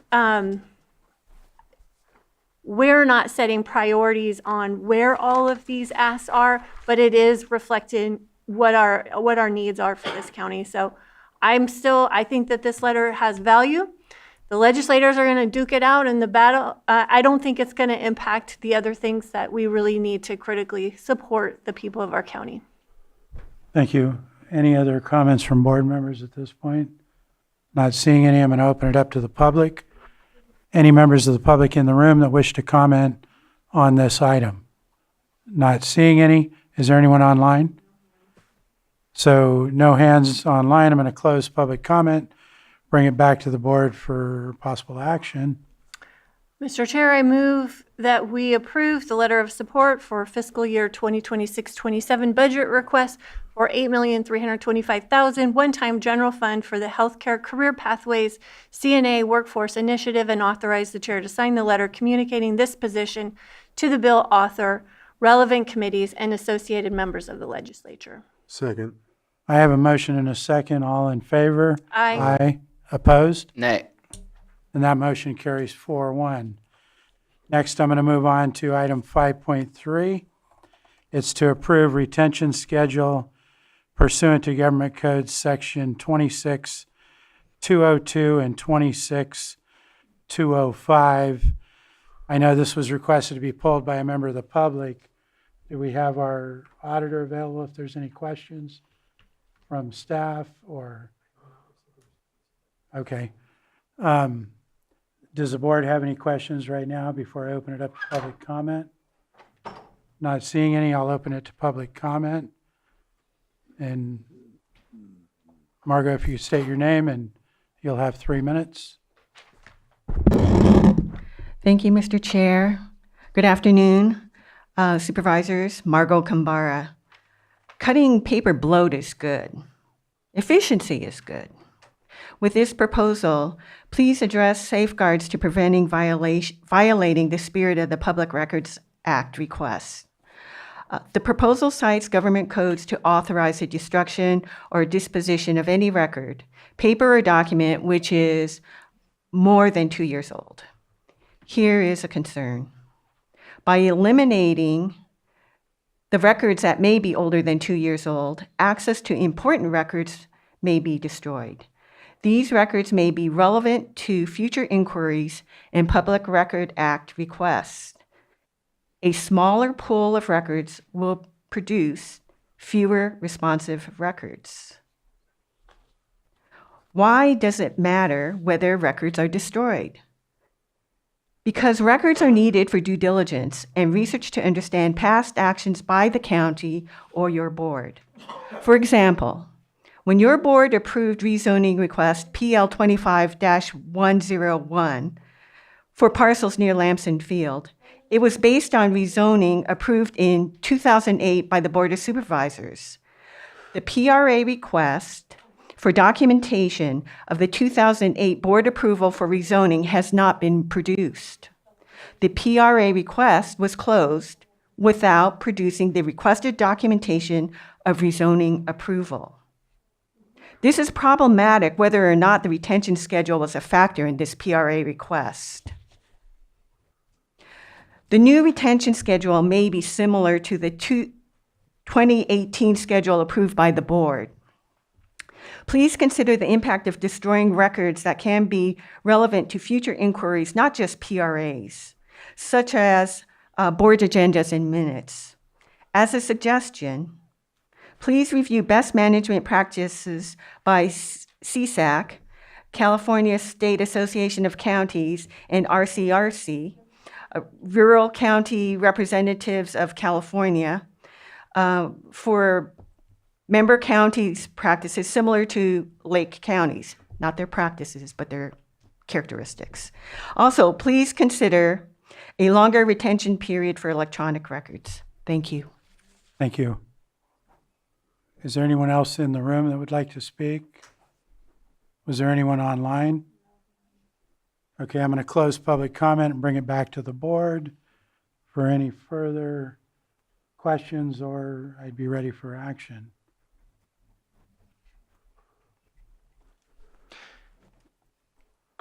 Supervisor Sabatier? Yeah, I guess to not make the public comment feel ignored or just falling flat, we can't keep records forever. It requires room. It requires paying for maintenance of those records. It costs taxpayer dollars. It is not 2 years. There's obviously on the list, it goes all the way up to 40 years for some of those very specific things. And even keeping digital stuff is costly in the long run. I guess my only question I would ask, and I'm making an assumption, I didn't look at this, but Mr. Guintavano, these are all based on state law. There's a code attached to it, government code such and such, R&T code such and such, to tell us what the amount of time is that we're supposed to retain these records, and that this is just a thorough list of those government codes that we're supposed to follow. That has a question mark at the end of that. It's not just a statement. And primarily you have what's cited in the board memo, which gives your board the authority to approve the destruction of these records under government code sections 26202 and 26205. As far as the specific code sections that were cited in the retention schedule, or records retention schedule, I have not gone through every single one to see if these statutes or regulations have been updated. I certainly could review that, and if there are any amendments that need to take place, then that would come before your board again for certain updates or amendments, much like how in the memo, in the board memo, it referenced how this essentially is an update from I believe May 1, 2018. That was part of the recommended language. I appreciate that. And again, this is a minimum retention period. It doesn't mean it's the full length of everything being retained. And I'm ready to move forward, and that way we don't have to pay for storage for more than what we need. So I move to approve updated retention schedule pursuant to government codes 26202 and 26205, which supersede the memo from May 1st, 2018. Second. I have a motion and a second. All in favor? Aye. Aye. Opposed? Hearing none, that carries 5-0. Next, I'm going to move on to item 6.9. I'm going to read it out, but there is a request to continue it, so we're going to handle that. That's our 2:30 item, public hearing continued from April 28th, 2026, on consideration of a resolution approving resolutions submitted by the Lake County Fire Agencies and making findings and requesting the County of Lake to implement fire mitigation fees with the automatic inflation pursuant to Lake County Fire Mitigation Fee Ordinance. This was put on by Administrative Office. They also advised me there a request to continue this. And do we have any comments from the board about that continuance request? Yeah, I think it would be best if we can get it on June 2nd, just because it takes 30 days to activate, and they want it to start as of July 1st. Okay. Anything else from the board? I'll open it up to the public for, as just related to whether or not we're going to continue it. Not seeing anybody in the room. Anybody online, Johanna? No hands. I'll bring it back to the board, and we can just do that by consensus, or no, we need to make a motion. Mm-hmm. Yeah, we need to make a motion. They have a meeting tomorrow for Kelseyville, I believe, and I know I spoke with Chief Wrights, and there might be the chance for a special meeting to get that all approved before then.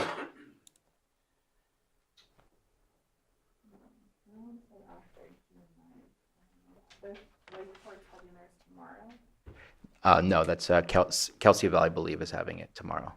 One of the two, and I apologize if I'm incorrect.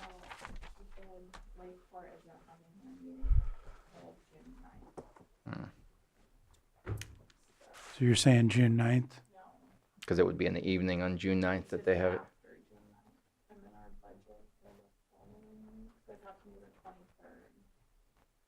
'23rd, is that okay with the CAO and the board? Supervisor Sabatier, are you okay with that? He's not. And I'm not, and that's not important. That's why I'm asking. I'm just trying to see if we can carve out so we can get most of these approved. Is that a possibility? Because right now it's all fire districts. put it on the second for all four and then just do a new public hearing for Lakeport. I don't know. I'm just trying to figure out how to move it forward so that they don't miss out on any of their fees. So let's try for the second. If we have to push it forward more, then we push it forward like today. Okay. Is the board good with trying for the second? Yes. Okay. All right.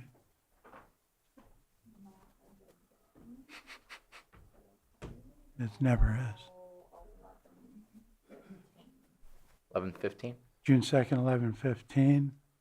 I move to continue this public hearing to June 2nd at 11:15 a.m. Second. I have a motion and a second. All in favor? Aye. Aye. Opposed? Hearing none, that carries 5-0. And CAR, do we have an answer? Okay, let me recall and go back to, we're dealing with item 6.6. So we're gonna- 6.7. 6.7, I'm sorry. So we're going to go back to our sitting as the Board of Directors of the Lake County Sanitation District to continue the discussion on the ordinance for the South Lakeport Lands End Reeves Point. And then I guess I'll turn to the CAO to make an announcement on the amount of certified protests. Verified protests. Verified, We have 93 verified protest addresses. 93 verified protests. Okay. So the record will reflect that. I believe it needed 103.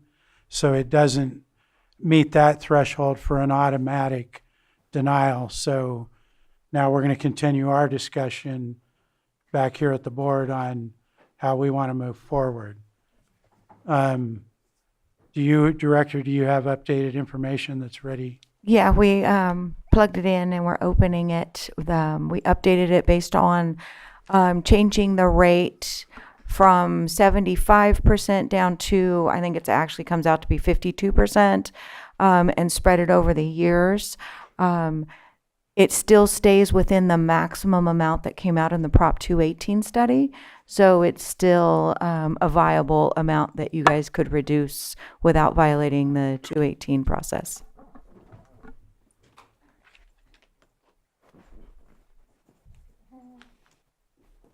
Okay, so here's the revised rate proposal where the top line, that sewer base rate, is about the 50%, and then we are still including that CIP fee of the $8.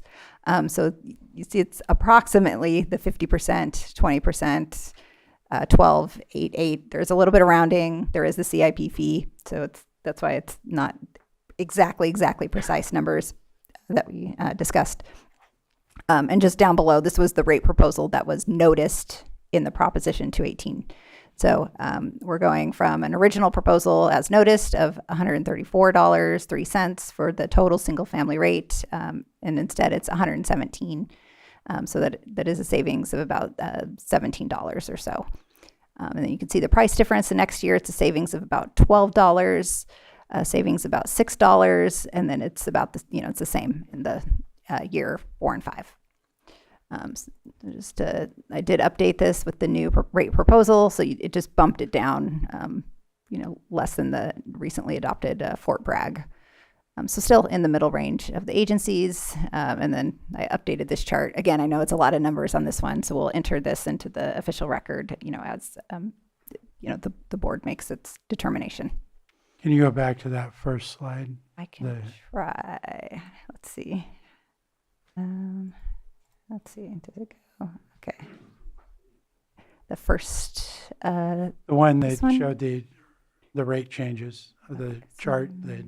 This one. There we go. Yeah, that one. So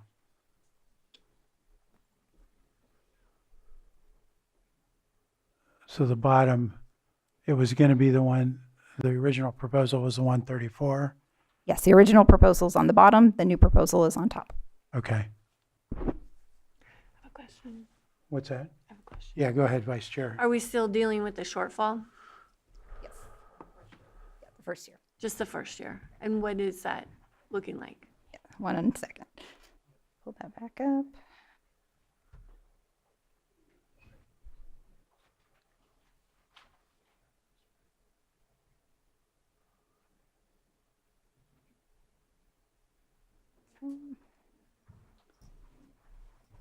First year shortfall is 47,600. Would that be paid back by year 5? Yes. What year back? How many years would it take to pay it back? So 3 years. Would be in 2930, we would have the funds to pay that back. Yeah. And just for, Year 4, we'd be able to pay it back. Thank you. and for a clarification on that, I know special districts sometimes has made loans to these specific districts. Are we going to have the ability within our Lake Osan finances to make that loan without asking the Board of Supervisors?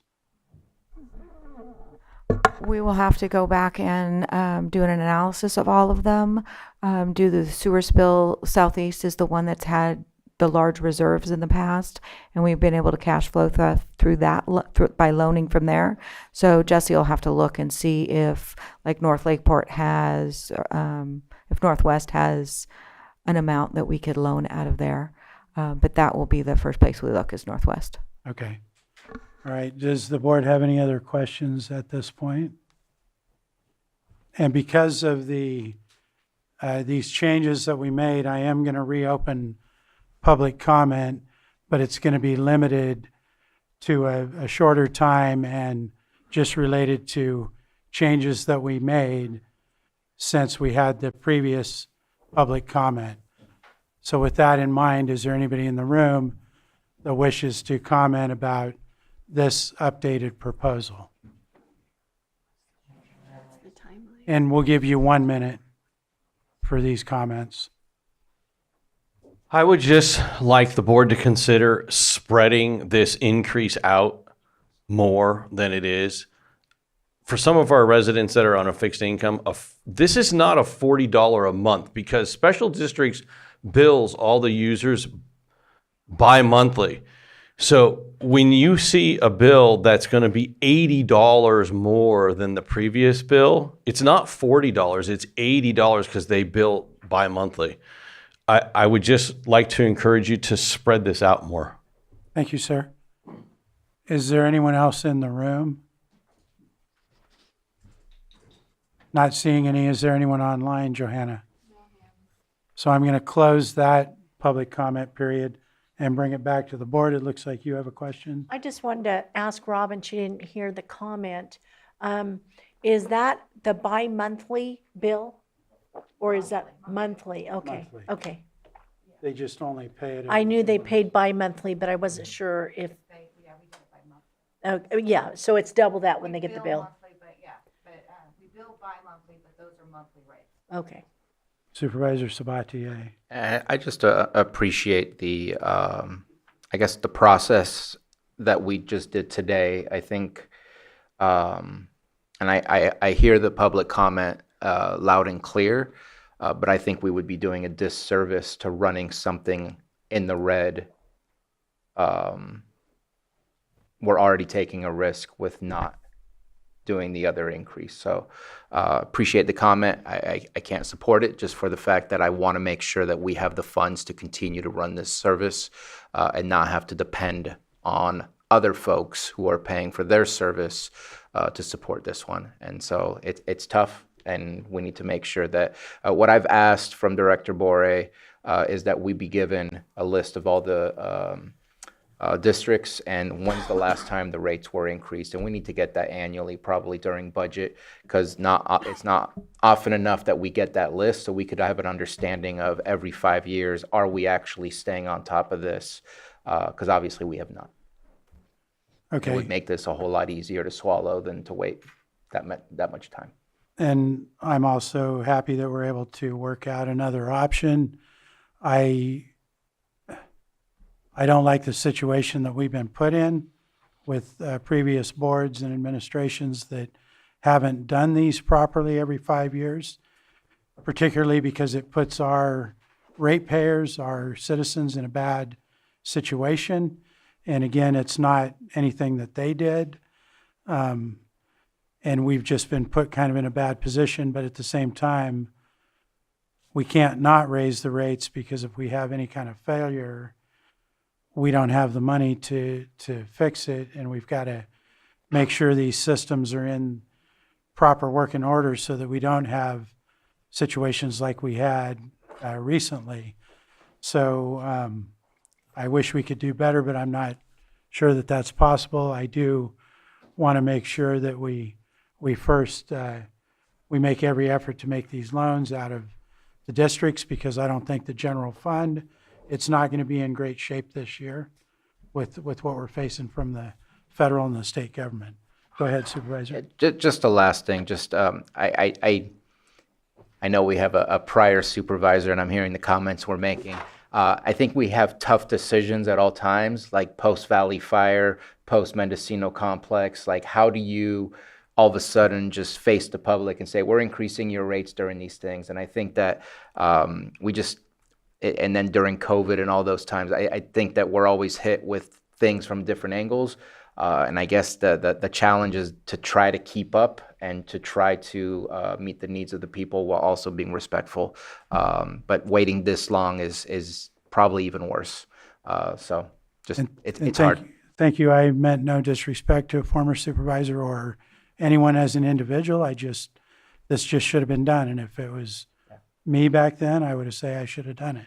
So anyway, do we have any other board comments? Then I guess we'd be ready for action.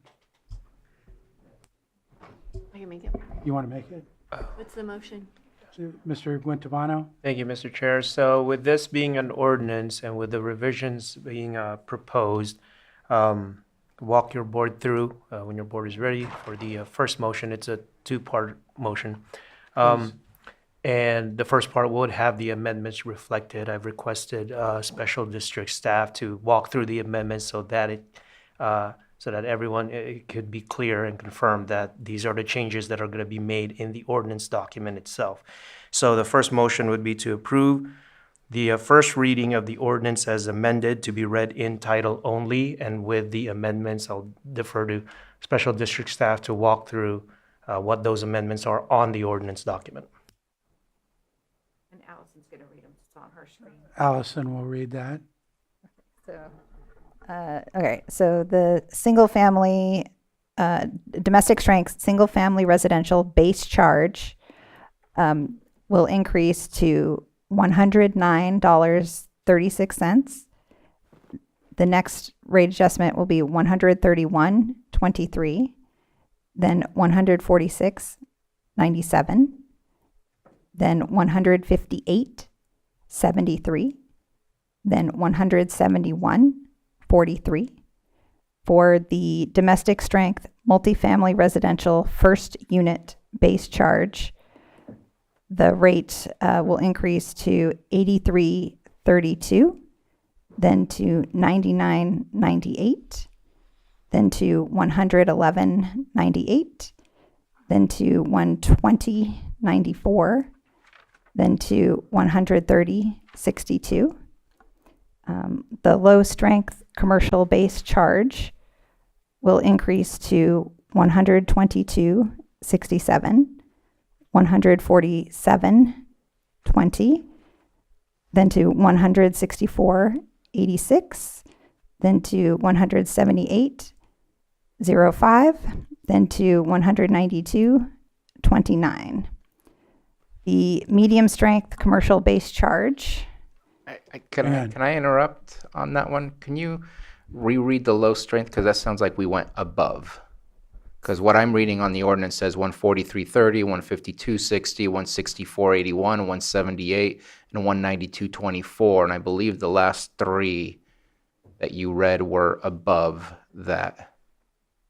I guess the first two could be above, but it can't be higher than 192.24. Okay, yeah, we do have a slight rounding issue. I'll have to correct that. 192.24. The last three were off. That's fine. It's the fiscal year 30-31, right? Down here. Yeah. This is when I try to do it on the fly very quickly. Okay, so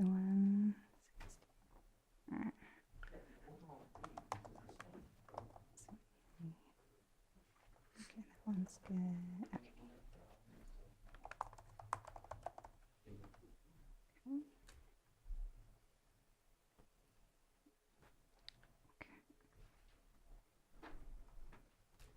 Alright, so check medium strength.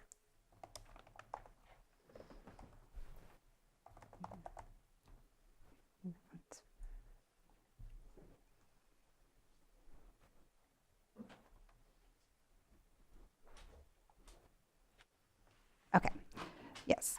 So we can, I think, go back to the low strength. Okay, so low strength commercial base charge. All right, the July 1st, 2026, so the first rate adjustment will be to 122.67, then to 147.20, then to 164.81.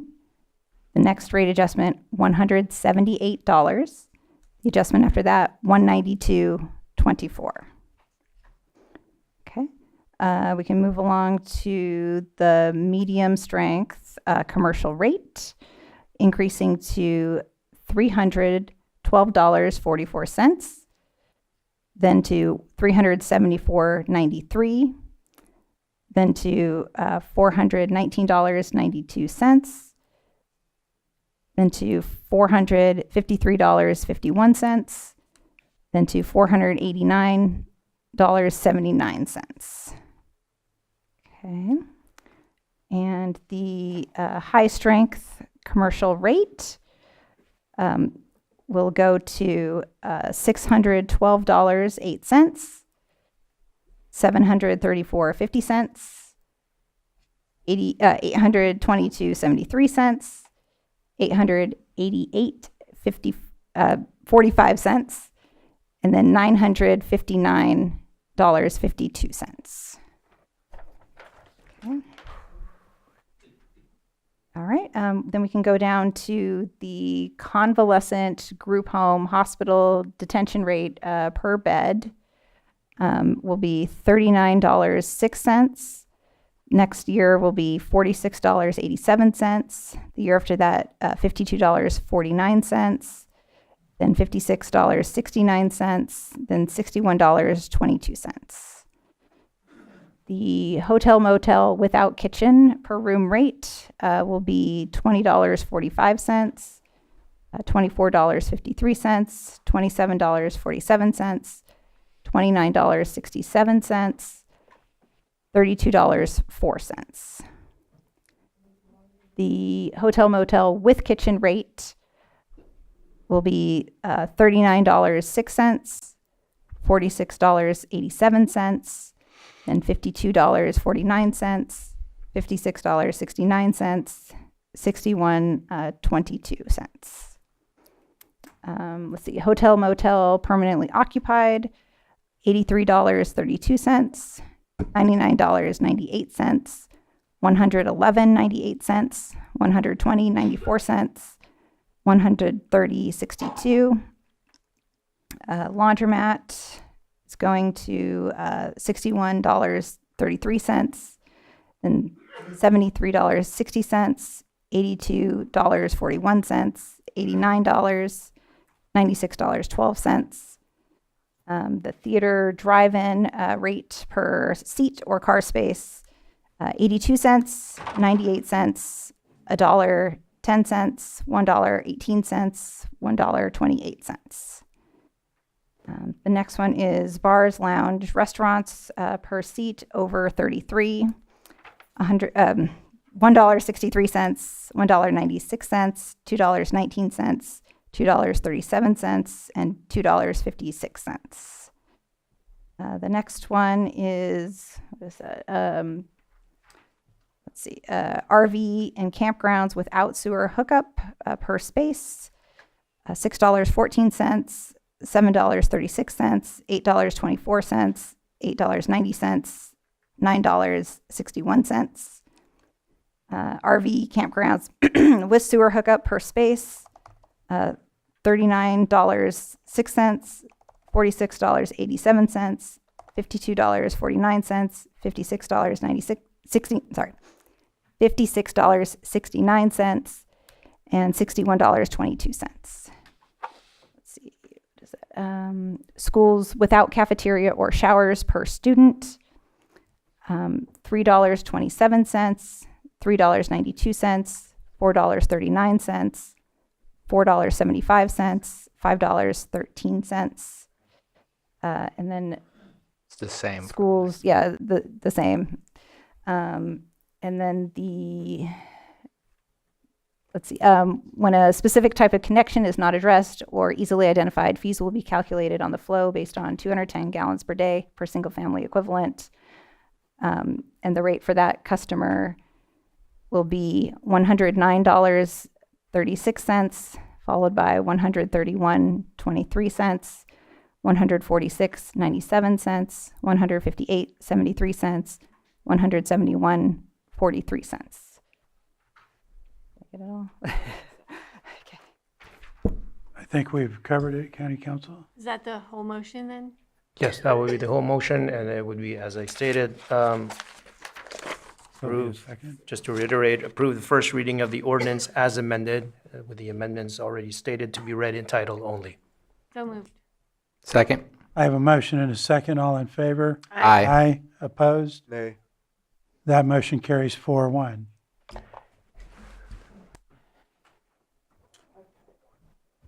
So, an ordinance amending section 721B of the Sewer Use Ordinance, Appendix A of the Lake County Ordinance Code, increasing sewer use fees for South Lake Port, Lands End, and Reeves Point. Do I have to read the AD 9-1 and AD 9-3? Thank you. County Council? And the second motion would be to approve the draft ordinance be advanced to the next Board of Supervisors meeting for consideration and possible adoption. So moved. Second. I have a motion and a second. All in favor? Aye. Opposed? Nay. That motion carries 4-1. And that concludes this item. So we're going to move on to our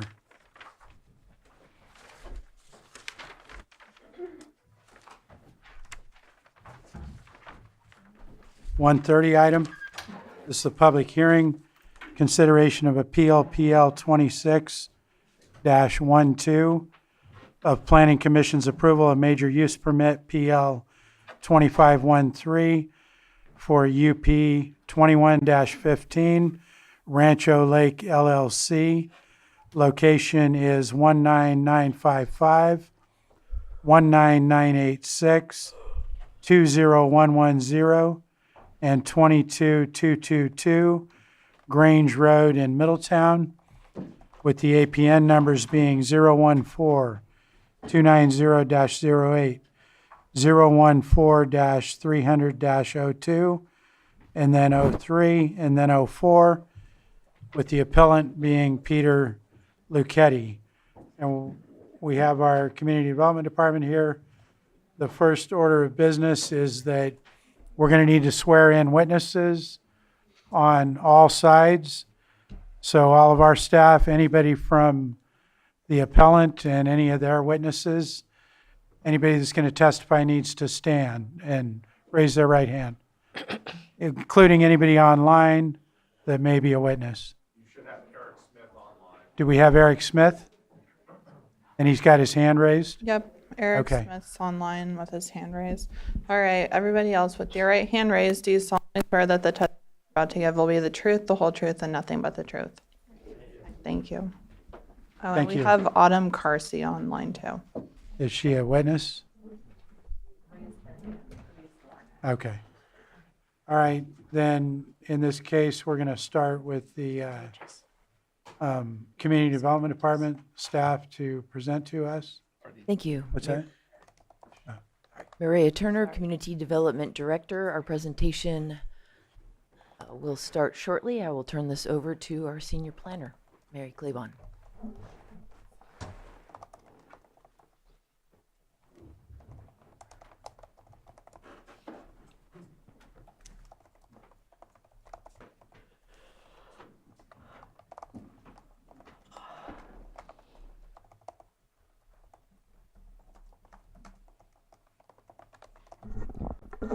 Good afternoon, Supervisors and Chair. My name is Mary Claiborne. I'm a Senior Planner with the Community Development Department.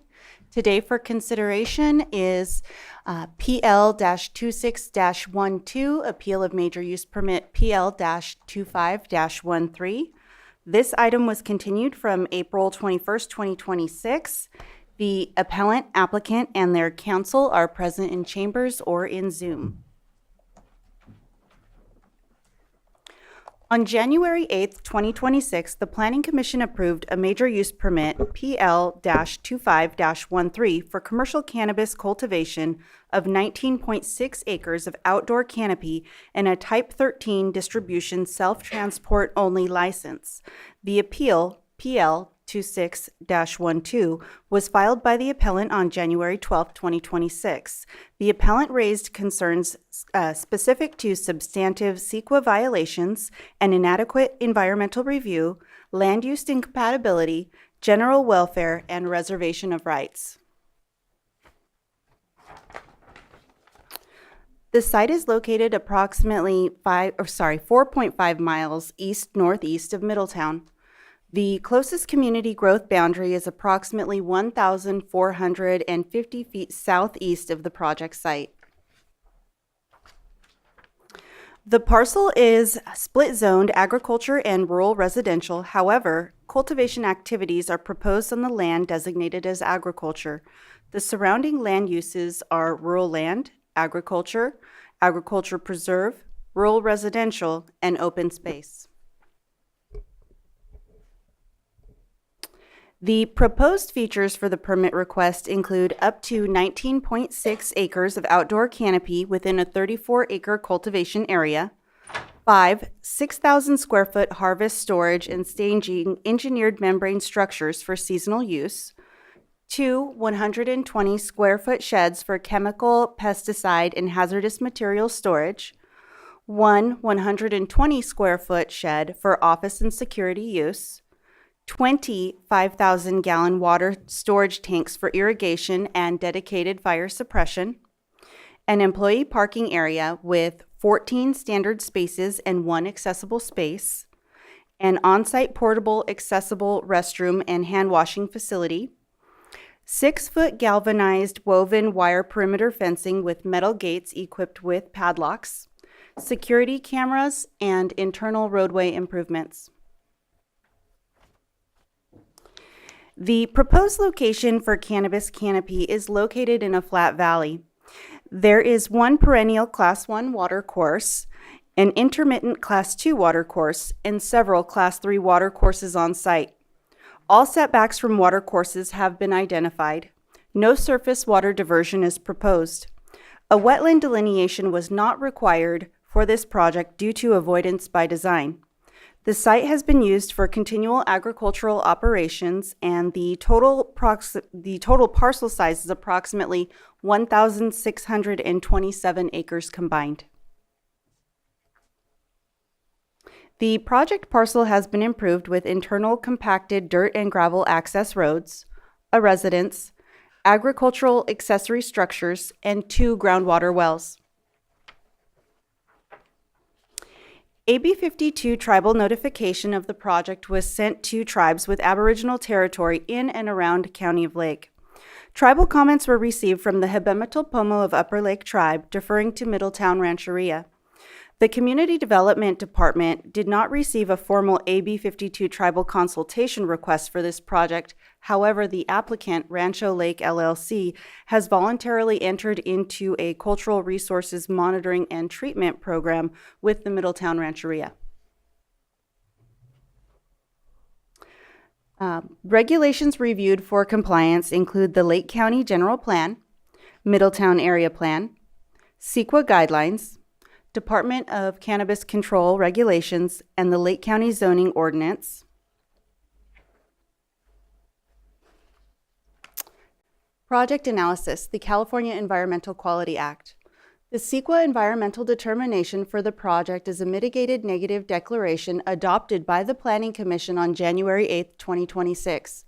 All identified impacts are reduced to less than significant with mitigation measures incorporated. Public comment period occurred from November 1st, 2023 through November 30th, 2023. Impacts identified include aesthetics, air quality, biological resources, cultural resources, hazards and hazardous materials, hydrology and water quality, noise, tribal cultural resources, and utilities and service systems.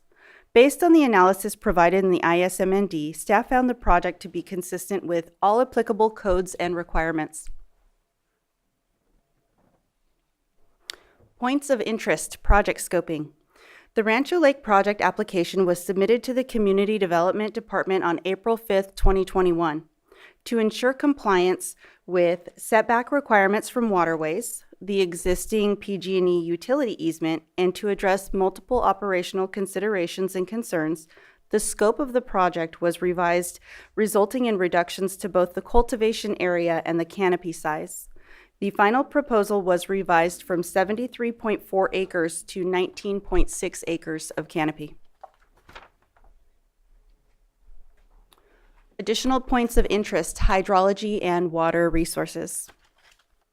Puda Creek, a perennial Class 1 watercourse, flows through the northernmost portion of the project parcel. Crazy Creek, an intermittent Class 2 watercourse, flows into Puda Creek. Multiple unnamed intermittent Class 3 watercourses flow through the project parcel and into Puda Creek. The project meets 150-foot setbacks from Puda Creek and 100-foot setbacks from the other creeks and watercourses. According to the hydrogeologic assessment report, the proposed cultivation operation has an estimated annual water use of approximately 49.2 acre-feet per year. The recharge rate is estimated to be approximately 793.2 acre-feet per year. The report concluded that the site can sustainably produce the water needed to meet the project demands without causing overdraft conditions. The drought management plan submitted by the applicant identifies best management practices per the State Water Resources Quality Control Board's Cannabis General Order. The General Order conserves water resources during normal times and in times of drought. The applicant intends to reduce their outdoor canopy area and water usage by approximately 10% during declared drought emergencies. Points of concern that were raised by the appellant: hydrological impacts, traffic impacts and evacuation, inadequate biological surveys, and failure to comply with safety standards. The certified hydrogeologist, Lee Hurwitz of Hurwitz Environmental Services, provided information that Puda Creek and the project's well do not have direct interference. The radius of pumping influence suggests that groundwater well would not have a direct effect on stream flow. This project does not involve water rights or surface water diversion.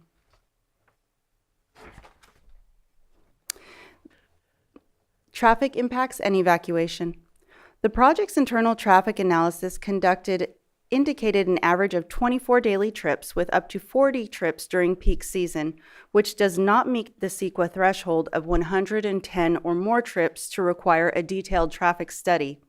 A formal traffic study was not recommended for this project in accordance with CEQA guidelines. Staff was directed to reach out for agency comment to the fire district for emergency evacuation. The fire district deferred to Lake County Sheriff's Office of Emergency Services, or OES. OES responded to the request for comment, which is in Exhibit A9 to staff's report. Staff recommended that the conditions of approval be amended prior to project approval at the January 8th hearing to include a condition from Lake OES as a result of the agency comment received.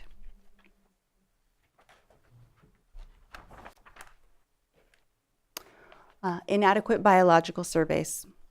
The adopted initial study mitigated negative declaration includes mitigation measures specific to biological resources as identified within the biological surveys and agency comment received during the review period. According to the CEQA analysis, impacts relating to biological resources would be reduced to less than significant with mitigation measures Bio 1 through Bio 5 incorporated.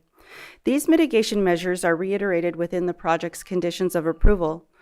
Bio 4 requires pre-construction surveys for special status plants and animals, and Bio 5 requires pre-construction surveys for nesting birds.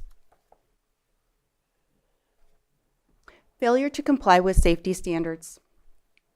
Fire mitigation measures were also identified within the adopted ISMND and shall be implemented in accordance with Public Resource Code subsection 4290 and subsection 4291 fire safety standards, including road width requirements, appropriate turnarounds, gate access, defensible space creation, and the installation of water tanks designated for fire suppression. Internal gates and roadways shall meet the requirements of PRC 4290 and will be equipped with Knox box to ensure rapid access for emergency responders. These improvements will not occur until project approval.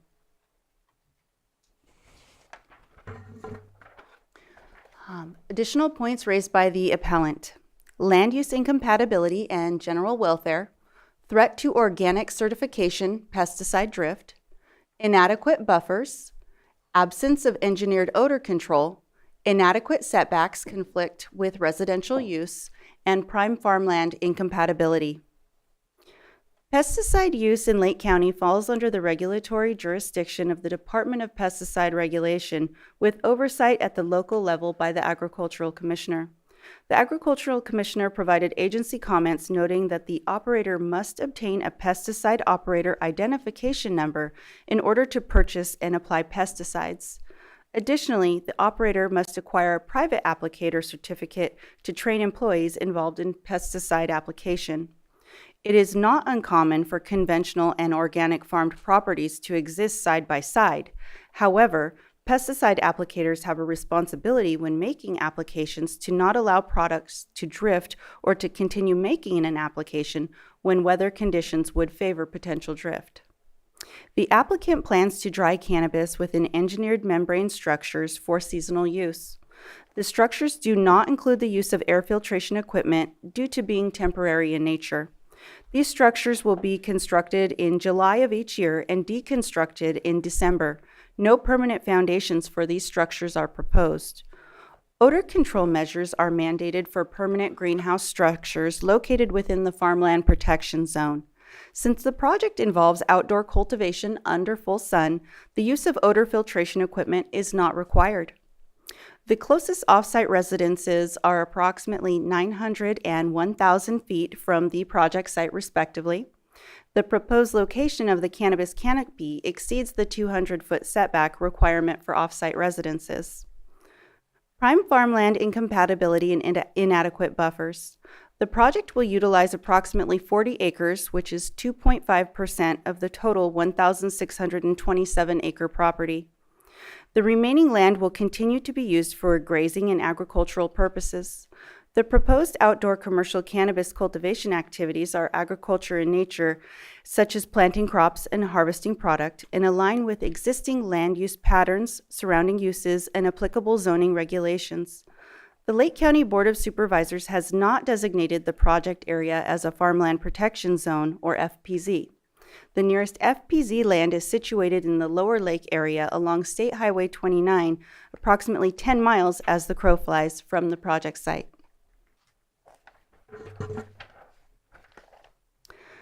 Staff must analyze projects for conformance with existing code requirements and regulations. The project meets all required regulations related to development and siting and is also consistent with the Lake County General Plan, Middletown Area Plan, Lake County Zoning Ordinance, CEQA guidelines, and Department of Cannabis Control regulations. Staff recommends the board deny the appeal, upholding the January 8, 2026 Planning Commission's approval of the project. And I'm available for any questions or comments you may have. Okay, is any further from the community development at this point? No? So then we would go to the appellant, who's going to be presenting. I have several folks with me. Peter Luchetti, Eric Smith, and Ryan Crawford. Okay. Okay. Go ahead and proceed, sir. As my counsel, Martin Hirsch, indicated, I'm Peter Luchetti. to be clear in Mary's presentation, I'm representing 276 Ranch LLC, which is a property that's owned by my family. So I don't own it myself. It's owned by my family through the LLC. So I just want to make sure we correct that for the record. It's 276 Ranch LLC. I want to thank the board for your time and consideration of our appeal. We take your time and effort and resources quite seriously, and we'll try to be expedient in our comments and be as efficient as possible. Before we get into the details of our response to the presentation you just heard and our concerns about the mitigated negative declaration, I want you to get to know us a little bit better. So I'm going to make 2 or 3 minutes of comments about our background and our history and the ranch itself. 276 Ranch is a 56-year family-owned operation in Middletown area, directly next door to the ranch that you just heard about, the Comstock Ranch. And in those 56 years, we've never missed a year of producing beef cattle. In fact, in California, we produce beef cattle in 3 locations, east of Santa Barbara and Cuyama, in Marin County at the Mount Burdell Reserve, and here in Lake County. So we produce about 500 head of cattle a year. But we've never missed a year of production. In 56 years, including the Valley Fire, which was devastating for the ranch, as it was for the Comstocks and several other people in our area. A very regrettable and difficult time period, I might add. We lost about $3.5 million of infrastructure in the fire, 3 homes, 2 historic barns, our main equipment shed, livestock. But we kept the cattle moving and we kept the operation alive. We didn't walk away from Lake County. And this is, I think, one of our main points. 10 years ago, we transitioned the ranch to certified organic. We are certified organic, despite what you might have heard. It was difficult to do this, very, very hard, a struggle to make your ranch comply with all those rules and regulations.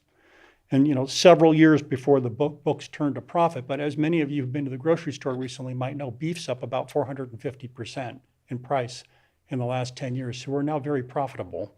And I'm proud to say solidly profitable. I'm proud to say we're able to pay an insurance bill that's 400% more than it was before the Valley Fire, regrettably, but we're able to pay it. In addition, we make our payroll to our employees. We pay our property taxes. We fund improvements, and we're really proud of what we've done. When we rebuilt the ranch, we invested $5.5 million in rebuilding our ranch. $3.5 million came from insurance, and the balance came out of our pocket. And to get the $3.5 million insurance, I had to go through a 3-year lawsuit with the insurance company. Another terrible thing to have to do after the Valley Fire, but we did get the money.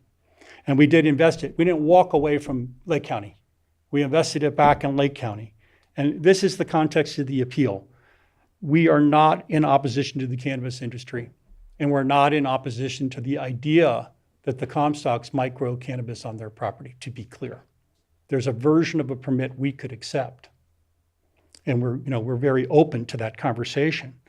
It's a request for the board to protect what's already here, a multi-generational certified organic ranch on prime farmland. No, it's not FPZ, although I think it should be. I don't think a cattle rancher should be prejudiced versus a grape grower. In the South, a cattle rancher in the South County should not be prejudiced over a grape grower in the North County in terms of protecting traditional agriculture. And that, again, I'm not opposed to cannabis. I'm trying to make the things coexist together in a thoughtful and orderly way. We need to get our story straight relative to a 19.6 acre commercial cannabis cultivation directly over the fence line. So there's a 100-foot setback. That's not much. Our organic land and 110 acres of irrigated pasture, you can see in the picture up there is the green space up there is directly over the fence line. There are several topics of concern with the MND, the Mitigated Negative Declaration from Rancho Lake LLC and the Comstock family that we'd like to talk about, and we have experts here today to shed some light on our perspective on the inadequacies of the MND and what we need to do to take corrective action. They include water supply and aquifer hydrology, odor control and pesticide exposure, what you just heard about from Mary, the wildfire risk, Section 4290 issues, and some biological issues. They all figure prominently in our appeal. In closing, I'm asking the board to put appropriate protections in place for traditional agriculture in Lake County while respecting the Comstock's right to grow cannabis. To find a solution, in effect, that mediates this so that we can coexist together and enjoy a very, very, I think, superior relationship we had with the Comstocks for 56 years. But it has been put under great strain by this particular conflict that we're having that I would like to see resolved. I don't wish to have conflict with the Comstocks. I don't speak disparagingly about them. We have great love and great care for the Comstocks for 56 years and had a wonderful relationship with them and hope to have that going forward. With this introduction, I would like to turn it over to Martin Hirsch, my counsel. He's going to organize the discussion of the experts that will talk about the issues around the MND, if I understand it correctly.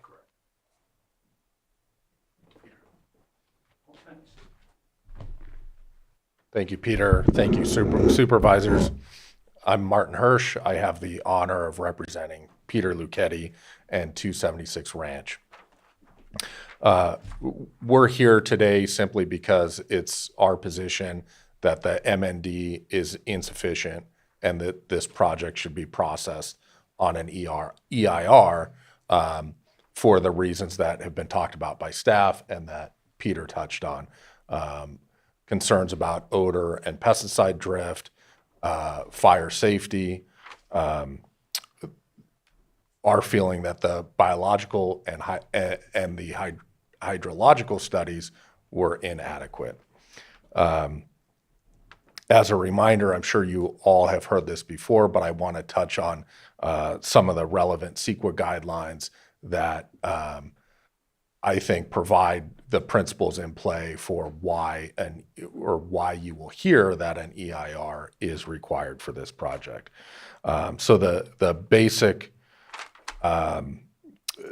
CEQA rule is that if there is substantial evidence in light of the record as a whole that a project may have significant effect on the environment, then an EIR should be prepared.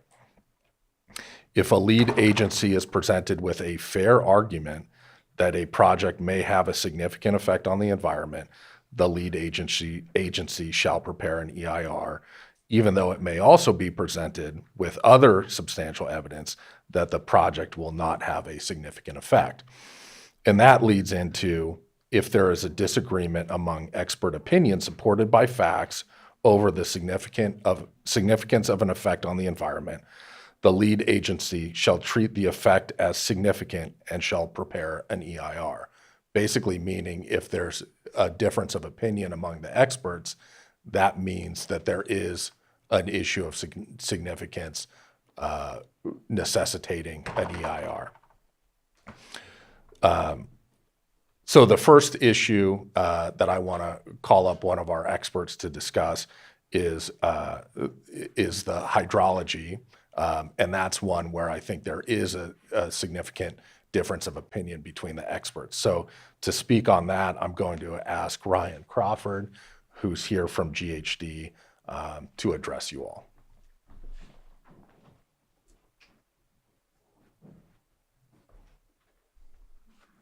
Good afternoon, supervisors. I guess I'll introduce myself first, although I know I've been in this courtroom a few times. Thanks for having me back. I've worked in the water resources engineering field for over 20 years. Lake County, Humboldt County, Sonoma, Napa, the North Coast. I've worked specifically in the Coyote Basin. Our company actually engineered and built the Hidden Valley Lake CSD. I've personally been monitoring and doing pump tests and municipal groundwater studies for the CSD and other entities within the Coyote Basin there. If I can step back just for a second on the big picture, if that's okay, and I'll zoom into the site. Take me just a minute.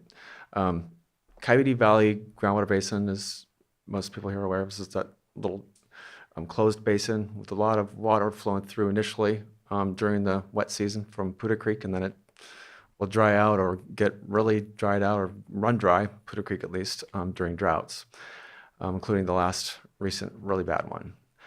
Groundwater, zooming into some of the sites This particular site is at the very southern end of the groundwater basin where it pinches and is completely bound by hard rock. So it thins and it's bound by hard rock right there. The state Department of Water Resources has data on this groundwater basin from 1950 all the way to they stopped in 2010. And the CSD has continued monitoring their wells and monitoring wells, including on the Lucchetti property since that time. Long-term trends since 1950 show it's generally declined almost 10 feet over that time. You can look at a trend, it just looks like it's going down 8+ feet. Fluctuations of groundwater between a wet year and a drought year are about 30 feet in difference. That's depth of water from the surface, could be 10 feet below the ground. And then on a really bad drought like the last one we had, it's 30 feet below the ground or more. And so I think, in my personal opinion, after putting transducers in Lucchetti's wells in 2024 for the spring, the summer, and the fall, to see what his wells were doing, what the monitoring wells nearby were doing, and if they interacted with each other or caused interference, even just on their property. And I believe he reached out to the neighbors to see if they would participate just in trust, because this is sort of public trust, groundwater trust.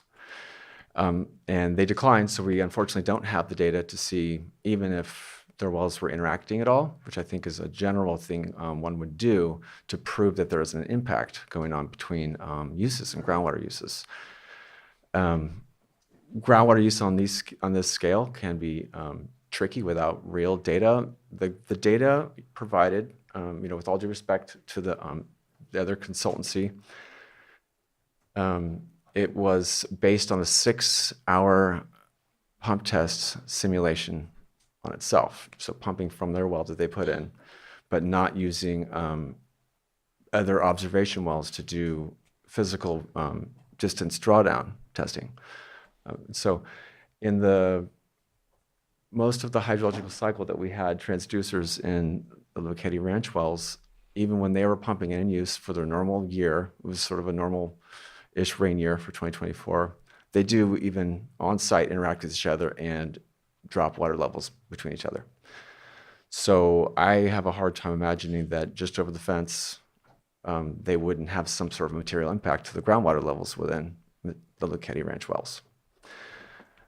So I'm open to questions or anything along those lines, or if I missed anything, would you like me to, I could go into greater detail on everything I spoke about, but I want to be succinct too. And I'm not seeing any questions right now.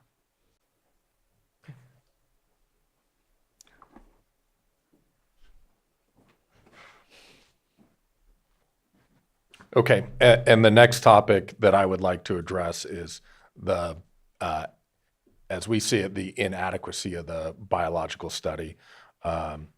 Eric Smith should be online. He's reviewed the biological analysis and has some comments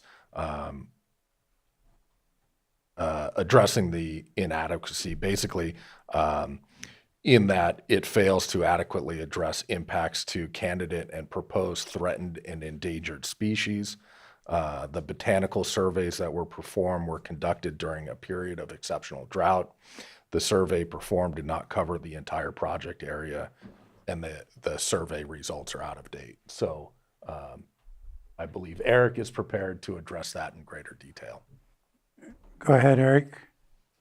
Thanks, everyone. Can you hear me? Yes. Great, thank you.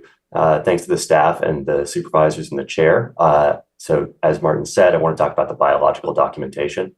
I'll say I have 15 years of experience doing surveys for the species and resources in question here in Central California, but I want to state for the record that the biologists who did the work for this project are very well qualified. I'm not here to impeach their credentials. I'm not arguing with any of the facts that they wrote in their report. In fact, I'm relying on the facts as they lay them out. But what I want to point out is that according to their own reports, there are some things they didn't look at, but which I think they do deserve to be looked at. So the reports are incomplete in several ways. They don't address 2 different candidate endangered species. The surveys didn't cover the whole project area. and the surveys don't meet the required standards for rare plants or for wetlands waters. The surveys were conducted in early 2021, and bad timing just a few months after the surveys were done, Crotch's bumblebee, which is a candidate for listing under California Endangered Species Act, was then found a few miles away from the site. It's since been redocumented a bunch of times in the area, but because it hadn't been found yet when the documents were prepared, it didn't come up in their record search, and it's not even discussed in the documents in the Biological Resources Report in the ISMND. I don't know that this species is present on the project site, but it does deserve to be examined and addressed in the documents. As a candidate for listing, it gets full coverage of the California Endangered Species Act. Second, another element of bad timing is that the documents discuss northwestern pond turtle, but it wasn't until 2023 that northwestern pond turtle was proposed for listing under the Endangered Species Act. The biological report says pond turtles are present in Putta Creek on the property right next to the project site. And it also says that they dig their nests and lay their eggs up to 1,600 feet from the water's edge. Problem is, the ISMND only has that 100 to 150 foot setback from the stream for ground disturbance. The entire cultivation area is within 1,600 feet of a stream. So according to the project's own documents, turtles could be nesting anywhere in the cultivation area. The ISMND gives a measure for pre-construction surveys, but a team of turtle experts has recently found that pre-construction surveys, which are just a walkthrough on the ground, aren't able to find turtle nests because they're buried to hide them from predators. In order to adequately protect turtles from basically getting their nests destroyed by disking and grading, there needs to be something more intense than a pre-construction survey. Third item that's unfortunate about the timing of the bio studies is that they were done in 2021, which you may recall was an exceptional drought year, the highest level of drought rating, only 40% of average rainfall. That makes it very hard to identify plants, especially annual plants. The protocols for plant surveys say that if you have a drought year, you should do an extra year of surveys, and or you should go confirm that the plants are in fact blooming at reference sites. That didn't happen in these surveys. They didn't use reference populations. The other thing the protocol says is that in addition to doing multiple years, if you have a bad year, that surveys age out after 2 or 3 years. These surveys are 5 years old, so one way or another, it's pretty clear that additional surveys are needed in order to establish whether there are rare plants on the site. Also, of course, if you want to detect species, you need to search your entire site.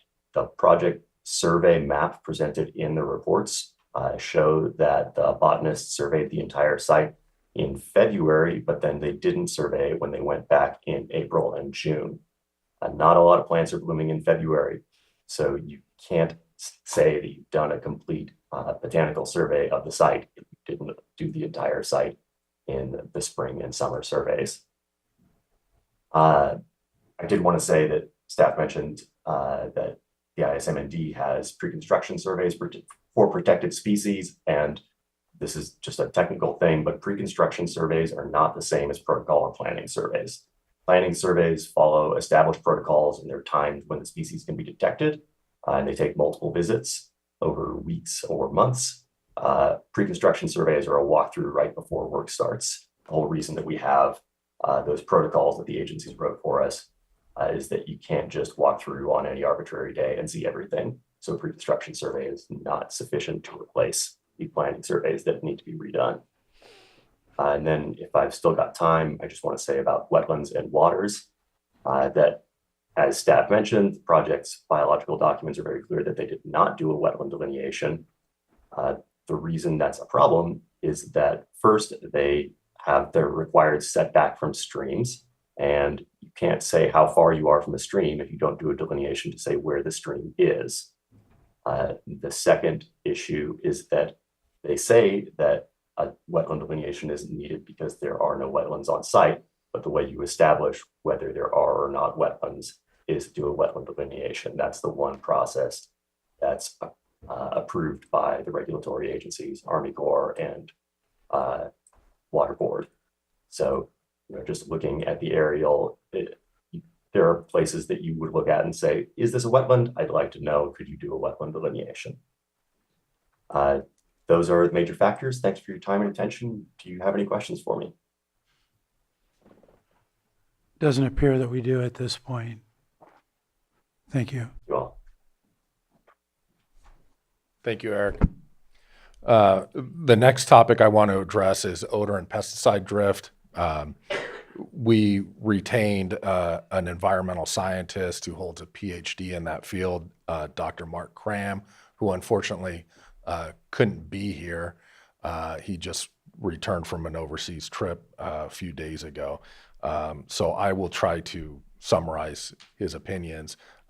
It's pretty it's pretty technical and dense, so please bear with me.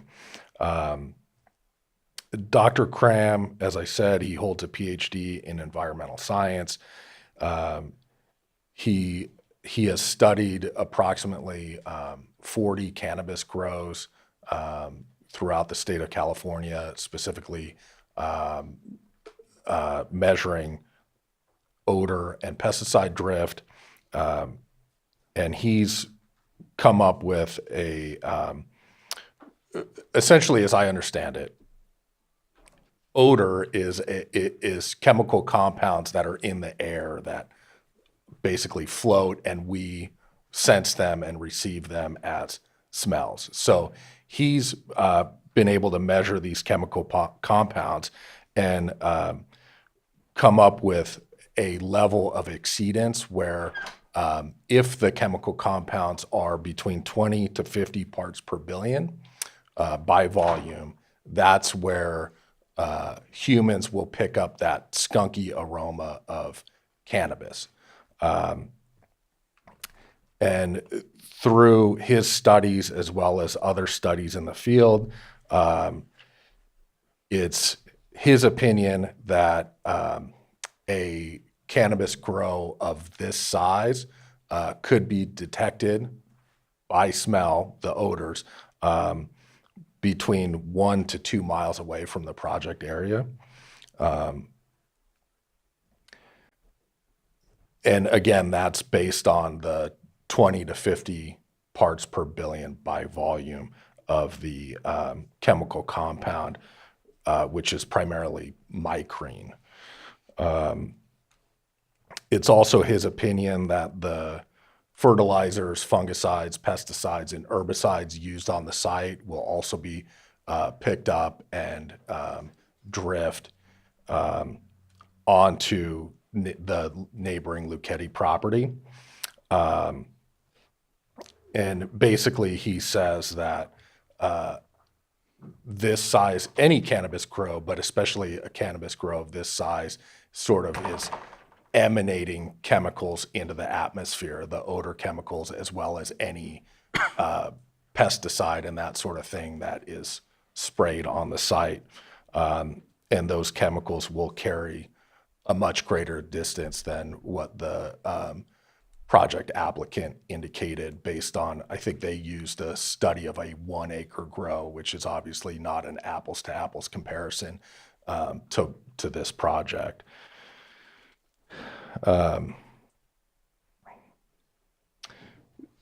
It's his final conclusion that as a result of the odor and pesticide drift that will travel a much greater distance than what was indicated by the project documents, that Mr. Lucchetti and 276 Ranch is likely to suffer harm by the deposits of those chemicals onto its property.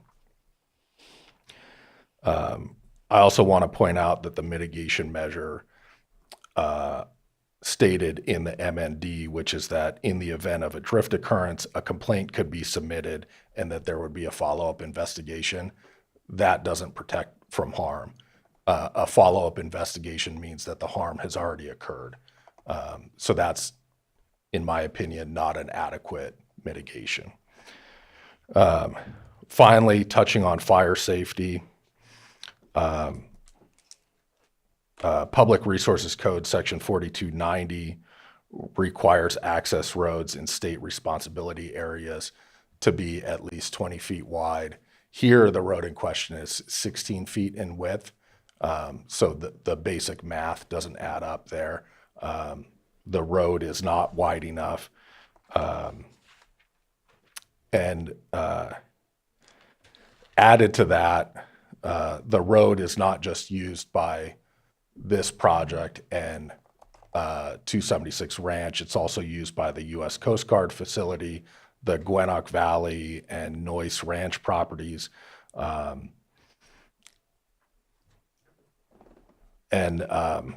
It was also indicated in the Gwinnett Valley Resort EIR that approximately 4,511 vehicles would exit over this road in the event of an emergency. So the cumulative impact of not just this project, but the Gwinnett Valley Resort project should have been studied, and that's obviously factoring in the Gwinnett Valley Resort project that exceeds the threshold of significance when taken together. So with that, I conclude my remarks. Thank you. Unless there are any questions, of course. Does the board have any questions for the appellant's testimony at this point? Go ahead, Supervisor. I don't have a question for the appellant. In fact, I should have asked this question, but I'm going to ask it publicly to Mr. Guintavano. We've been provided information about a petition that was filed in the courts. It's got the appellant's name on it. It's got our name on it. Like, what is our abilities today?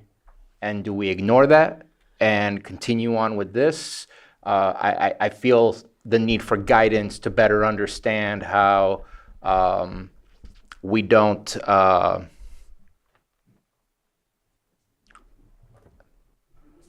I don't know what the word is that I'm looking for, but put ourselves in a trap of saying things today that would just be used against us when we already have a claim filed against us at this moment in time. I believe it's got the County of Lake, the Planning Commission, Board of Supervisors on that, and I just wanted to at least, I feel it's like an elephant in the room that needs to be discussed to help guide us on how to engage in this discussion. Thank you, Mr. Chair. So those are two separate proceedings and one proceeding at this point, the court. There is no bar or prohibition or injunction on your board to proceed with this appeal hearing at this point in time. To the extent that any reference would be made to arguments or documents that were filed in court or that were presented in court for your board's consideration for purposes of this appeal, your board, the suggestion here would be to essentially categorize those arguments, if they are going to be presented here, for your board's consideration, much like any other appeal, based on the findings that were presented in the staff reports as made a part of this appeal for a major use permit. And you see that in Exhibits A and A1, I believe, and those are in reference to the December 11, 2025 staff report and the January 8, 2026 staff report, and the findings that were made in those reports. Okay. And I do agree that there's a separation, but we all received information. It's in one of the attachments as well, where within that attachment, the court case was attached to it. So it's hard to not separate when it's part of the attachments that we were provided in order to prepare for today. Thank you. Anything else at this point? No. Okay. Yeah, go ahead. Well, I have some comments when we're ready for our regular comments. So if you're concluded, then I'm going to move on to public testimony. Thank you. At this point. So numerous people were sworn in. Do we have any public testimony? Who wants to go first?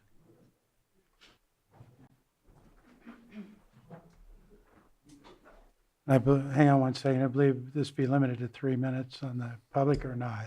Well, thank you, Mr. Chair. So with testimony, it wouldn't be No limit. no limit. And your board may want to also just confirm and check if the witnesses here, there would be witnesses on behalf of the applicant itself, since we've already covered both two Right. sides. We've heard from both sides, but we haven't heard from the applicant yet. Would you like to, I can sit down if you prefer. Okay, does the applicant want to provide any testimony before we hear other testimony? Yes. Sounds like it, so come forward.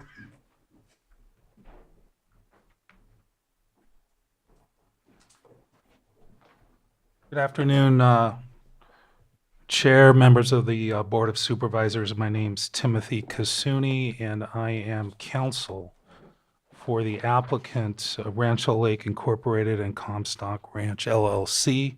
This has been a very long process. There will be a number of other testimonies from other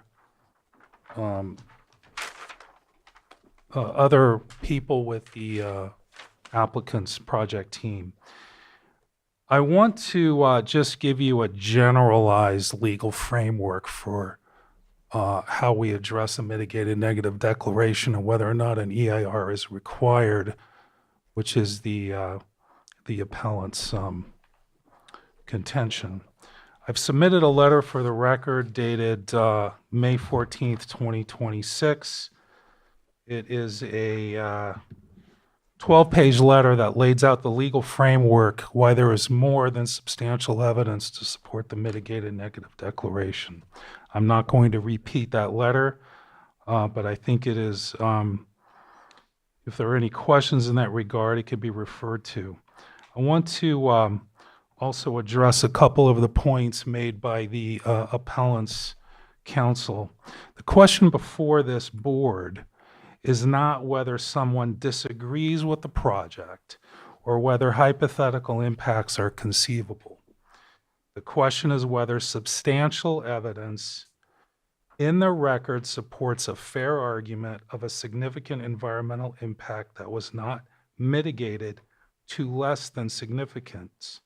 Here, the county has substantial evidence supporting the mitigated negative declaration, and the appellant has not presented substantial evidence to the contrary. The appellant explicitly relies on CEQA guidelines 15064 subdivision G, arguing that because Ryan Crawford disagrees with the project hydrologist, the county must prepare an EIR. The existence of disagreement alone does not automatically trigger an EIR. CEQA requires substantial evidence supporting a fair argument of a potentially significant impact. The county has and has substantial evidence supporting its conclusion that groundwater impacts would be less than significant, including a site-specific hydrogeologic assessment, basin-wide groundwater evaluation, recharge analysis, and empirical pumping data. Importantly, the appellant's expert does not provide actual measured evidence showing that the project will significantly impact neighboring wells. Instead, he largely speculates that impacts may occur during drought conditions and criticizes aspects of the methodology. The appellant does not identify any evidence demonstrating that the methodology used is unreliable or that it produces erroneous conclusions.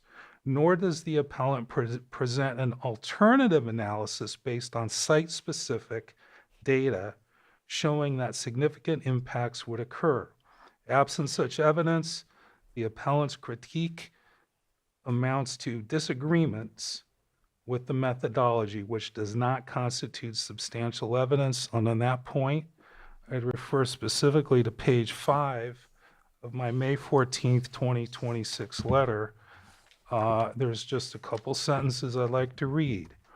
In that letter, I state, the appellant does not identify any evidence demonstrating that the methodology used is unreliable or that it produces erroneous conclusions. Absent such evidence, the appellant's critique amounts to disagreement with methodology, which is not substantial evidence. And I'm citing a seminal case, Laurel Heights Improvement Association versus the Regents of the University of California. It's a California Supreme Court case. As for biological resources, the record reflects multiple biological surveys conducted across different dates in 2021, plus a more recent pre-construction survey conducted in April 2026. The 2026 survey confirmed that no special status species or habitats had moved onto the site. If we speak on this, which I am, I would like to emphasize that the site has long been actively disturbed agricultural land. The habitat quality was evaluated by qualified biologists, and no responsible wildlife agency objected to the analysis. On this point, and at this time, I'd like to let the board know that there is also appearing by remote an attorney as part of the applicant's team, Kendra Hartman. Might be appropriate for her to make an introduction. I believe she did attempt to raise her hand to be sworn in. If the record is not clear on that, I'd like the record to be clear now that she is here. She can raise her hand and take the oath, but I'd like to make the introduction to Kendra. Once Kendra has made her introduction, she might have some additional comments. I'd like to have one of the other of the applicant's team proceed with their testimony. Thank you. Johanna, was Kendra sworn in?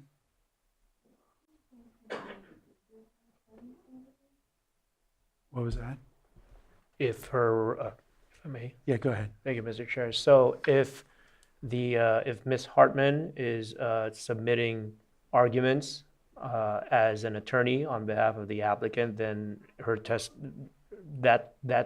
those arguments would not have to be sworn. Okay, would not be so sworn. she needs not take an oath. She's making arguments as counsel, but it's, yeah, I would like her to introduce herself, and when she's done, I'll proceed with the next member of the applicant team. Okay. Kendra? Yes. Can you hear me? Go ahead. Hi. Hi, Chair and members of the board. I won't repeat everything that Mr. Kasuni just presented you with, but I just want to reemphasize that the issue before the board is not whether there's opposition to the project or whether someone can speculate that impacts are theoretically possible. Under CEQA, the question is whether substantial evidence in the record supports the fair argument that this project may cause a significant environmental impact that has not been mitigated to a less than significant level. And here, the county properly conducted an initial study, and they imposed mitigation measures, consulted with responsible agencies, and adopted a mitigated negative declaration, which is supported by substantial evidence in the administrative record. With respect to the groundwater and hydrology, the record contains site-specific hydrogeologic assessment, which evaluated groundwater availability, recharge, aquifer behavior, potential impacts to neighboring wells and to Puget Creek. And the analysis concluded that the aquifer system is capable of sustaining the project's demand without causing significant impacts. The record also contains real-world empirical pumping data showing that nearby wells have experienced substantially greater extraction volumes than this project proposes, with only minimal drawdown and rapid recovery. The appellant criticizes aspects of the testing methodology and speculates about drought conditions, but speculation and methodological disagreement do not constitute substantial evidence of a significant environmental impact under CEQA. Similarly, with respect to the odor and pesticide drift, the appellant relies heavily on generalized studies, modeling critiques, comparisons to projects in other counties. But CEQA requires substantial evidence tied to this project and this site. And importantly, it requires that a significant impact from odor must affect a substantial number of people.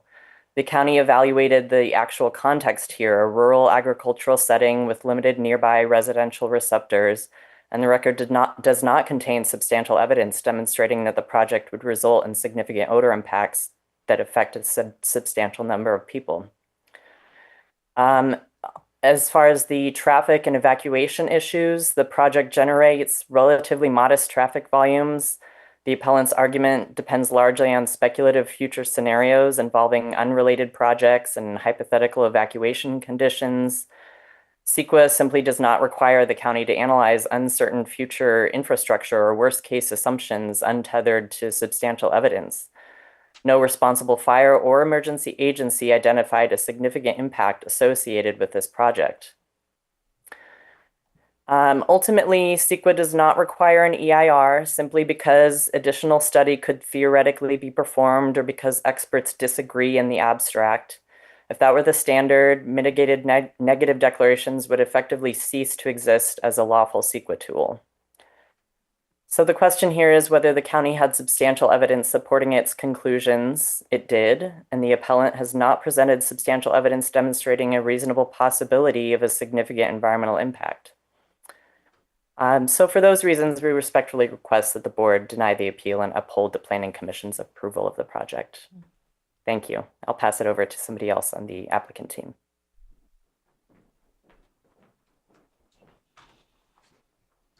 Good afternoon. My name's Erin Cherry. I am the daughter of Jim Comstock and Colleen Comstock. I'm here representing the Comstock family and our family ranch. We have been 84 years at the Coyote Valley Ranch. My dad was born and raised there, as well as myself and my 3 brothers. We all graduated from Middletown High School, and Middletown is our home. I've been lucky enough that I was able to move back, and I am raising my family here. And we love this community, and we love this place, and we hope to be able to remain here for generations. We're lifelong ranchers, and like my grandfather, Hill Comstock, I graduated with a degree in agricultural sciences. As a family, we have always sought to run our ranch in a way that protects the land while allowing for safe and sustainable agriculture. The ranch itself has supported a wide variety of agriculture throughout the years, including sheep, cattle, oat hay, and even pear orchards a long time ago. We see cannabis as the next iteration of sustainable agriculture on our ranch. We feel our project is the perfect candidate for safe, legal cannabis farming. The project location is on a field that has previously been farmed and agricultural for well over 100 years. It is secluded and well removed from the surrounding community, especially Hidden Valley Lake. We have a clear and responsible water use plan. Our plan will not overtax or abuse one of our most precious resources. We have buffers in place from our neighbors in accordance with county guidelines that are well beyond the boundaries of the previous ag that was in those fields. So under the Lake County guidelines, we feel this project is just the perfect candidate for legal cannabis farming. Unfortunately, our neighbor does not see it that way. We have attempted to work with Mr. Lucchetti to satisfy his demands, but it has become increasingly clear that he was attempting to use the appeal process not to really address his concerns, but instead to delay or exert an unreasonable amount of control over our ranch and our business. His settlement proposals show he doesn't actually want to prevent cannabis, but rather he wishes to control, regulate, and even govern it personally himself. This isn't just a business for us. The ranch is our home. My husband, my kids, and I are members of the community here, and unlike our neighbor who owns multiple homes across the country and visits Lake County a few times a month, I'm on the ranch virtually every day. I love that land, and I know it very intimately. I could never support any activity that would spoil the natural beauty of what we consider to be our family's heritage. It's very unfortunate we have been unable to reach a settlement with our neighbor on this issue. He will argue that he has repeatedly sought to do so, but in reality, the conditions of his proposals have been unreasonable to a point that it would strip us of our rights as ranchers and as private landowners. Our goal has always been to engage in agriculture that would be the least amount of impact as a way to preserve the natural beauty and ecology of the rest of the valley. Legally, cannabis farming uses less water, has far less environmental impact, and uses less land than other very less regulated agriculture and less economically viable crops. In a time where agriculture in California and Lake County is changing, I saw some of the change driving up today. Many landowners are having to tear out vineyards to the change in agriculture. 40,000 acres have been ripped out statewide in 2025, according to California Farm Bureau Ag Alert. Cannabis is a crop that can be economically viable and allow farming families to continue their land for ag, preserving the rural nature and beauty of our community. We ask that the board deny the appellant's appeal and allow us to go forward with this project. Thank you. Thank you.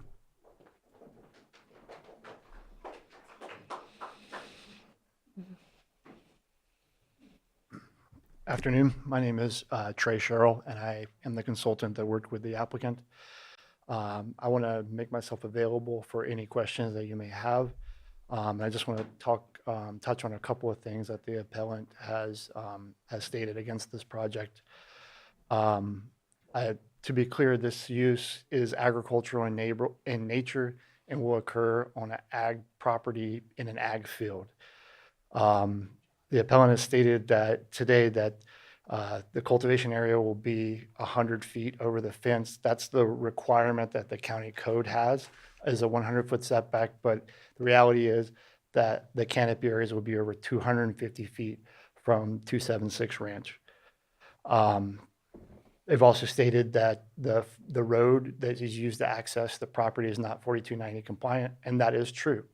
Part of this project would include road improvements to bring the road into compliance with CAL FIRE standards. We have our, and then about the biological surveys, I don't know why the biologist thought that the project area wasn't completely surveyed. There is in the botanical surveys report, there's a map showing all the areas that the biologist surveyed. The surveys that occurred in April and June, that area is smaller than the original surveyed area in February, but that was because we used the survey, the biological survey from February, to determine where we were going to locate this project on the property. We used information from that survey, and then once we knew where we were going to locate this project, at that point they didn't survey the larger area. They concentrated on the areas where the project would actually be. The appellant has indicated that they reached out to us to collaborate on the well testing, and that could not be less true. We had a meeting with the appellant a couple years ago, and I offered that exact same thing. The appellant informed me, we had a meeting with county staff, and I offered that exact same thing, and they told me straight in my face, like, no, we're not going to do that. And then I've also, in Mr. Crawford's report, he indicated that they reached out, and I have asked Mr. Comstock if they had received any requests to do well testing or collaborate, and he says not once was that offered. We would have jumped at the opportunity. And then finally, we have one of our last people to talk today will be our hydrogeologist, but I just want to make we're talking about levels of significance and in the hydrology analysis, and even the appellant's own hydrologist indicated that theoretically the impact would be less than a foot of drawdown in the worst case scenario from this project. It's in the report that they wrote. Now I'd like to bring up our hydrogeologist to say a little bit about water quality, unless you have any questions about the project itself that I might be able to answer. Not seeing any at this point. Thank you very much.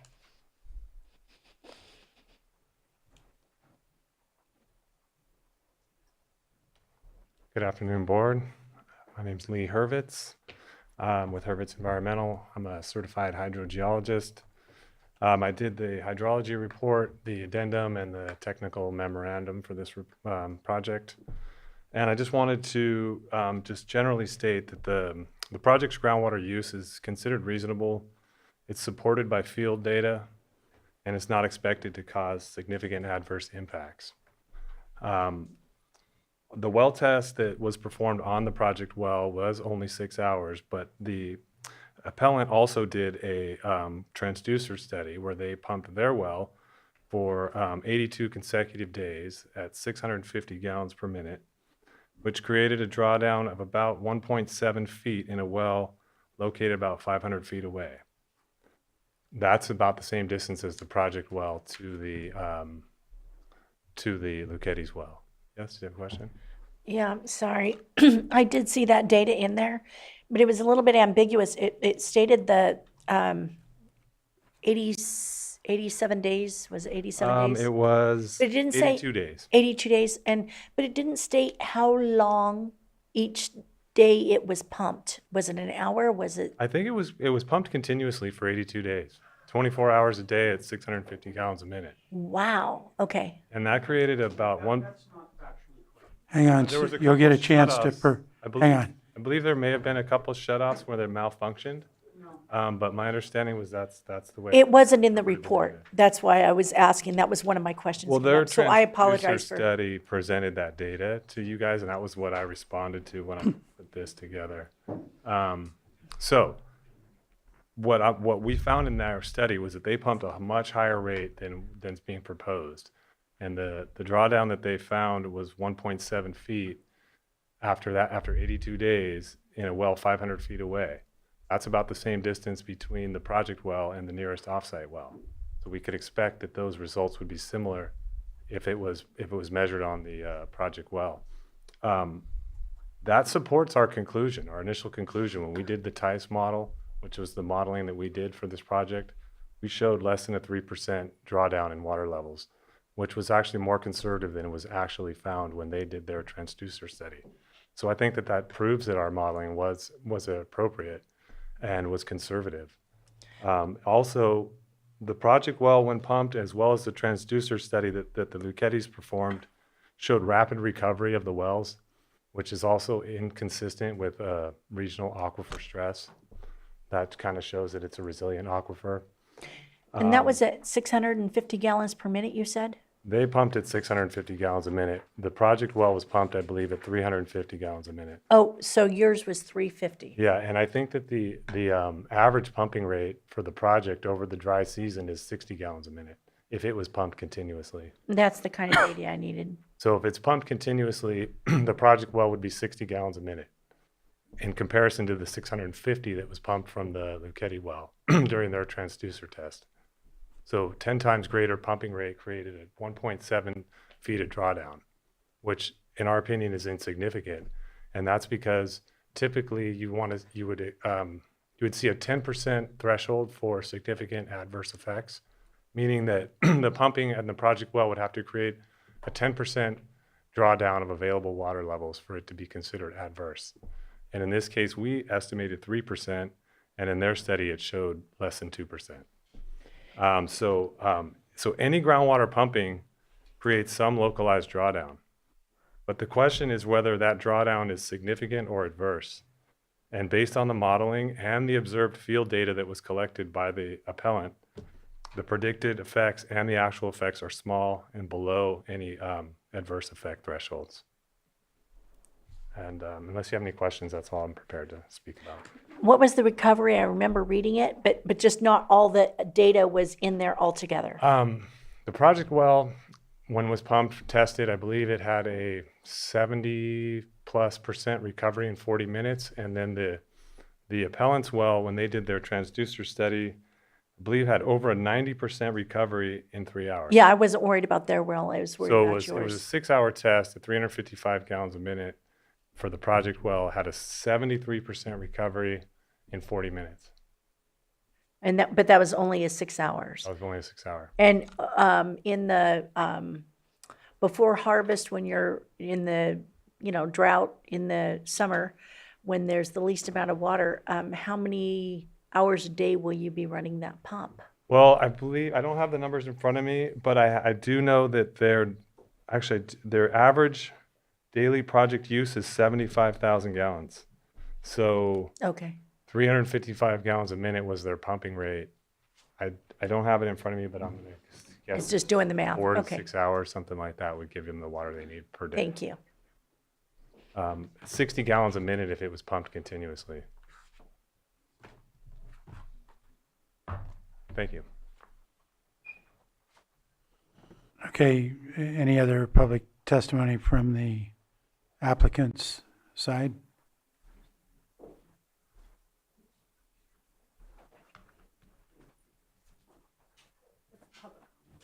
Is this testimony your sworn witness? Yes, I did swear. Yes. I'm getting a no from the people behind. Okay, so right now we're hearing from, are you with the applicants? No, I'm general public. Okay, That's then what you if you could told stand by for a minute. Mr. Kasuni, is there any further testimony from the? No, the- Mr. Chair, that would conclude the applicant's testimony. Okay, so then at this point, we're going to move, I'm not at general public comment for non-sworn witness. Well, you're not a witness in the case, so I'll get to the public comment in a minute, is what I'm trying to say. Is there, at this point, any rebuttal from the appellant that they want to provide as it relates to what's been presented? Yes, Chair. Ryan Crawford has further comments. Okay, so he'll provide rebuttal testimony or comment? Okay, we can do that now.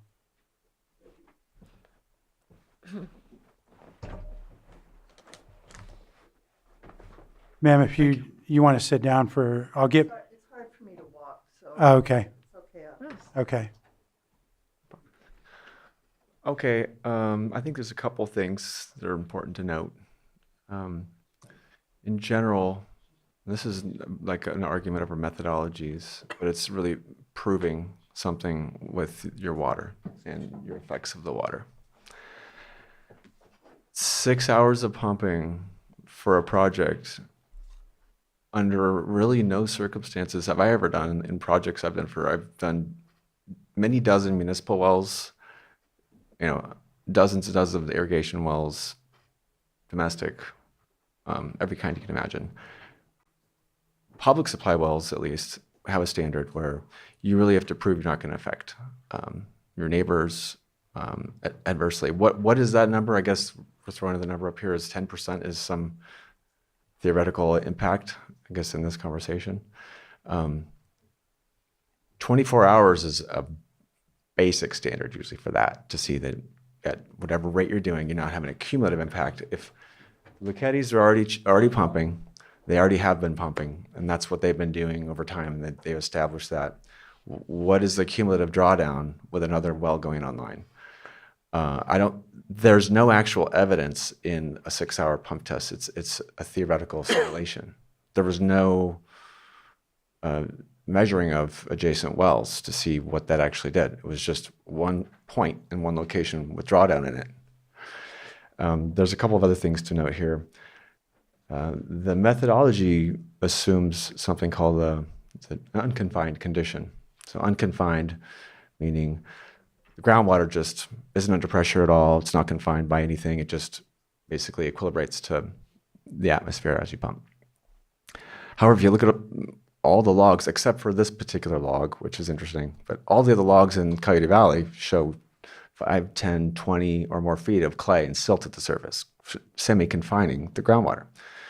When a groundwater system is partially confined or fully confined, the actual interference and the effects that go laterally out go much, much farther than an unconfined system.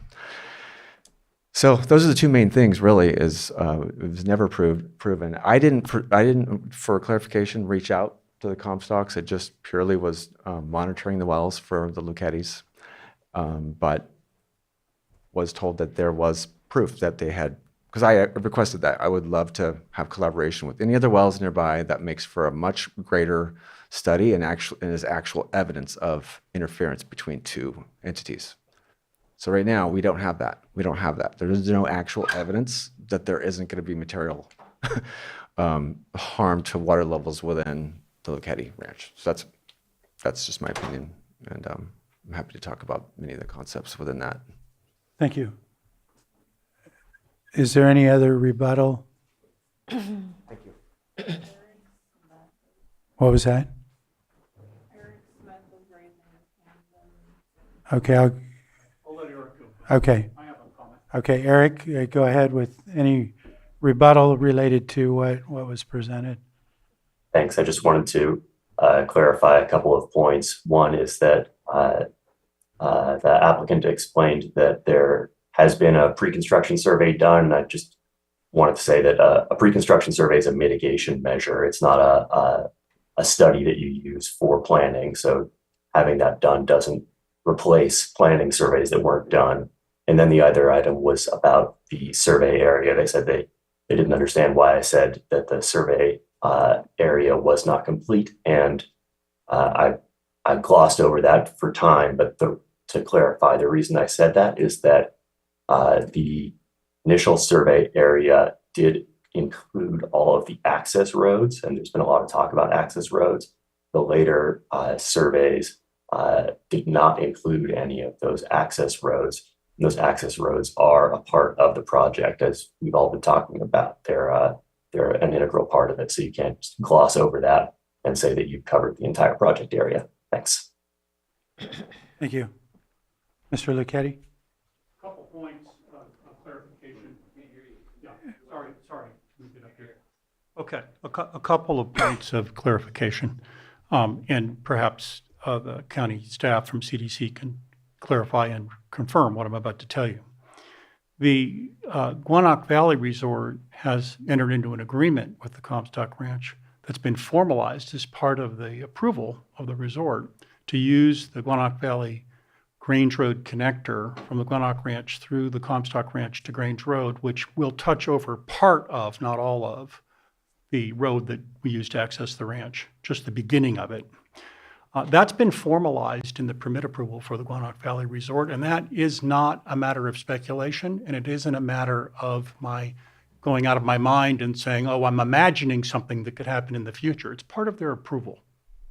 They couldn't get approval without it, and it was a stipulation of the State Attorney General's office, it was a stipulation of several other parties, and agreed to in the final EIR, the PEIR, the programmatic EIR for the resort, which means we have an unresolved evacuation road that it touches on our ranch roads, including the Comstock roads, where the combined impact of everything, evacuating the 40 cars a day at peak summer, the Luchetti's going in and out, Comstock's going in and out.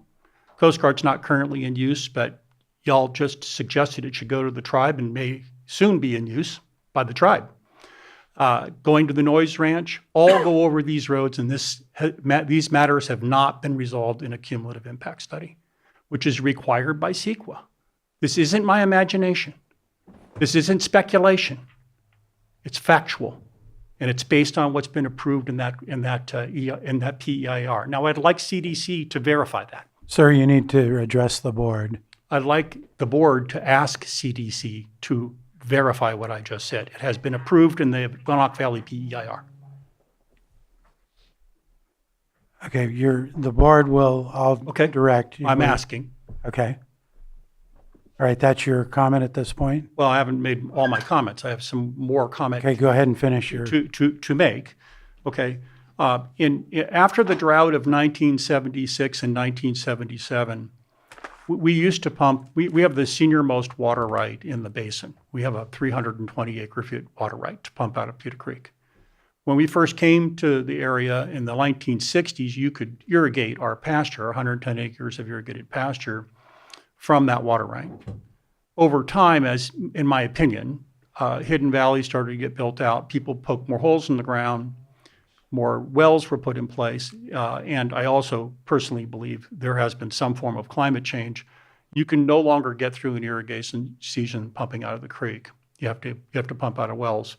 The tipping point was the drought of 76 and 77, which was the first part of this the change in the water resource availability in the area. And that's when we drilled two wells, 500 feet apart, each producing 650 to 700 gallons a minute. And when the Pewter Creek well pump that we use to pump out of Pewter Creek, when we run the course on that, and the water in the creek's not sufficient to run the pump, it's about 2,500 gallons a minute, we turn it off and we go to the wells. From the beginning, in 76 and 77, in dry years, our 2 wells, which have automatic pump shut-off safety devices on them to preserve the wells if there's shortage of water, if you're pumping in a dry year, one will shut the other off. This has been true since the 1970s, consistently, and particularly troublesome in the last number of years where we had a lot of drought years, and from the Valley Fire to present. If you run in a dry year, our 2 wells shut each other off. You add another well 500 feet away, that's going to shut off. So this is not my imagination. This is factually what we're experiencing in our field conditions. This is what's really going on. And then the last thing I'd like to say is I do appreciate Erin Cherry's comment very much, and I want to tell the board, I agree with her. We both love that valley and that environment and support that environment. This isn't an indictment of their growing cannabis. These are questions about how their project could affect the viability of our organic beef production business and our quality of life in the valley. And there are details that need to be resolved. It's not an indictment of what they're trying to do or a statement that we cannot work it out and figure out how to solve these problems. I just want to make that clear. Thank you. Thank you, Mr. Lucchetti. Now, at this point, does CDD have any rebuttal?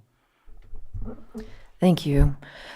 During the review process, the Fire District, CAL FIRE, and Lake Office of Emergency Services expressed no concern regarding this road. As the board is well aware, the road will serve as an option for evacuation should there be a needed evacuation from the Gwinnett Valley project in the years when it does get to full size. It's an option, it's not an assumed, because there are so many criteria that are evaluated by our first responders to pick the safest evacuation route. And so because it is that slim, it does not count as a daily road trip that would establish a level of, or hit the threshold of significance in CEQA, which would require a traffic study. So no traffic study was required. Okay. Any other rebuttal regarding this matter from CDD? We do not typically require biological surveys on existing roads that already get traffic for other purposes. We do require biological studies to cover the project where those impacts would be. Okay, so that would conclude. Additionally, the appellant's biologist made reference to the studies being so old. This project has been in the works for a number of years. Can I take a time for a second? One, you can, a break. Okay, we're going And we do not require additional biological surveys once the project is under review. Okay. Thank you. All right, and we still, I know we need to take a break. How many additional folks are here for public comment? So we've got 1, 2, 3, 4, 5, I believe. 6. 6. So we're going to take a short break at this point. 5 minutes. Try to take 5 minutes. Yes. Thank you. All right, I'm going to call our meeting back to order. And before I go to public comment, I just want to confirm from both the appellant and the staff that any sworn witnesses that you had that you wanted to provide sworn testimony have had an opportunity to do that. Correct on the appellant's side? Staff, you've had an opportunity to present anything? Okay, so with that being resolved, we're going to open it up to public comment, and these comments are going to be restricted to 3 minutes on the public comment. And I know we have 6 people. Ma'am, did you want to go first? Okay. So you'll state your name for the record, and you'll have 3 minutes. Johanna, if you could start the timer. So my name is Glennis Dunbar. I live about 4 miles south of Middletown on a dirt road of private easements. And I'm not here to support cannabis. I don't support it. I don't think it's a good thing. However, I want to share my own experience with living next to both legal and illegal grows. And we've had illegal grows from one about 200 feet from our house, the other about half a mile away. And during that time, there was lots of traffic on the road that goes through our property, of lots of people that you never saw again, whether they were coming to buy or they were seasonally coming to work. And a lot of them were rather sketchy looking folks that just kind of passed through, which is not a comfortable feeling as a property owner. We had concerns about pesticides getting into the year-round stream, and other kinds of worries, which we don't have anymore. Just sort of, you wake up one morning and notice you're not thinking about those things anymore. There's very limited traffic. They're consistent people. You don't necessarily become friends with them, but you don't worry about them because they come all the time. In terms of odor, we did have problems with the grow 200 feet away that was illegal. They are since gone. They didn't choose to legalize. And the grow that's about a half a mile away, we never smell. And part of the consideration around odor, I think, has to do with wind direction. And certainly for us, the wind comes out of the west. I don't know that that's true everywhere in Lake County, but because of that, I think the wind is our helper, and the odor risk is much less than I ever would have guessed. So we experience no odor from a much larger grow than we had before.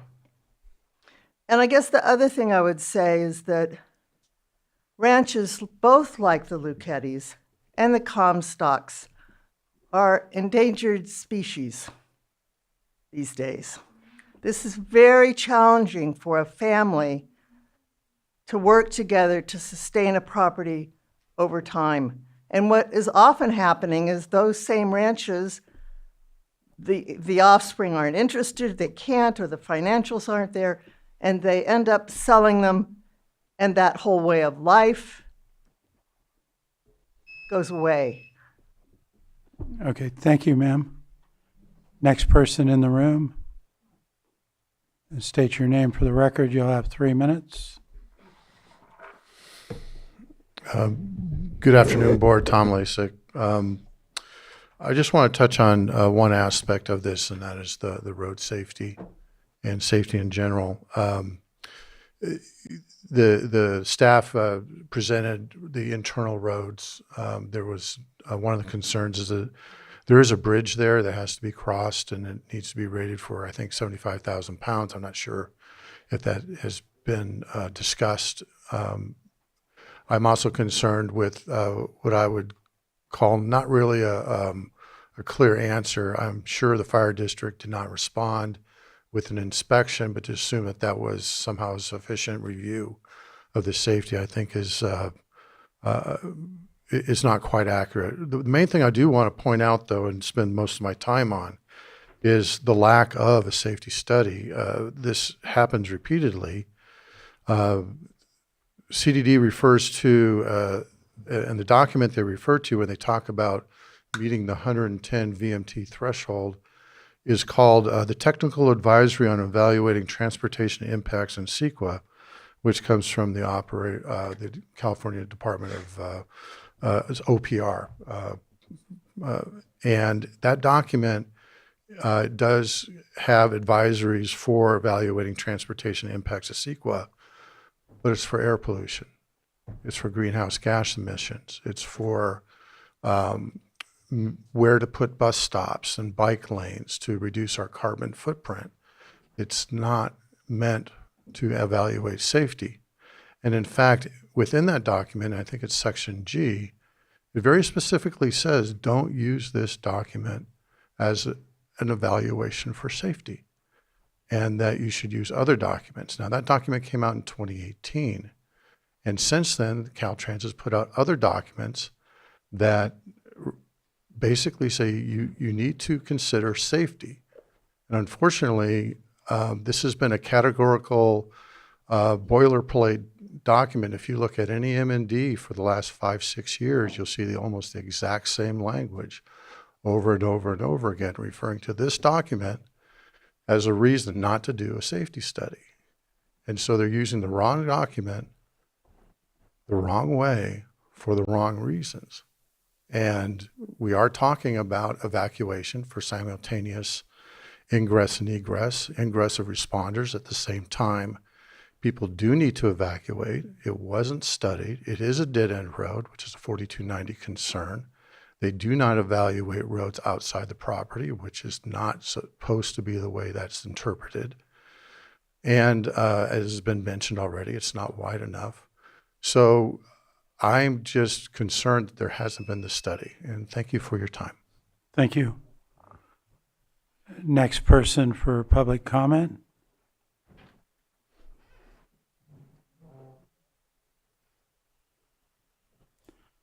Good afternoon. I am Robert Hall. I've been a resident of Lake County for 53 years. I own 75 acres, 4.5 miles south of Middletown. I've known Comstocks for the time I lived here. He's a great public servant. So on our road, we had 2 illegal grows, one to the east and one to the west. The one to the east, the fellow solved the problem by dying. It ended his career. The one to the west continued to be illegal. And then one day, 6 fish and game vehicles, the sheriff, another 1 or 2 came roaring in, put him in handcuffs, and stopped his operation. He learned his lesson. He became legal. His property is within 200 yards of mine. And he's been a great neighbor the whole time. Odor was never an issue. Water was never an issue. Before he was legal, we used to have the itinerant cleaners to come in and clean up his crop. There are all kinds of vehicles going in and out day and night.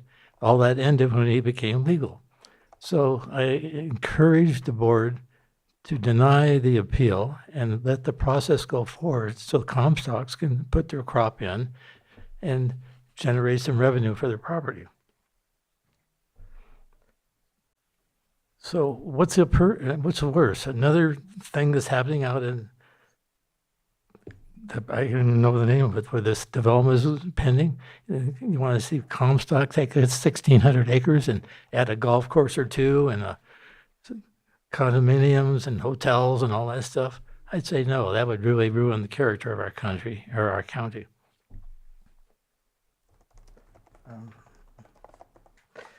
So you have a case where Comstocks have been here their entire life, multiple lives. And you have some other people that have multiple properties that don't have the investment in this community that the Comstocks do. Comstock was 2 terms a supervisor here, did a great job. So I encourage the board to deny the appeal and allow the process to go forward and grant him a general use permit to grow some cannabis. And thank you. Thank you, sir. Next person.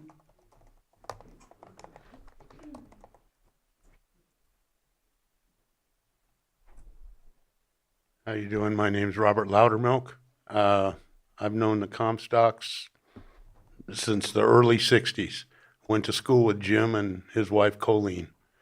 The cannabis deal, if that's what they want to do, if they're doing it legally, I can't see why anybody would want to stop them. I have nothing but confidence in Jim. The water issue, we've owned property, my family, on Pewter Creek since 1960. At no year have I ever not been able to go out there, dig down 18 inches and find water. So I guess I'm befuddled by the experts, but maybe they know more than I do. Anyway, I'm just in Jim Comstock's corner. Thank you, sir. Next person. Did we have more? Not seeing any more. Do we have anyone online? Or ma'am, come up. No, I want to finish in the room and then. Hello, Chair and Board. My name is Sarah Bodner, and I'm a land use consultant that has worked on dozens of projects throughout Northern California since legalization occurred. I've had the pleasure of working with the Comstock family and Ned during the last 5 years on their journey on this project. Through my work, I've encountered difficult, complicated, and controversial projects that have required many delays, modifications, and compromise. So I'm no stranger to the dance that legalization has presented and the struggle of it. I said yes to working on the Rancho Lake project because it was not difficult or complicated. It was the ideal application. A local family and farming partner committed to the land and this county. Flat, previously disturbed ag land with abundant water, and a thoughtful and ecologically minded farm plan located in a low-density valley with few neighboring residences. This project checks every box, meets all local and state regulations, and has been studied and monitored by stand-up environmental specialists. If this use permit were just about land use policy or the smell of skunks in the country, it would be a straightforward, fast-tracked yes. However, it took this long not because of any issues or flaws with the project itself, but because it was submitted at a really crowded time. It was in a long queue of projects, and the use permit over time was handled by multiple county staff due to changes in turnover here. Personally, I stayed with it over the years because it's one of the good ones, and because this county staff team demonstrated its commitment to giving it fair consideration and following the due process. Thank you to the Community Development Department for that. When the use permit finally moved through the county's due process, it was a resounding yes from staff and from the Planning Commission. The only true opposition is from one man who has not found purchase with a single one of his claims about the violation of the land use policies or its impacts. So he's lobbied false claims about the project, bad faith arguments, and untruths about his own organic certifications for one purpose, to stall a verdict that he simply doesn't want. He's done everything he can and exhausted public resources to try to stop this project from reaching its due approval, and he's run out of options. His goal is trying to control what his neighbors do with their property and how they do it. But this is America, and if there's one thing we have the right to, it's the freedom to pursue the use of private property that follows the laws of this land. To that end, I respectfully ask that this board support the findings of staff and the Planning Commission and every agency consulted and deny this baseless appeal and say yes to the Rancho Lake use permit. Thank you. Thank you. Was there anyone else in the room? State your name for the record. You'll have 3 minutes. Good afternoon, Chair and Supervisors. My name is Ned Fussell. I'm the operator and co-applicant for Rancho Lake LLC. I am one of the original founders of CannaCraft, a cannabis business in Santa Rosa that employs over 400 union employees throughout the state, from Santa Rosa to San Diego. We manufacture and distribute to over 600 licensed dispensaries around the state. I want to start by stating that cannabis is a plant medicine, and now with the new rescheduling on the federal level, in the coming years, cannabis will be regulated through the FDA as medicine. For over 10 years, we have manufactured and produced medical products for hundreds of thousands of patients around the state, from everything from childhood epilepsy, cancer patients, to folks dealing with different types of pain and inflammation. For reference, over 50% of the raw material my company has utilized to make this medicine has come from Lake County. While I have started many businesses, you will not often find me in my office. My heart is deeply rooted in the agriculture, and I am by trade a farmer. Cannabis just happens to be one of those things we farm along with food. In 2021, I met the Comstocks, and they shared with me the rich history of their ranch, which has been in their family since 1942. They've implemented many forms of agriculture and livestock over the years. Some have been successful, others haven't. As with anything in ag and often business, your ability to pivot and adapt to markets is essential to your survival. This is a 1,627 acre ranch proposing 19.5 acres of cannabis cultivation. That is roughly 1.2% of the total land mass. The other 98% remains open ranch land, wildlife habitat, and grazing land. To me, that essentially makes this property a nature reserve owned by a single family that has cared for it for almost 100 years. Nobody cares more about the land and its inhabitants than the Comstocks. The land is ideal for farming. It's located on existing ag with no new land disturbance taking place. Years of environmental review, studies, and redesigns and conditions have already gone into this process. History is important. Families that have served this community for generations matter. Keeping this land intact and out of developers' hands personally matters to me. 5 years have gone into getting this project to this point. I have operated many acres of farms in this county for the past 5 years and have contributed millions of dollars in tax revenue to this county specifically. I hope to continue to operate here for many years into the future for the same reason that the Comstocks came here in 1942, to build something viable that can be passed down to the next generation. Thank you for your time.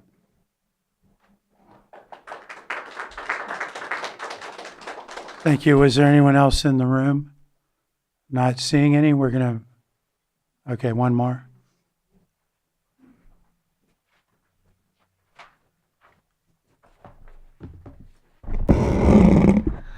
Good afternoon, Chair, Supervisors, Margot Kambara. This appeal stirs up a lot of emotion, and we see how it affects families. We see how it affects important sector of our community, the ag community.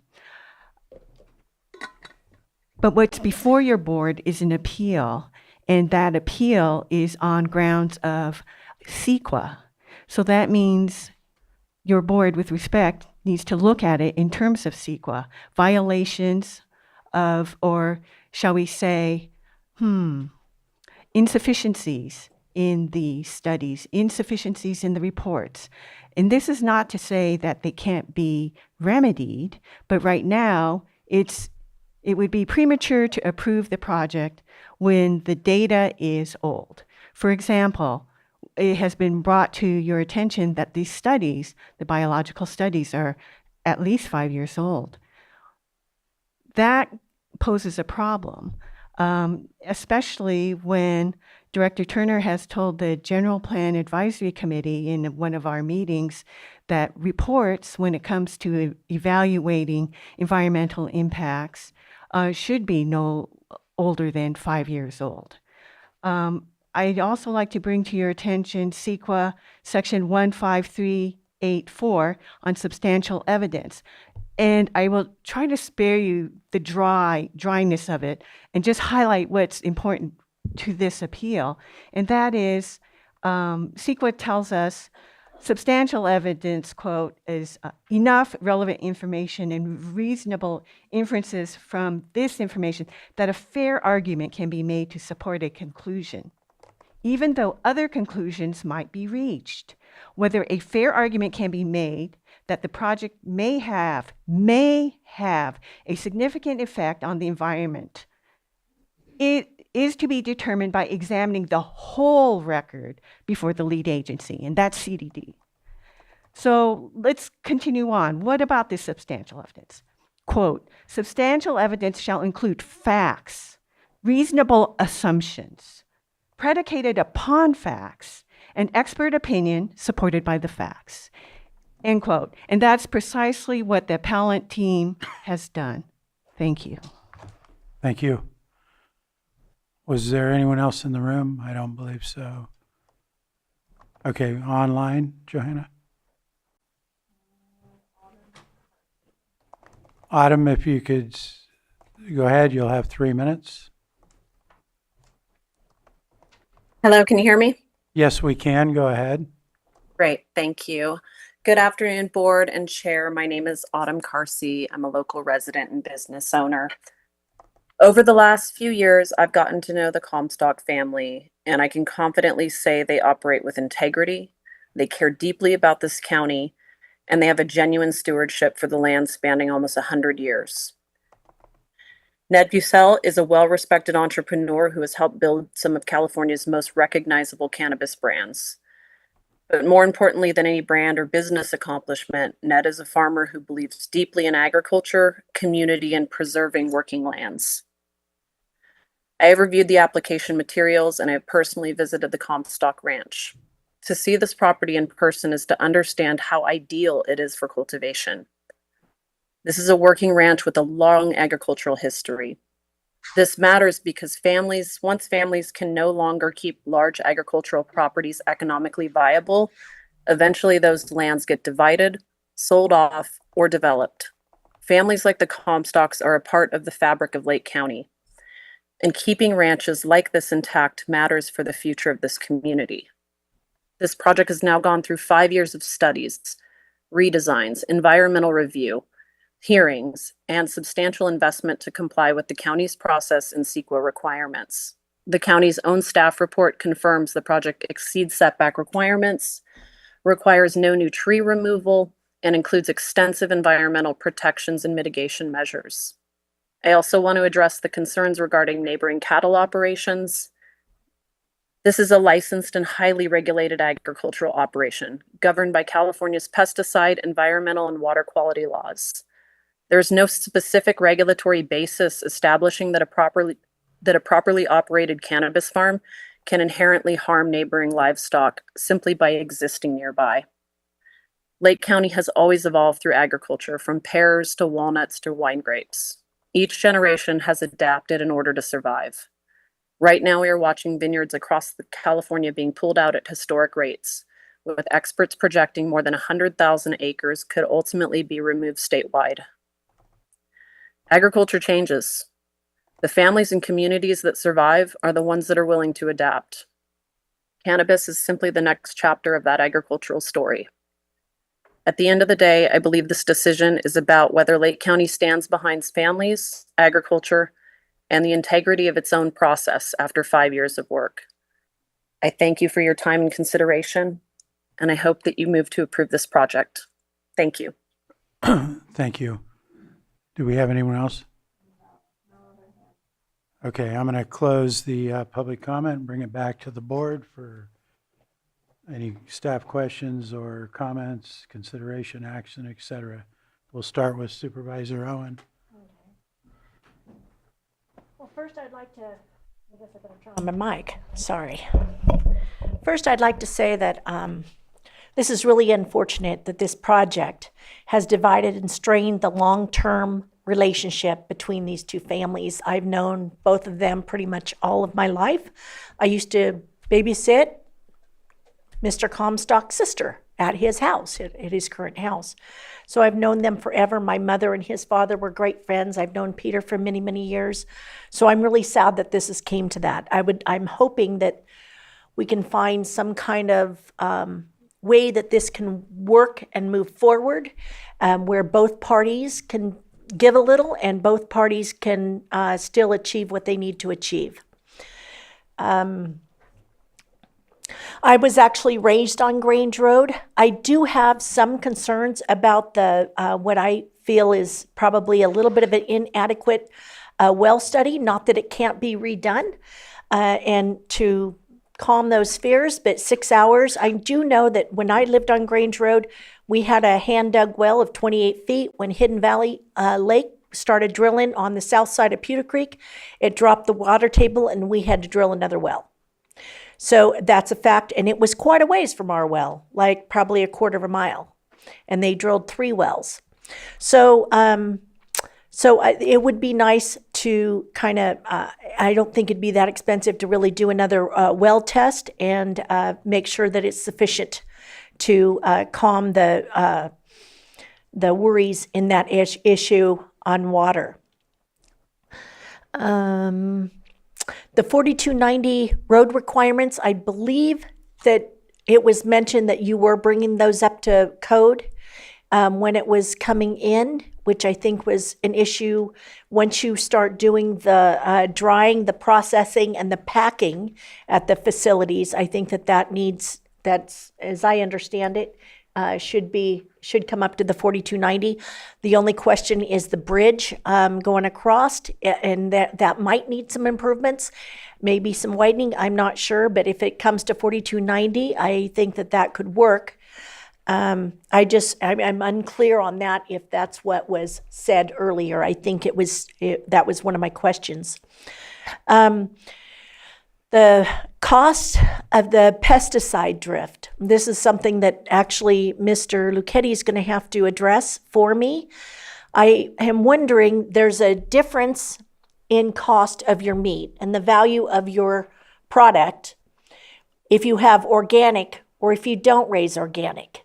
You get a much higher price, you know that at the grocery store when you go in and you buy something organic, it's more expensive. And I don't know that is sufficient. That is why I know that I believe Mr. Lucchetti had asked for the FPZ zoning change. And that would have just pushed their project back further from where it was. And I know that those old hayfields, I used to lope horses in those hayfields. And I know that there's plenty of room to do that if it would work. As far as moving the project back far enough to have the clearance to not affect the pesticide drifts that may occur, and they're going to occur. To say that you can't, to guarantee that, if it's going to affect his certification for organic, it's going to cost him money, and it's not going to be cheap. And then it's going to take many years, I would think, to get that certification back. So not saying that no on the project, absolutely not saying no, just say, can we locate it back further so that it does not affect the drift, doesn't affect the organic beef. Like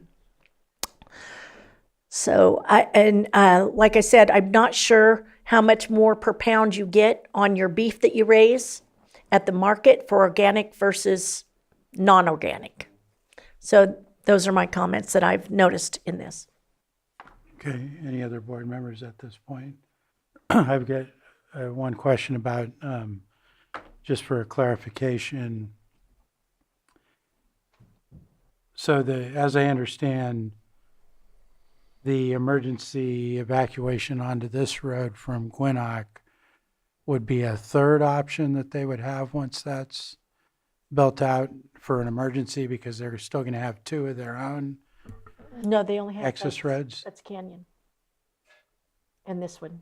I'd have to actually go back and take a look at that. I don't know offhand. I believe that is accurate, but I'm not positive. So Okay, because I seem to recall that they were having to build out another road in a different direction, but is that? And there's two exits. Yes. There's two exits of the project, but they're all both on Bud's Canyon. Yeah, the Bud's other one is Canyon. Grange. Yeah, Right. that's it. Okay, all right. Just got that little horseshoe where you can go into where the village will be, or you can go where the winery currently is. You can go right or left. Okay. All right, and I believe I did hear information presented that there was some statements about the Rancho Lake possibly doing some improvements on that road. I thought I heard in the testimony, but go ahead, Supervisor Sabati. I'm going to say something that might be offensive to some. This is a conversation of absolute privilege where even with close to 1,000 acres, you can't live too close where you can't figure it out. Like it's frustrating. Like we deal with code enforcement where people are stuck in a 50 by 100 lot, and yet here we're talking about hundreds and thousands of acres, and we can't find a way to have good neighborly situations where there's an appeal, there's a petition at the courts. Like it's a little frustrating from my perspective in this county that deals with so much struggle that this is the conversation that takes up this much time. Pesticide drift is illegal. You are not supposed to have drift. And so that's it.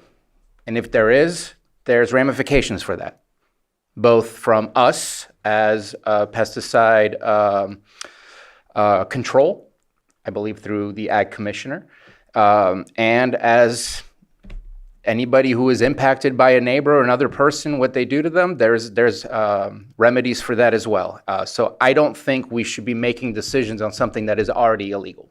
So I think that one, to me, I throw that one out the window. The water was a concern. I didn't hear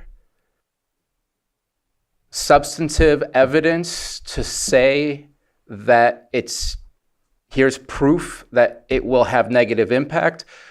All I really heard was sowing of doubt that it could have impact. And I don't think that's enough to make that change. And when you go from hay and oats to cannabis, it has a lot of similarities in the amount of water use. And I know we've been through that conversation before with the property over on Augulin Canyon in the past. And so I just, the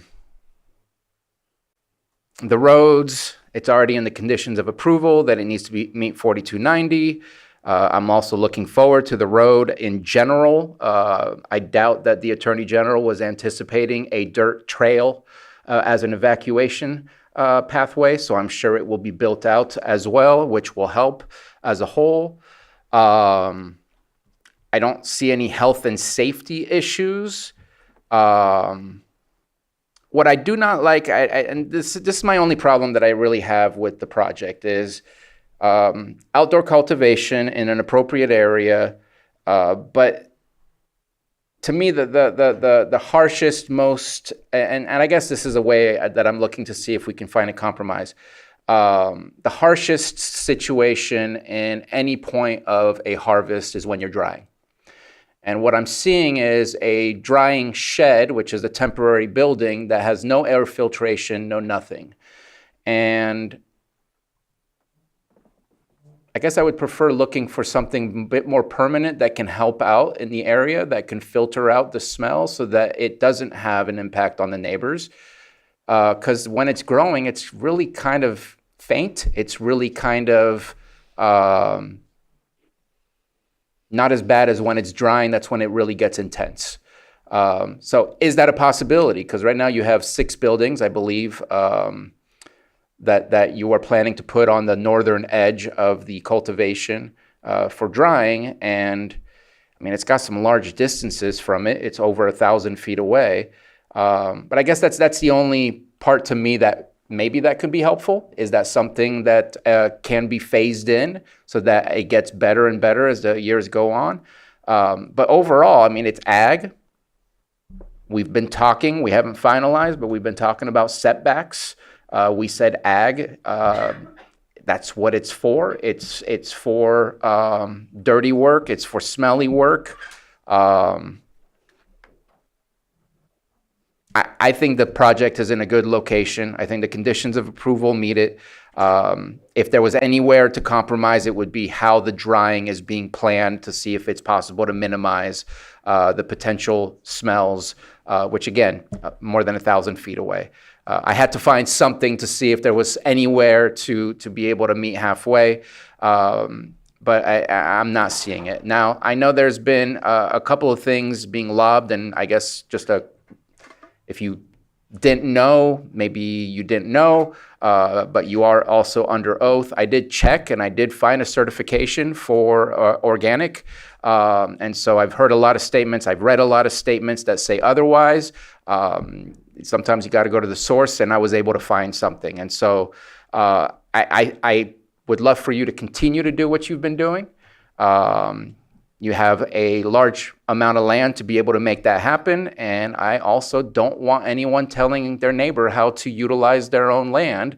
We have laws, we have regulations, and your project fits within those laws and those regulations. And I hope that things get easier as we go into the future, where we're a little bit more accepting of allowing people to just farm their land and choose the crop they wish to use. And those are my comments. Vice Chair. I don't have much more to add other than, we do want to protect agriculture in this county, and this is agriculture on agriculture lands. This is a great project. It's very well planned. It's been taken a long time to get through the process. That's what's really unfortunate. But I have no issues with this project, and I would really like to see it move forward. Supervisor Owen? I had left one little thing out, but I need to first push back on my my my friend here. The type of hay that they were growing, notoriously, the only type they've ever grown that I know of, is a dryland crop, which means the rains come in, they do not water it. If they were planting alfalfa, you'd have an argument. That wasn't the case. So, So you mean weeds? with oats. The next thing is I would still feel better if we could have a little more information on the water, and I don't think that that would be a huge ask. And then I feel as Mr. Bruno feels on the fire safety, on the drying, processing, and packing facilities. I don't know what the state requirements are on those, but I'd like to make sure that they are to standard. I believe they're supposed to have fire suppression, sprinklers maybe, I'm not sure. So just making sure that we're to code on that, because I wasn't sure if they were going completely where they were going to take them down, if they would have all of the requirements.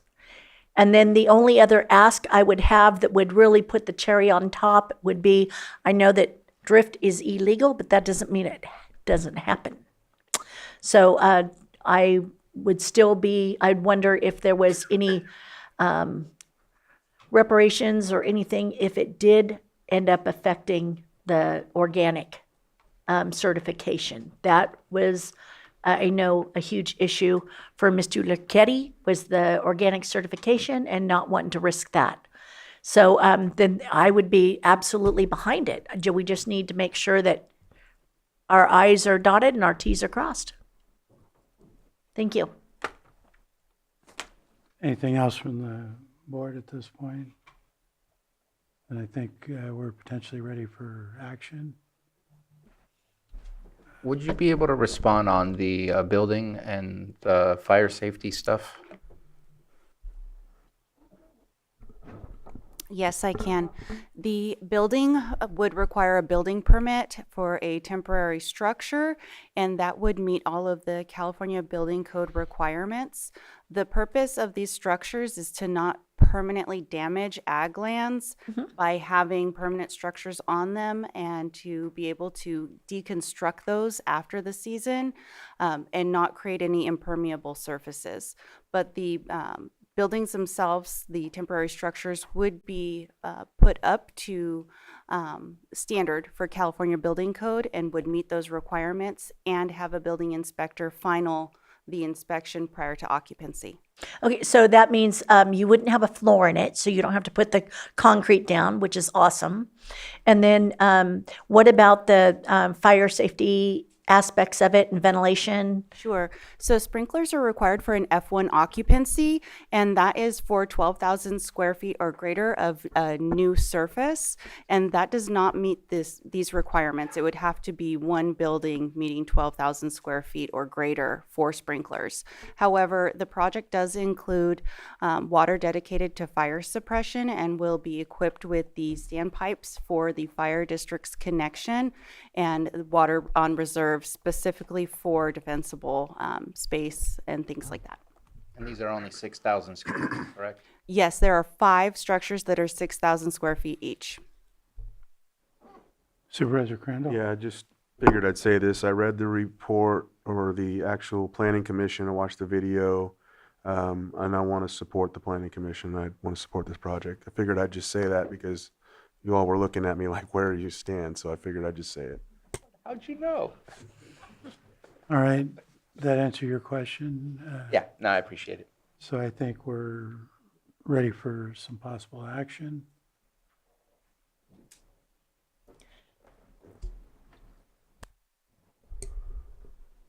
Right now, I can't without further water information. If they're not going to commit to further water testing, I can't support it without that. Without the further water testing. Not, it'll pass without me, but. No, but I know it's 6 o'clock. there's annual water reports. That's part of their process. So it would give us a context of what's going on with their water, correct?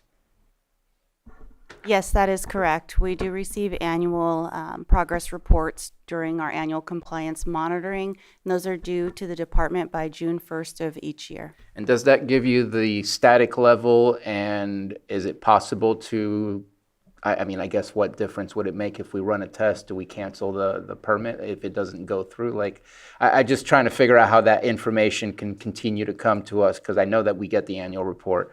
I guess I'll stop talking. That's. I just wanted to make that clear that we do continue getting information. If it affects Mr. Lucchetti's wells in a negative and draws him down too much, what is it, 10% or whatever, is that also evidence that there wasn't enough?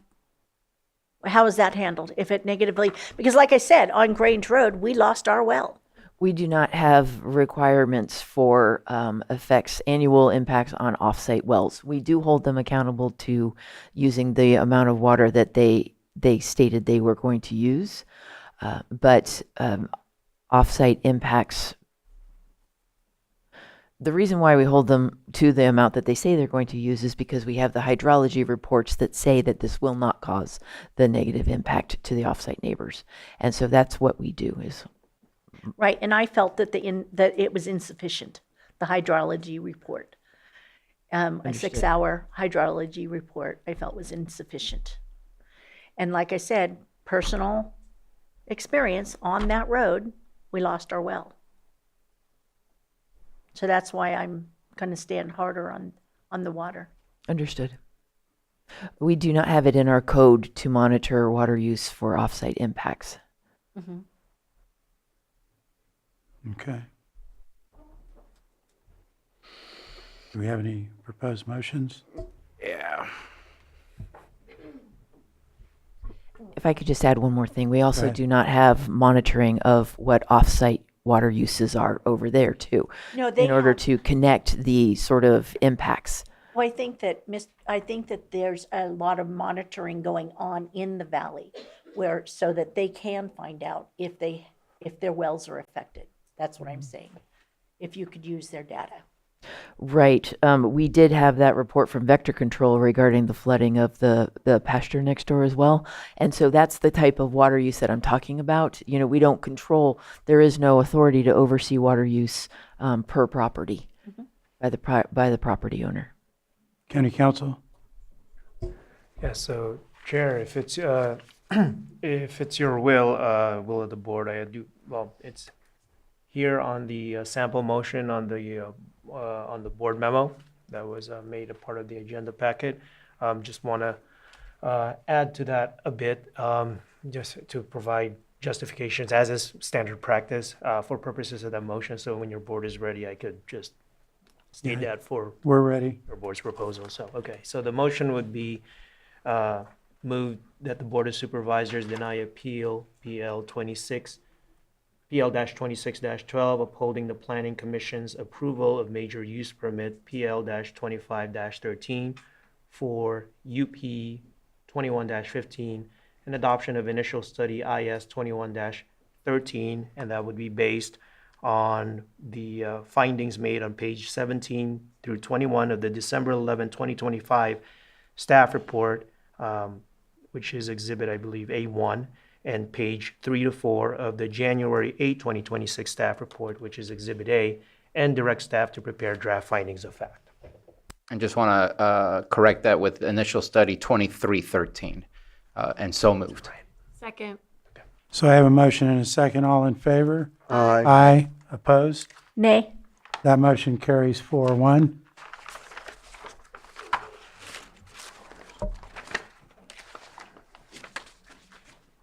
Do we need to make any motion about when the findings come back, or does it just happen naturally? Correct, that would be pursuant to the zoning ordinance. Typically, I believe it's a 45-day period. Within Yes, it was 45 days. That would be agendized. Yeah.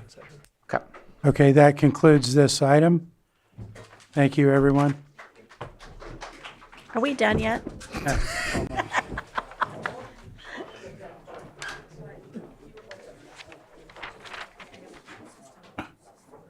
And we're going to move on to our non-timed items.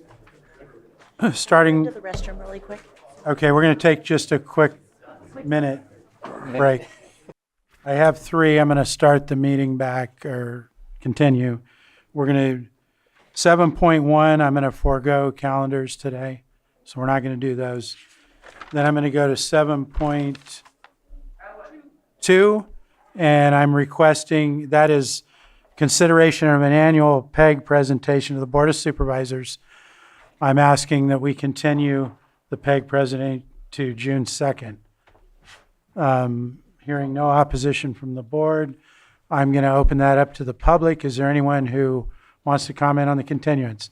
Nothing in the room, nothing online. Bring it back to the board. I think I have consensus to continue that, so we're good. Moving on to 7.3, consideration of memorandum of understanding by and between the Lake County Deputy County Council Association, LCDCCA Unit 7, and the County of Lake for May 21st, 2026 to June 30th, 2029. Mr. Carter, go ahead. Good evening, Board. Stephen Carter, Assistant County Administrative Officer. Presented today for your consideration is the MOU by and between Lake County Deputy County Council Association, LCDCCA Unit 7, and the County of Lake for the period of May 21st, 2026 to June 30th, 2029. The county negotiation team and Lake County Deputy County Council Association have been meeting since the end of January 2026 and have now reached an agreement, as you are all aware. The primary changes are salary, 2.5% increase, and then the subsequent years, 3.5% COLAs. Holiday schedule aligned with the courts, attorney time off, and the vacation accrual aligned with the other lawyers. Okay. Any questions from the board? No? Anybody from the public? Nothing in the room, nothing online. Bring it back to the board for action. Somebody ready? So long to load these pages. I lost it. What's that? My screen keeps skipping. You want to go for it? Move to approve the memorandum of understanding by and between the Lake County Deputy County Council Association, LCDCCA, Unit 7, and the County of Lake for May 21st, 2026 to June 30th, 2029. Second. And authorize the chair to sign. And second. And I have a second. All in favor? Aye. Aye. Opposed? Hearing none, that motion carries 5-0. Now thank you, Mr. Carter. I'm going to move on. That concludes our non-timed items in our open session. We're now going to go back to closed session and handle item 8.2 that we didn't get to before. That's conference with legal counsel, significant exposure to litigation pursuant to Government Code Section 54956.9